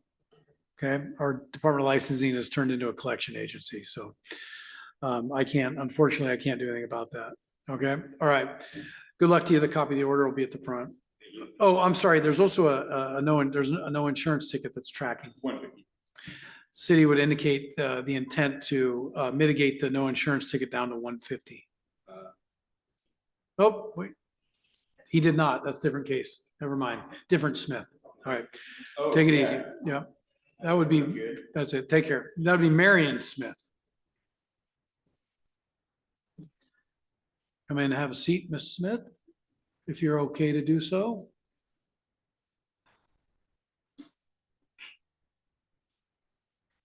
This is Marion Sue Smith, cause number 5A06625550, with a hit and run attended vehicle allegation, as well as a no insurance, tracking no insurance mitigation hearing.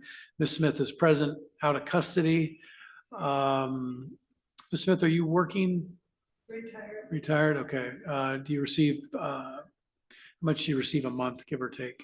How much do you bring, how much do you make a month? Okay. All right, I'll find you eligible for court-appointed counsel and appoint Mr. Haverco for today's arraignments. Mr. Haverco. Stipulate probable cause, Your Honor, ask the court to enter not guilty plea. You have a phone number? Okay.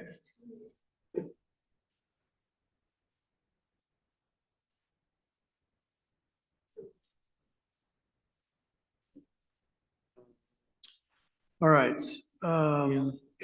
Conditions from the city? Standard conditions, Your Honor. Drive license and insured. Yep. All right. Anything else, Mr. Haverco, anything additional? Nothing yet, Your Honor. All right. So Miss Smith, you're going to be released on your own recognizance under the following conditions. You're to appear at all court hearings. You're not to have any criminal law violations. You can keep your name and address and everything up to date with DOL in the court. Not to drive without valid license and proof of liability insurance. And I'm appointing Mr. Haverco. Your next court date is going to be September 11th at 11 a.m. Understand those conditions? That's good. And we'll have the no insurance track.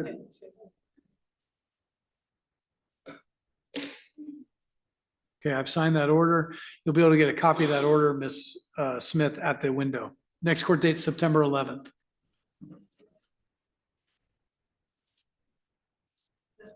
That's it. Ashley Stephenson?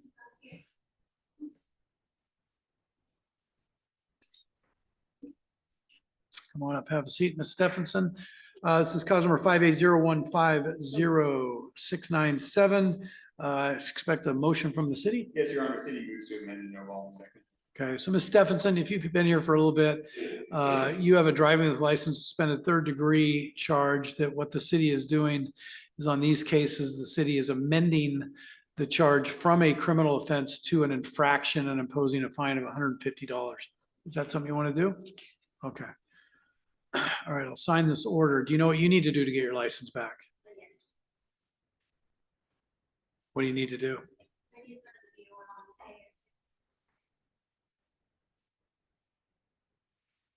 Let's see.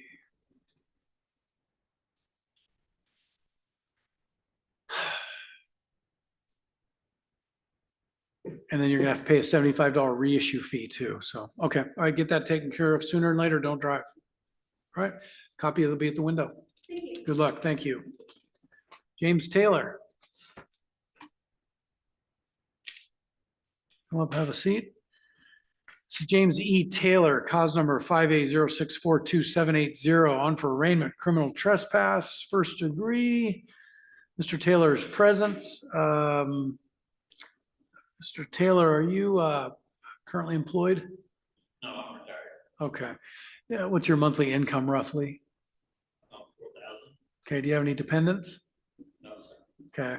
What I can do is you can either hire your own counsel, or I can. I had counsel this morning, he was here, but he couldn't stay. Okay. I was under the impression that this was going to be dismissed.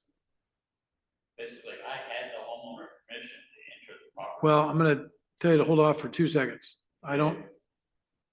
Okay, so Mr. Murphy is going to be representing you then?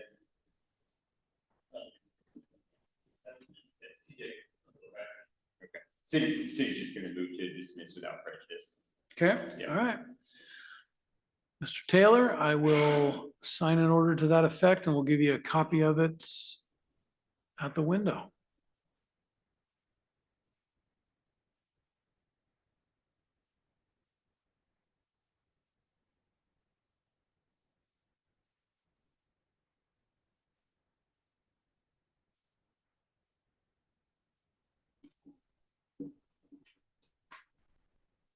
that do I sign a pretrial release commitment or is that just a, or is there just?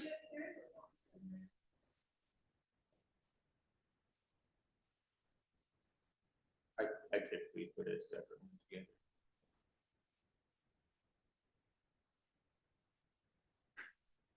Okay, it says dismissed without prejudice, so Okay, perfect. I'm good with that. I'll sign it. Okay. We'll give you a copy of this at the window, Mr. Taylor. Okay. Good luck. Thank you. Jason E. Tipton. He was also supposed to be here. William Treat. Alexander Valentine. Anna Weber.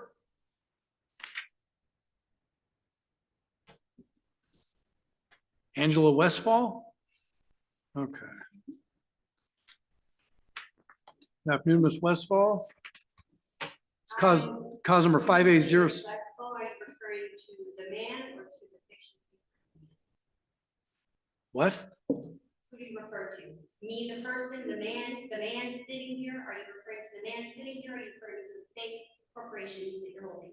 Okay, this is cause number 580657399. Defendant Angela Westfall is present. Charge is theft third degree. They are here for arraignments. I'm going to appoint Mr. Haverco for purposes of arraignment. I have to approve that. You do. Do you want to represent yourself? I want to question jurisdiction. Don't you and you all work for the state? How do I get here, stay here? All right. Do we have an advisement of rights form? Okay, well, let's print out an advisement of rights forms for defendant Westfall. I cannot consent to anything. I cannot consent to anything in this courtroom. I appreciate that. You are paid for the same person and I cannot get fairness. Do you mind getting an officer in here just in case, please? Thank you. Thank you. Yeah, just we'll give them the rights and they can either read them or not read them. So what I'm not going to do is mess around with you and go back and forth. You're here for an arraignment today.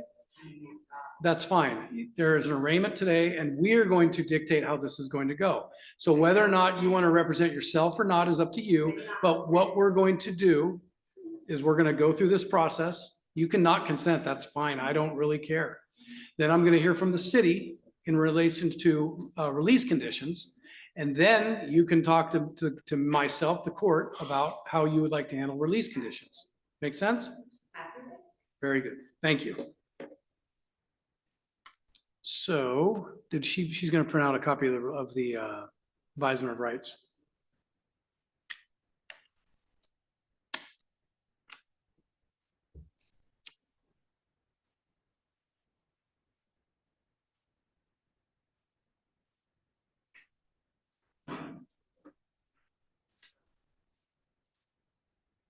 Just want you here just in case.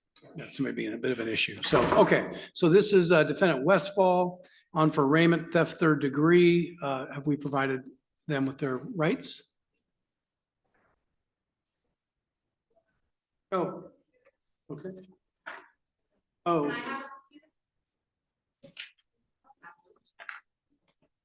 So Mr. Ratfield, what I'd like to do is swear you in for purposes of establishing probable cause. Do you swear affirm the testimony you're going to provide is the truth, whole truth, and nothing but the truth? Yes, Your Honor. Go ahead. All right. This is again cause number 580657399. Charges theft third degree. Defendant is defendant Westfall.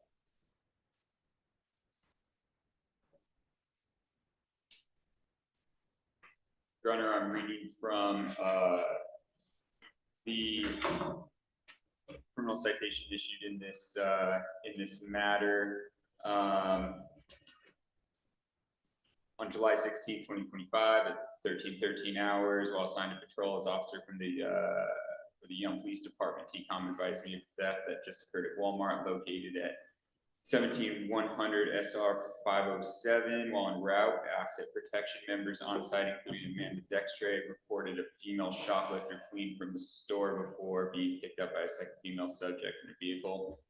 AP described a Jeep Cherokee bearing Washington plate CRS 3561 fleeing on State Route 507. This vehicle was not located in the area by responding officers. Flock camera research for vehicle imagery showed numerous recent hit confirmation the plate cabling was displayed on a 2021 Jeep Cherokee near black or dark burgundy in color. A records check on the vehicle's registration identified the registered owner as a Tennessee Smith of Edmonds, Washington. Amanda with AP transmitted surveillance imagery of the theft suspect and accomplice as they passed all points of sale. Amanda notated that the unidentified female suspect removed 5 electronics products from locked product hangers and concealed them in her purse valued at $67.83. Okay, I'll find probable cause for the charge of theft, 3rd degree, occurred on July 16th, 2025. So conditions of release. So I'm a little bit concerned. We have a theft charge from Centralia 2024. This appears to be potentially a ring because she was with several other people. Is that correct?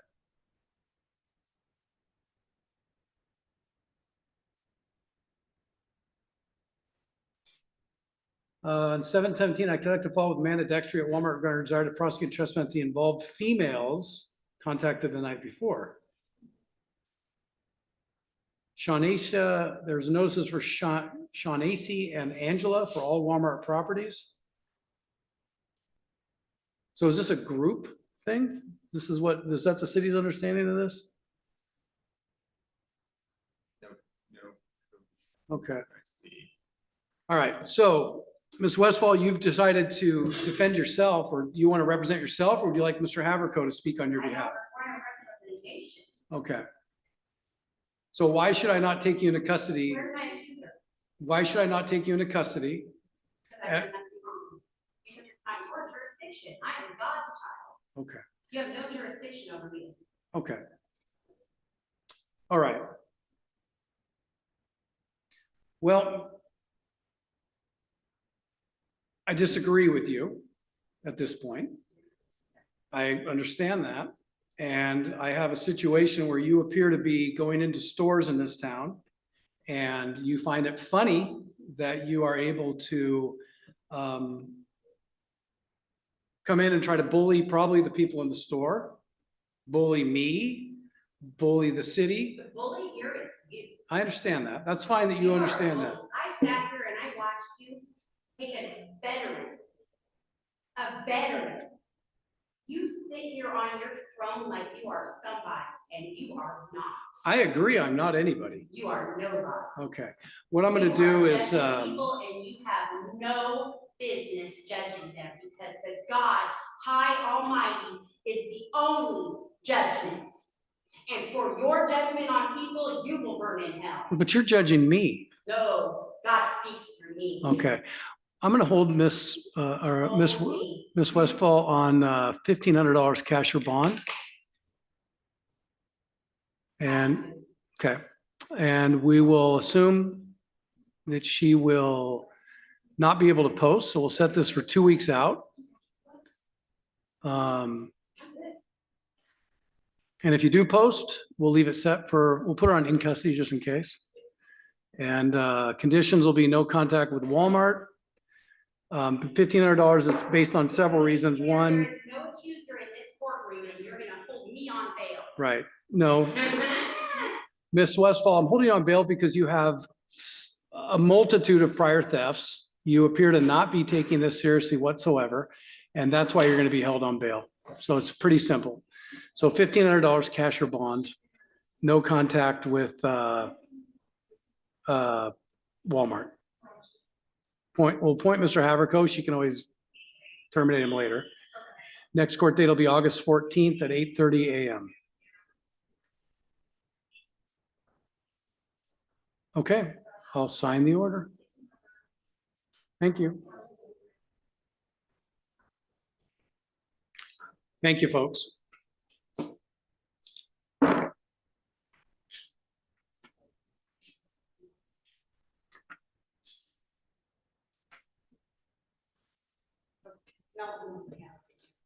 Court will be in recess for a few minutes. Okay, yeah.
Mr. Ramsey, why don't you come forward?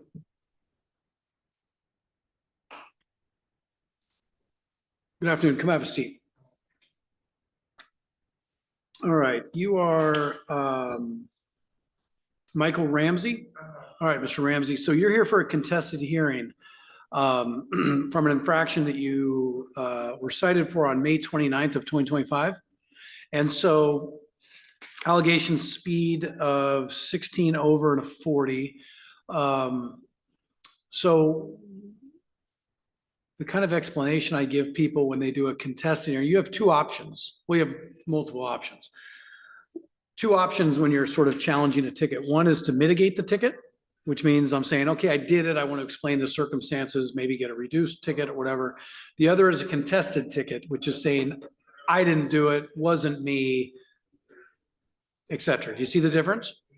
So the reason I want to convey that difference to you is that I still retain the discretion, but if I go through a contested hearing and I find that you committed the infraction, I find the infraction committed, then I'm less likely to mitigate it.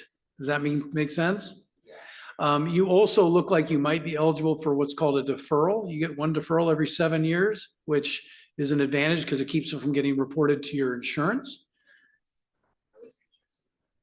Okay. What do we charge for a deferral? $100 as 6 months? 4 months. Okay.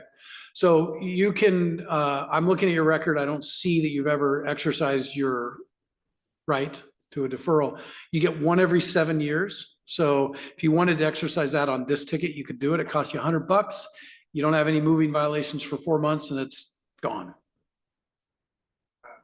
You guys offer traffic school, other things to.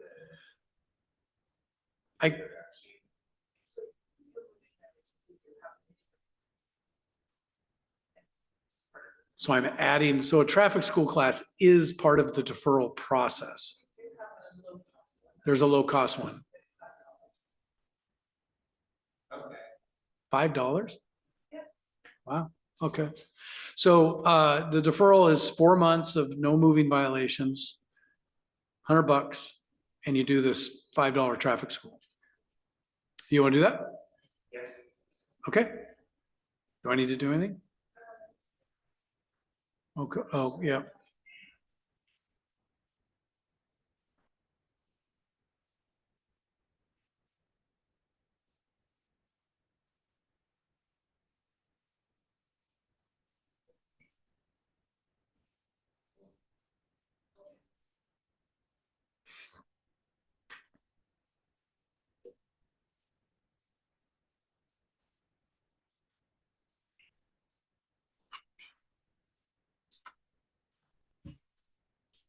Is there anybody online, by the way?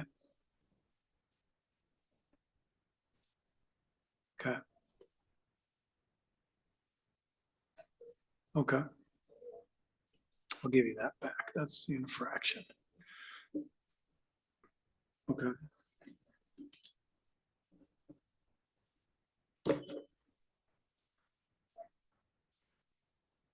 Okay, so Mr. Ramsey, I'm going to sign the order. 4 months, $100, do the traffic school. Ticket is gone. Fair enough? Okay, sign the order.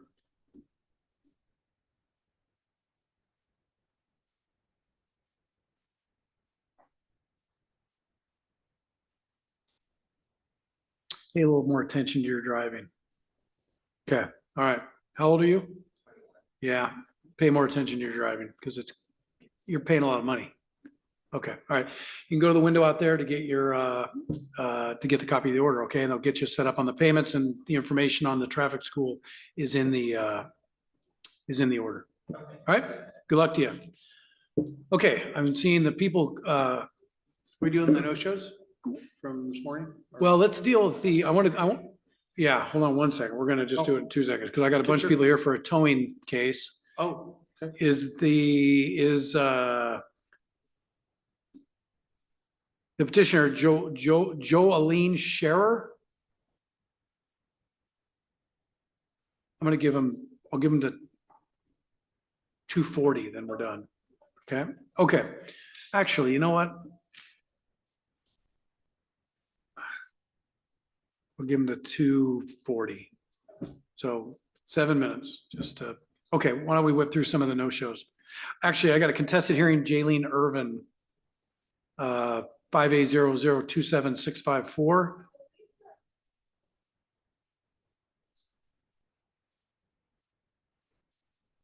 Okay, oh, Lorenzo Leone, okay. Your Honor, on Mr. Irvin's case, I unfortunately I had the discovery on my desk, and now the discovery is not there. I think it made its way into a shred pile. So there has been a serious mishap here with my materials. I'm not ready to proceed. I emailed Miss Ramirez and asked her if she could send me another copy of the materials at the last minute. But I'm in no position to proceed. I'm asking that the court reset. Okay, well, we reset. How far out do you want to reset? As soon as the clerks can get me in for this, and I apologize for the inconvenience here. August 14th. August 14th, same time, Your Honor. I think so, yes. I can make it work since this is such a quick appearance. I can make that work at 2:30. Thank you, Your Honor. All right, thank you. All right, bye. Scott Miller, mitigation hearing. Mr. Miller? Yes. Oh, come on in. Have a seat. Sure. Yep, please. All right, you are Scott Miller, 5A0035741. You're on for a mitigation hearing. No insurance, driving dangerously distracted, failure to yield to pedestrian crosswalk. And then my notes indicate you'd be a few minutes late, so we're right on time. So, okay, so you're here for mitigation. You want to explain the circumstances? Yeah, I don't know why I didn't have the proper insurance card. Okay. But I have it. Okay. And it was in effect at the time? Yes. Okay. Let me find you in here really quickly. There he is. Okay, I'll go ahead and dismiss the no insurance ticket based on Mr. Miller's comments. As far as the accident. Yep. I did look at the crosswalk. I am in on crosswalks in any place kids are. Mm-hmm. When I was 10 years old, we were babysitter's house. My 6.5-year-old little brother running across the street and ran up. I saw that. Yeah. I'm always gaming with that. I was being careful, not saying that I didn't contribute to this happening because I would have tried. Mm-hmm. But there were no lights on the crosswalk. They didn't go off. I saw nobody around there, and I looked down, quarter second, half second, just about like I just looked down at the computer. Right. I ended up, he was running across the crosswalk, and I ended up threading him with the left corner. He came from the right side, and I threaded him with the left corner of my car. I did hit the brakes, just obviously. Right. Okay. What? I don't know where the dangerous came from, but yes, I did hit a young person in the crosswalk. Okay. So Mr. Miller has nothing other than this on his record. And you have insurance? Yes. Yeah, so would he be eligible for a deferral?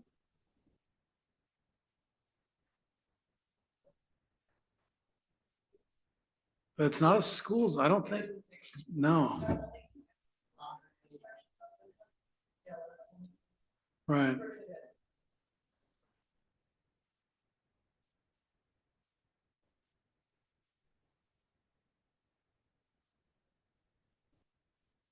It was a crosswalk, and it was at an intersection, obviously involving the middle school in June.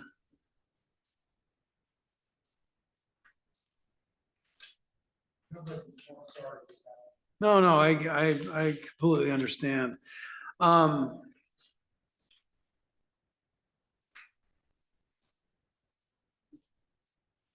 let me read something to you, Mr.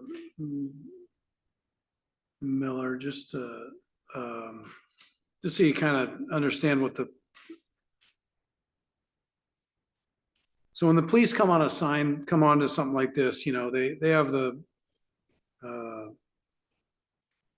RCWs they have to deal with. And so you were cited under 4661-673, which is dangerously distracted driving.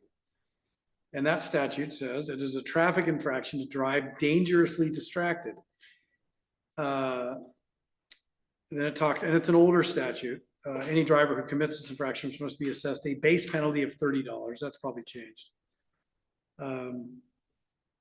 It's a secondary action when a driver of a motor vehicle has been detained for violation of a separate traffic infraction, which in this case was probably failing to yield.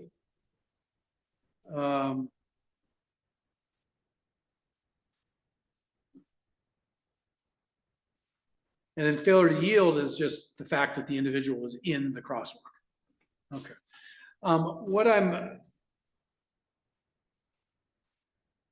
And I'll be honest with you, I think I'm gonna stay away from the offer of the deferral because I'm not sure I can offer it because it wasn't maybe a school. Was this a school zone?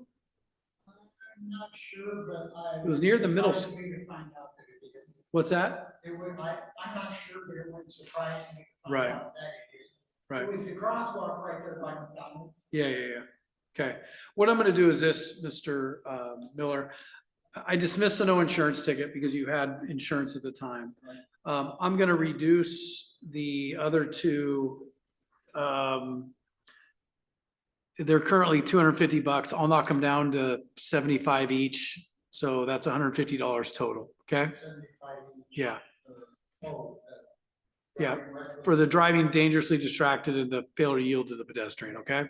all right. Okay, so I'll sign an order to that effect and you here for the towing case? Okay, you got here just in time.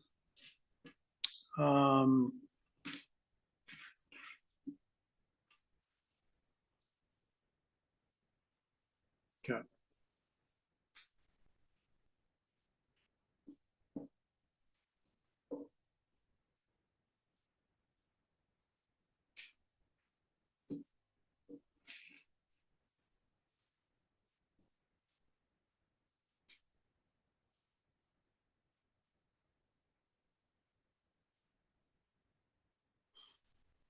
All right, Mr. Miller, I'm going to sign this order and you can go and pick up the copy of this order and set up fine payments at the window. Thank you very All right, much. good luck to you. Thank you.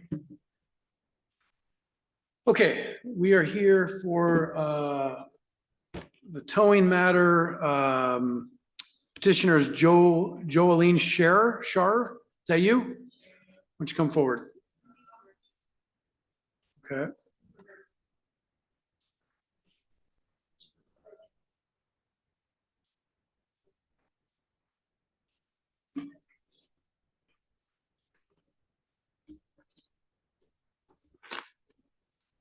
Okay.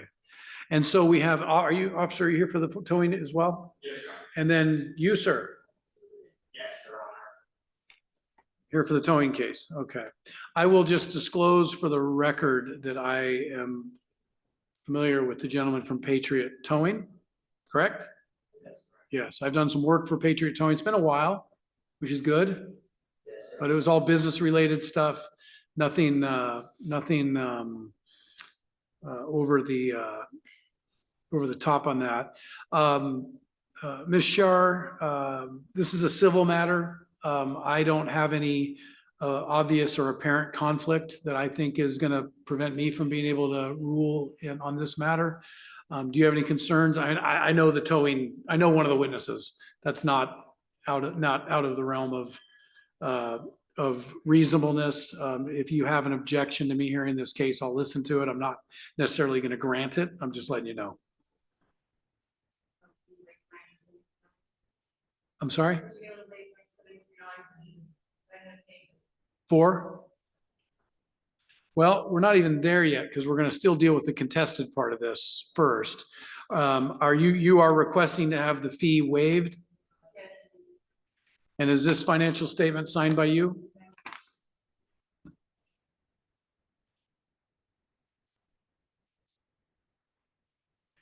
All right, based on this, I will go ahead and waive the filing fee. Is there a separate order for that or just fill out this one? So just this one here.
Okay, I've signed that order.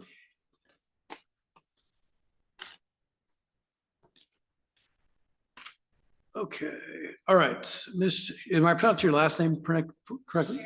Scherer? All right, Ms. Scherer. So you're the petitioner. This is cause number VH 25-001. This is a tow hearing.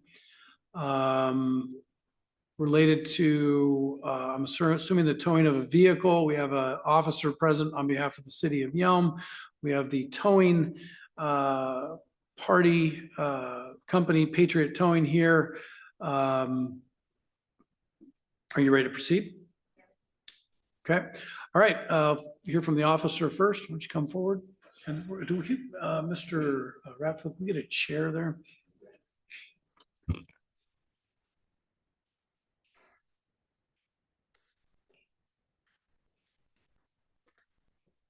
We have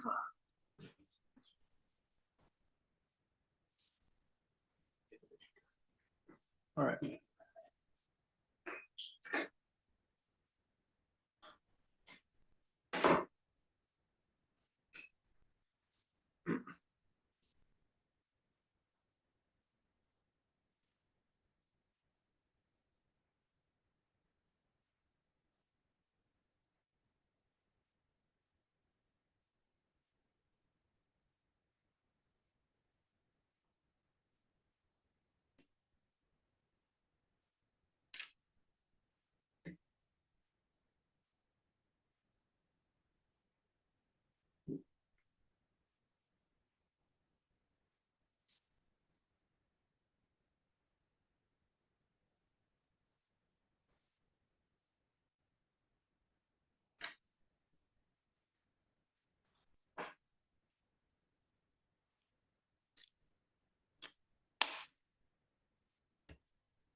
I'm just getting the police reports.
Okay, all right.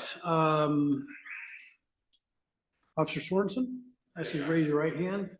You swear or affirm the testimony you're going to provide is the truth, whole truth, and nothing but the truth? Go ahead. All right. So Officer Sorensen, I'm going to ask you some questions, and then Ms. Scherer, I'm going to give you the opportunity to ask some questions. I am going to consider the police reports here. Officer Sorensen, this looks like this was a tow that occurred on or about June 23rd of 2025? Sounds correct. Okay, and did you review your police reports before this hearing? I did about a week ago. Okay, and if you can't tell me, what was the basis for the contact? And this looks like it was a contact with a vehicle owned by Miss Scherer. Is that correct? Or did you know it at the time? Or kind of tell me what took you to the Sure Clean Car Wash off 511 Yelm Avenue? Yes, Your Honor. I was initially dispatched to a disturbance. The reporting party had called in from a nearby business saying that they heard female yelling, "Get off of me," or something to that effect. When I arrived, I found the vehicle parked at the Sure Clean in the middle of the lot. There's 4 individuals occupying the vehicle, so I contacted people, began asking questions about what was going on. One of the individuals, I can't remember his name off the top of my head, who was sitting in the backseat of the car, told me that he had been in a verbal argument with his significant other. I believe that was the sheriff. Kind of gave me the vague description of what had happened, what they were arguing about. I started getting people's names involved in the incident. There was 2 people in the front seat, the sheriff was in the back seat, and then the male that I've been talking to was also in the back seat. Started running names. 2 people came back with warrants, and while I've been talking to people in the vehicle, I observed paraphernalia and open view of the back slider door had been opened, which gave me a good view of the car. At that point, I detained the male subject that had a warrant, I believe was out in Lacey. Started talking to people. We were given verbal consent by Ms. Scherer. She stated there was a weapon in the car, and 2 of the people were convicted felons. The location we found the weapon at was within arm's reach of the male subject that I had detained. So at that point, he was arrested for possession of a firearm. I asked for the consent to search the rest of the vehicle based off the paraphernalia that I had seen, and they stated no. So I applied for a search warrant. I was granted a search warrant over the phone and conducted a search warrant inside the vehicle, finding a significant amount of meth, fentanyl, and paraphernalia, including syringes. Okay, where was the vehicle located? Was it on private property or was it on public property? It was on private property in the Sure Clean Car Wash. Okay, and at any time I guess was the decision made to tow the vehicle at some point? After all 4 individuals were under arrest, there was no one at the scene to take possession of the vehicle. So yes, I decided to tow the vehicle at that point. Okay, so the decision was whether to either to leave it on private property or tow it. Yes, sir. And the basis for the tow? Per RCW, due to the fact that the owner and driver have been arrested, gave me the ability to do that, as I'm sure you're aware. Per department policy, if it's left on private property, legally parked, then we need to do what we can to be able to leave that vehicle there for the person that had been arrested, the owner. However, it's not legally parked, it's left in the middle of their lot, which would hinder the private business at the time of opening. And for prior interactions with the property owner, they've made it very clear that they don't want people trespassing on their property or left on their property. The only other place to leave it was a vacant lot that was next to the property.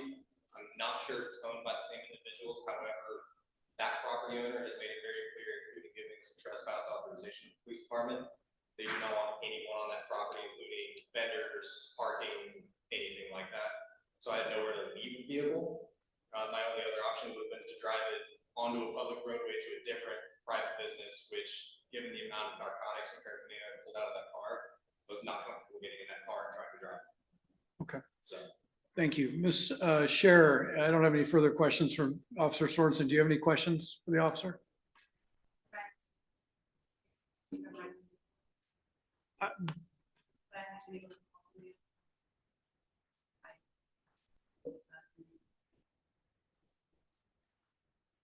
That's all taken into consideration by us at the scene. However, if somebody's not within 10 to 15 minutes, typically our common practice is to start a tow company, just because I can't sit there all day long waiting on it, due to the staffing that we have in the police department. We have other calls pending. The two officers that were on scene, it was myself and my partner. We were the only two officers assigned to the city. I'm sorry.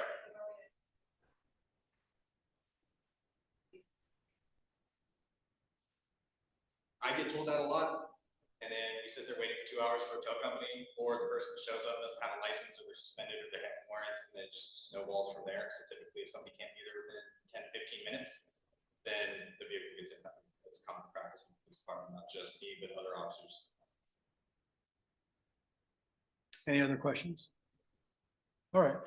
I don't have any further questions for Officer Sorensen. You may step down. Thank you. Okay, and then we will call representative from Patriot Towing. Come on forward.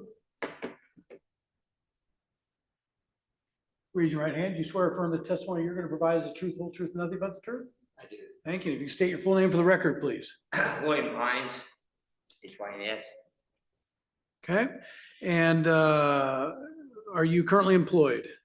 Yeah, yes, Your Honor. And where do you work? Patriot Towing Recovery. Okay, and are you familiar with a tow that occurred involving Miss Scher's car back on, or vehicle on June 23rd, 2025? I am, Your Honor. And if you could just explain what brought you to that circumstance, and what did you do? Yes, Your Honor. At on the June 24th, circa 12:09 p.m., Thurston County Dispatch called us and requested a tow at this location,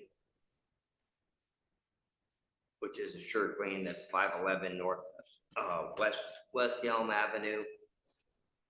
And for the vehicle, they normally don't give us a description of it. As soon as we arrived on scene, we performed the work and removed the vehicle. Okay, and so you were directed to come tow the vehicle by law enforcement? Yes, sir. And when you arrived, did you actually conduct the tow? Yes, sir. And could you describe where the vehicle was located when you arrived? Yes, sir. And we have photos of where it's located.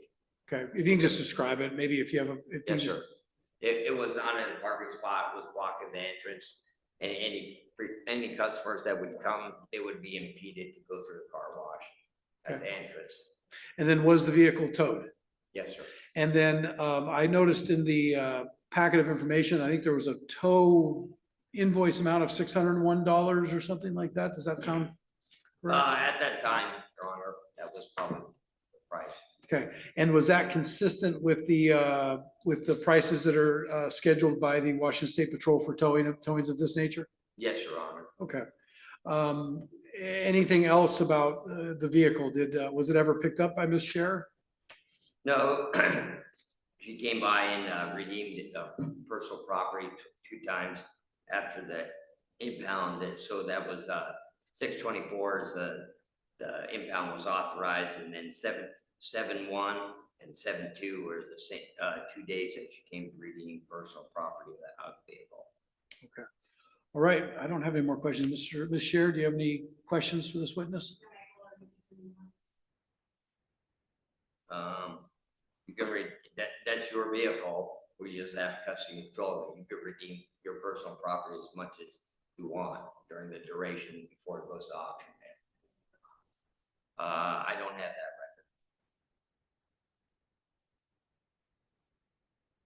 record. As of now, it is not an option. Because when you contest a hearing, we're required to hold your vehicle till the end of this court hearing. There are not payment plan options.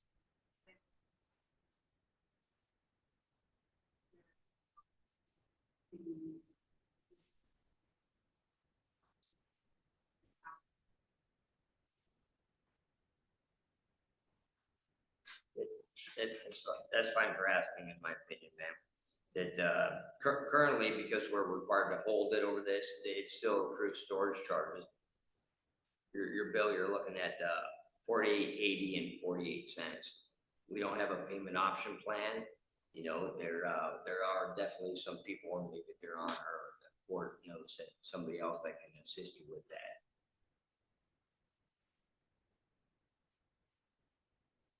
Any other questions? Okay, I don't have any further questions for this witness. Thank you. All right. And you may be excused.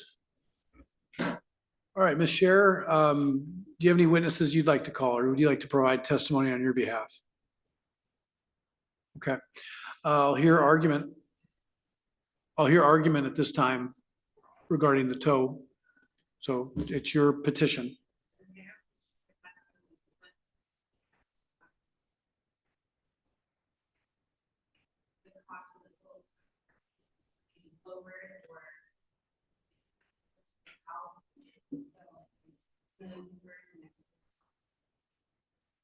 Okay, okay.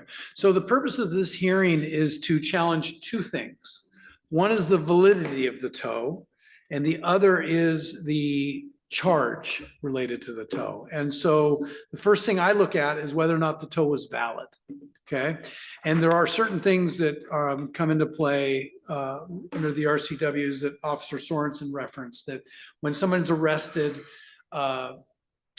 the law enforcement has the discretion to tow that vehicle if they so choose. Now, discretion is obviously by definition, they can do it or they cannot do it. My experience with officers are they tend to not want to tow because to tow the vehicle is kind of a pain. They got to sit around, they got to wait for a tow truck comes in, and they really don't do it with the intent to inconvenience people or do it for the sake of towing.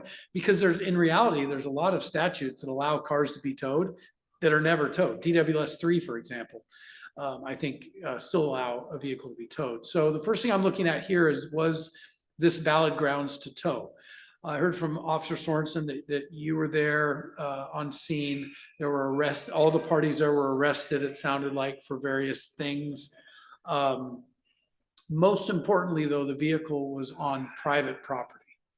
And the private property, it wasn't parked. Again, if it was parked in Walmart's private property, but if it was parked in the parking lot at Walmart, it was out of everybody's way, probably wouldn't have been towed.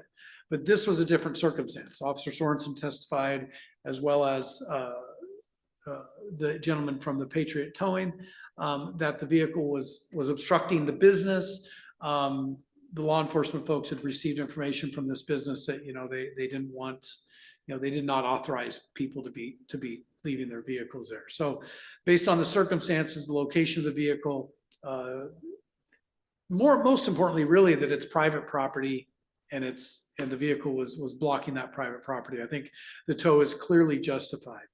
The second level of analysis is whether or not the charges that were assessed by the towing company are legally okay. Basically, the Washington State Patrol puts out what they can charge. So if I was Joe's Towing or Patriot Towing gets called to a tow, there are rules within which I can't charge you $1 million for that tow. I'm held to a certain grid. That's why, and I didn't hear you really challenge that. But when I asked the individual from Patriot, I said, did he follow the guidelines that are established by the Washington State Patrol? And his answer was yes. I didn't have any evidence that he did not follow those guidelines. And quite frankly, looking at the charge of $601, wow, that's a lot of money. That's not a excessive tow charge based on my understanding of the fee grid that's established by the State Patrol, nor just from my experience seeing a fair number of vehicles that are towed. So based on that, I'm going to find that the tow in this case was valid. I'm going to find that the amount charged for the tow of $601 and some change was valid. Your issues about whether or not to work out a payment plan with the tow company, that's up to the tow company. That's something that myself or the court or the police have nothing to, don't have any authority over. That's going to be independent of this process. So at this point, I am going to find that the tow is valid and the fees charged were valid. And that amount will remain assessed. Okay? All right. And will you do a copy of the order on O Courts?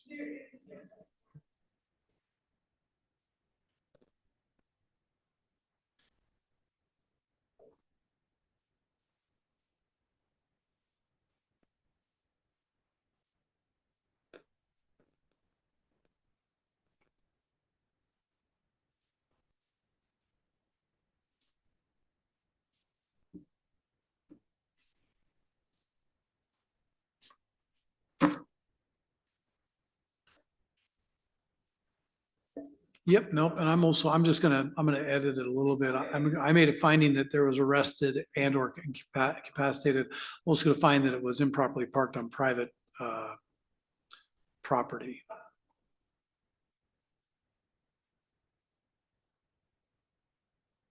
And then the charge amount was 601, I think, if I remember correctly.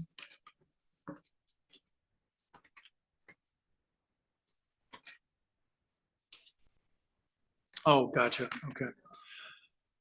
All right. So Ms. Scher, I'm going to sign this order and it'll be a copy for you at the window. And we did waive the filing fee, so that is not on the table. Okay. All right. Good luck to you. There you go.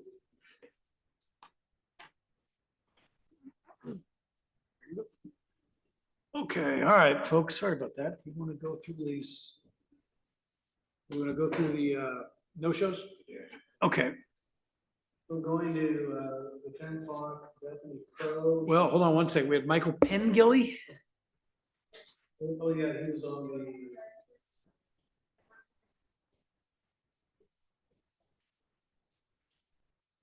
Okay. Let me see, Mr. Pengilly.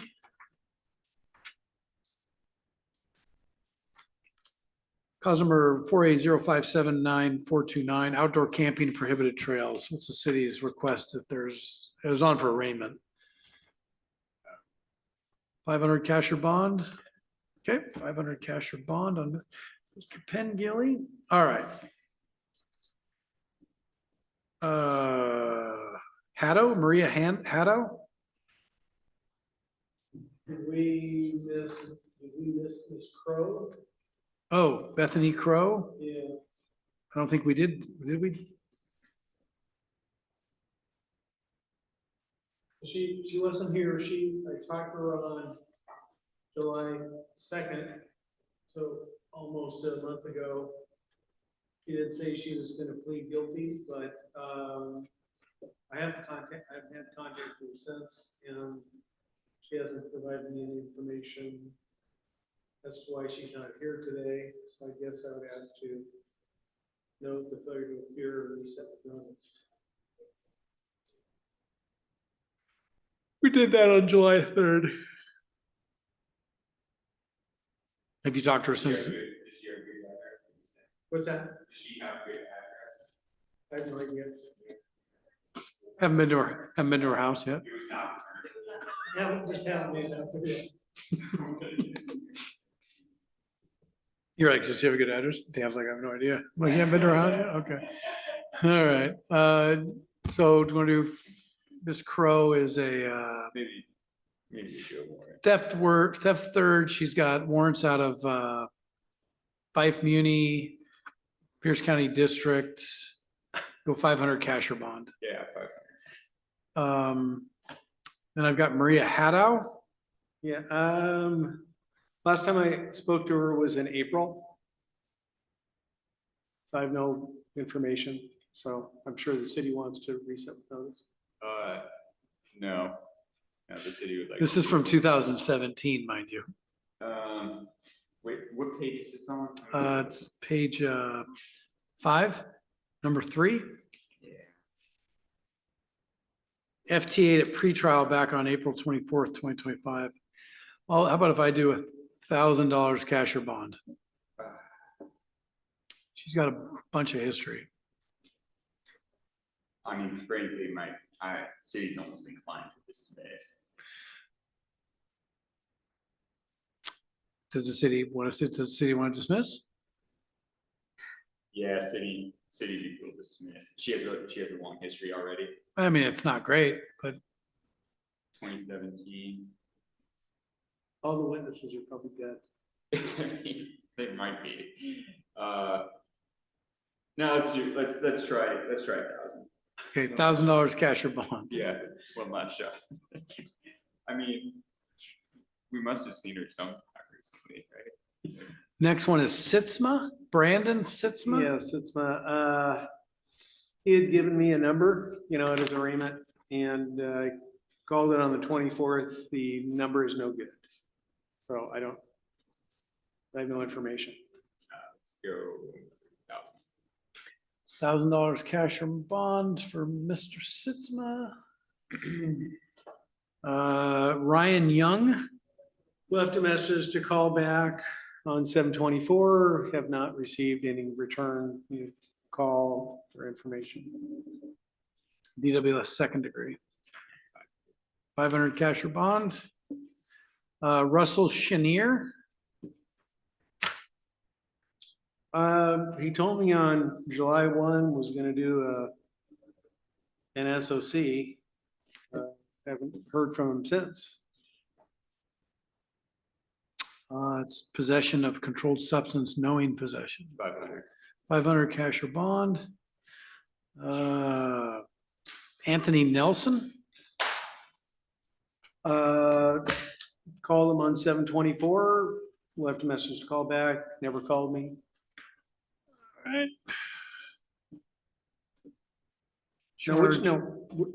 Let me back up. What case we on? Anthony Nelson, criminal trespass first and use of drug paraphernalia.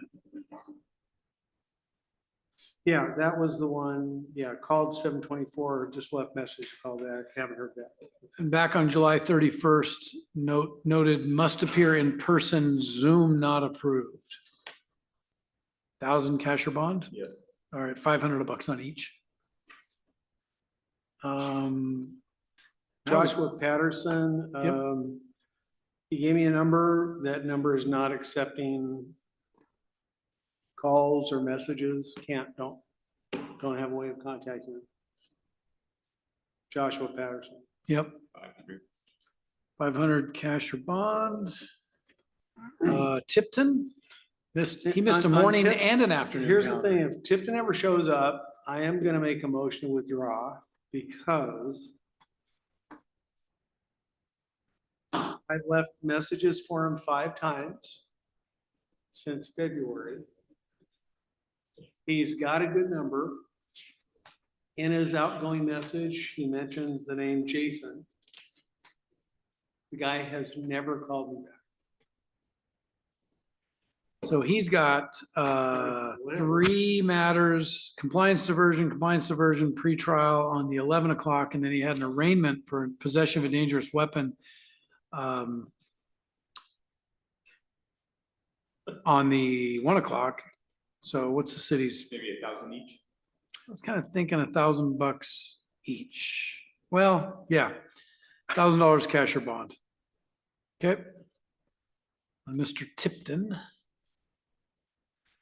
Ullman, on July 24 call, left a message to call me back, never heard back. Oh, let's go 500 cash or bond. Ingram Wyatt, no, we dealt with that one. We did not? Oh, that's right, Wyatt, I got him confused with that other guy. Wyatt Ingram. Arraignment theft third. Not much history. Has one pending in Lacey. Did you? Which way? We're on Wyatt Ingram. What calendar? 1 o'clock. Well, I wouldn't know. I mean. Oh, sorry. Is he already mine? No, 1 o'clock, I wouldn't know. Let's go 500. 500 cash or bond. Yeah. Oh, you know what? Wait, this one was already reset before.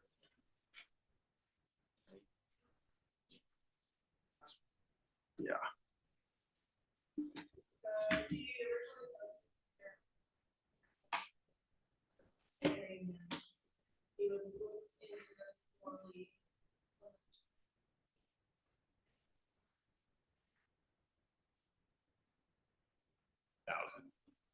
$1,000 cash or bond.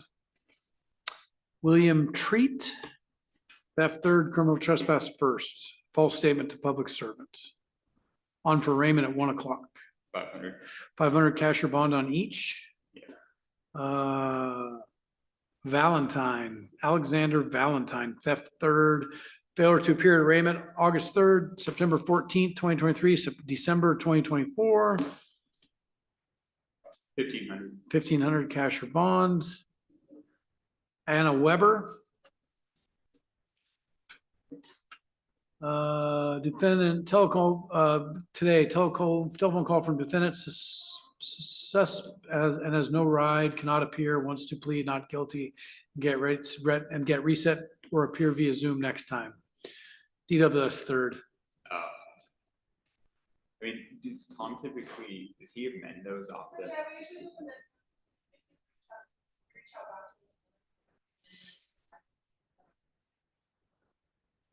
to you. Okay, I'd like to do that. let's do that. Let's get it off the calendar. Do I need to sign an order still? Yeah, infraction disposal, disposition. Since it didn't show, we. Okay. Okay, and then Sarah Richards. EWS third. Okay. Okay, I think that's it.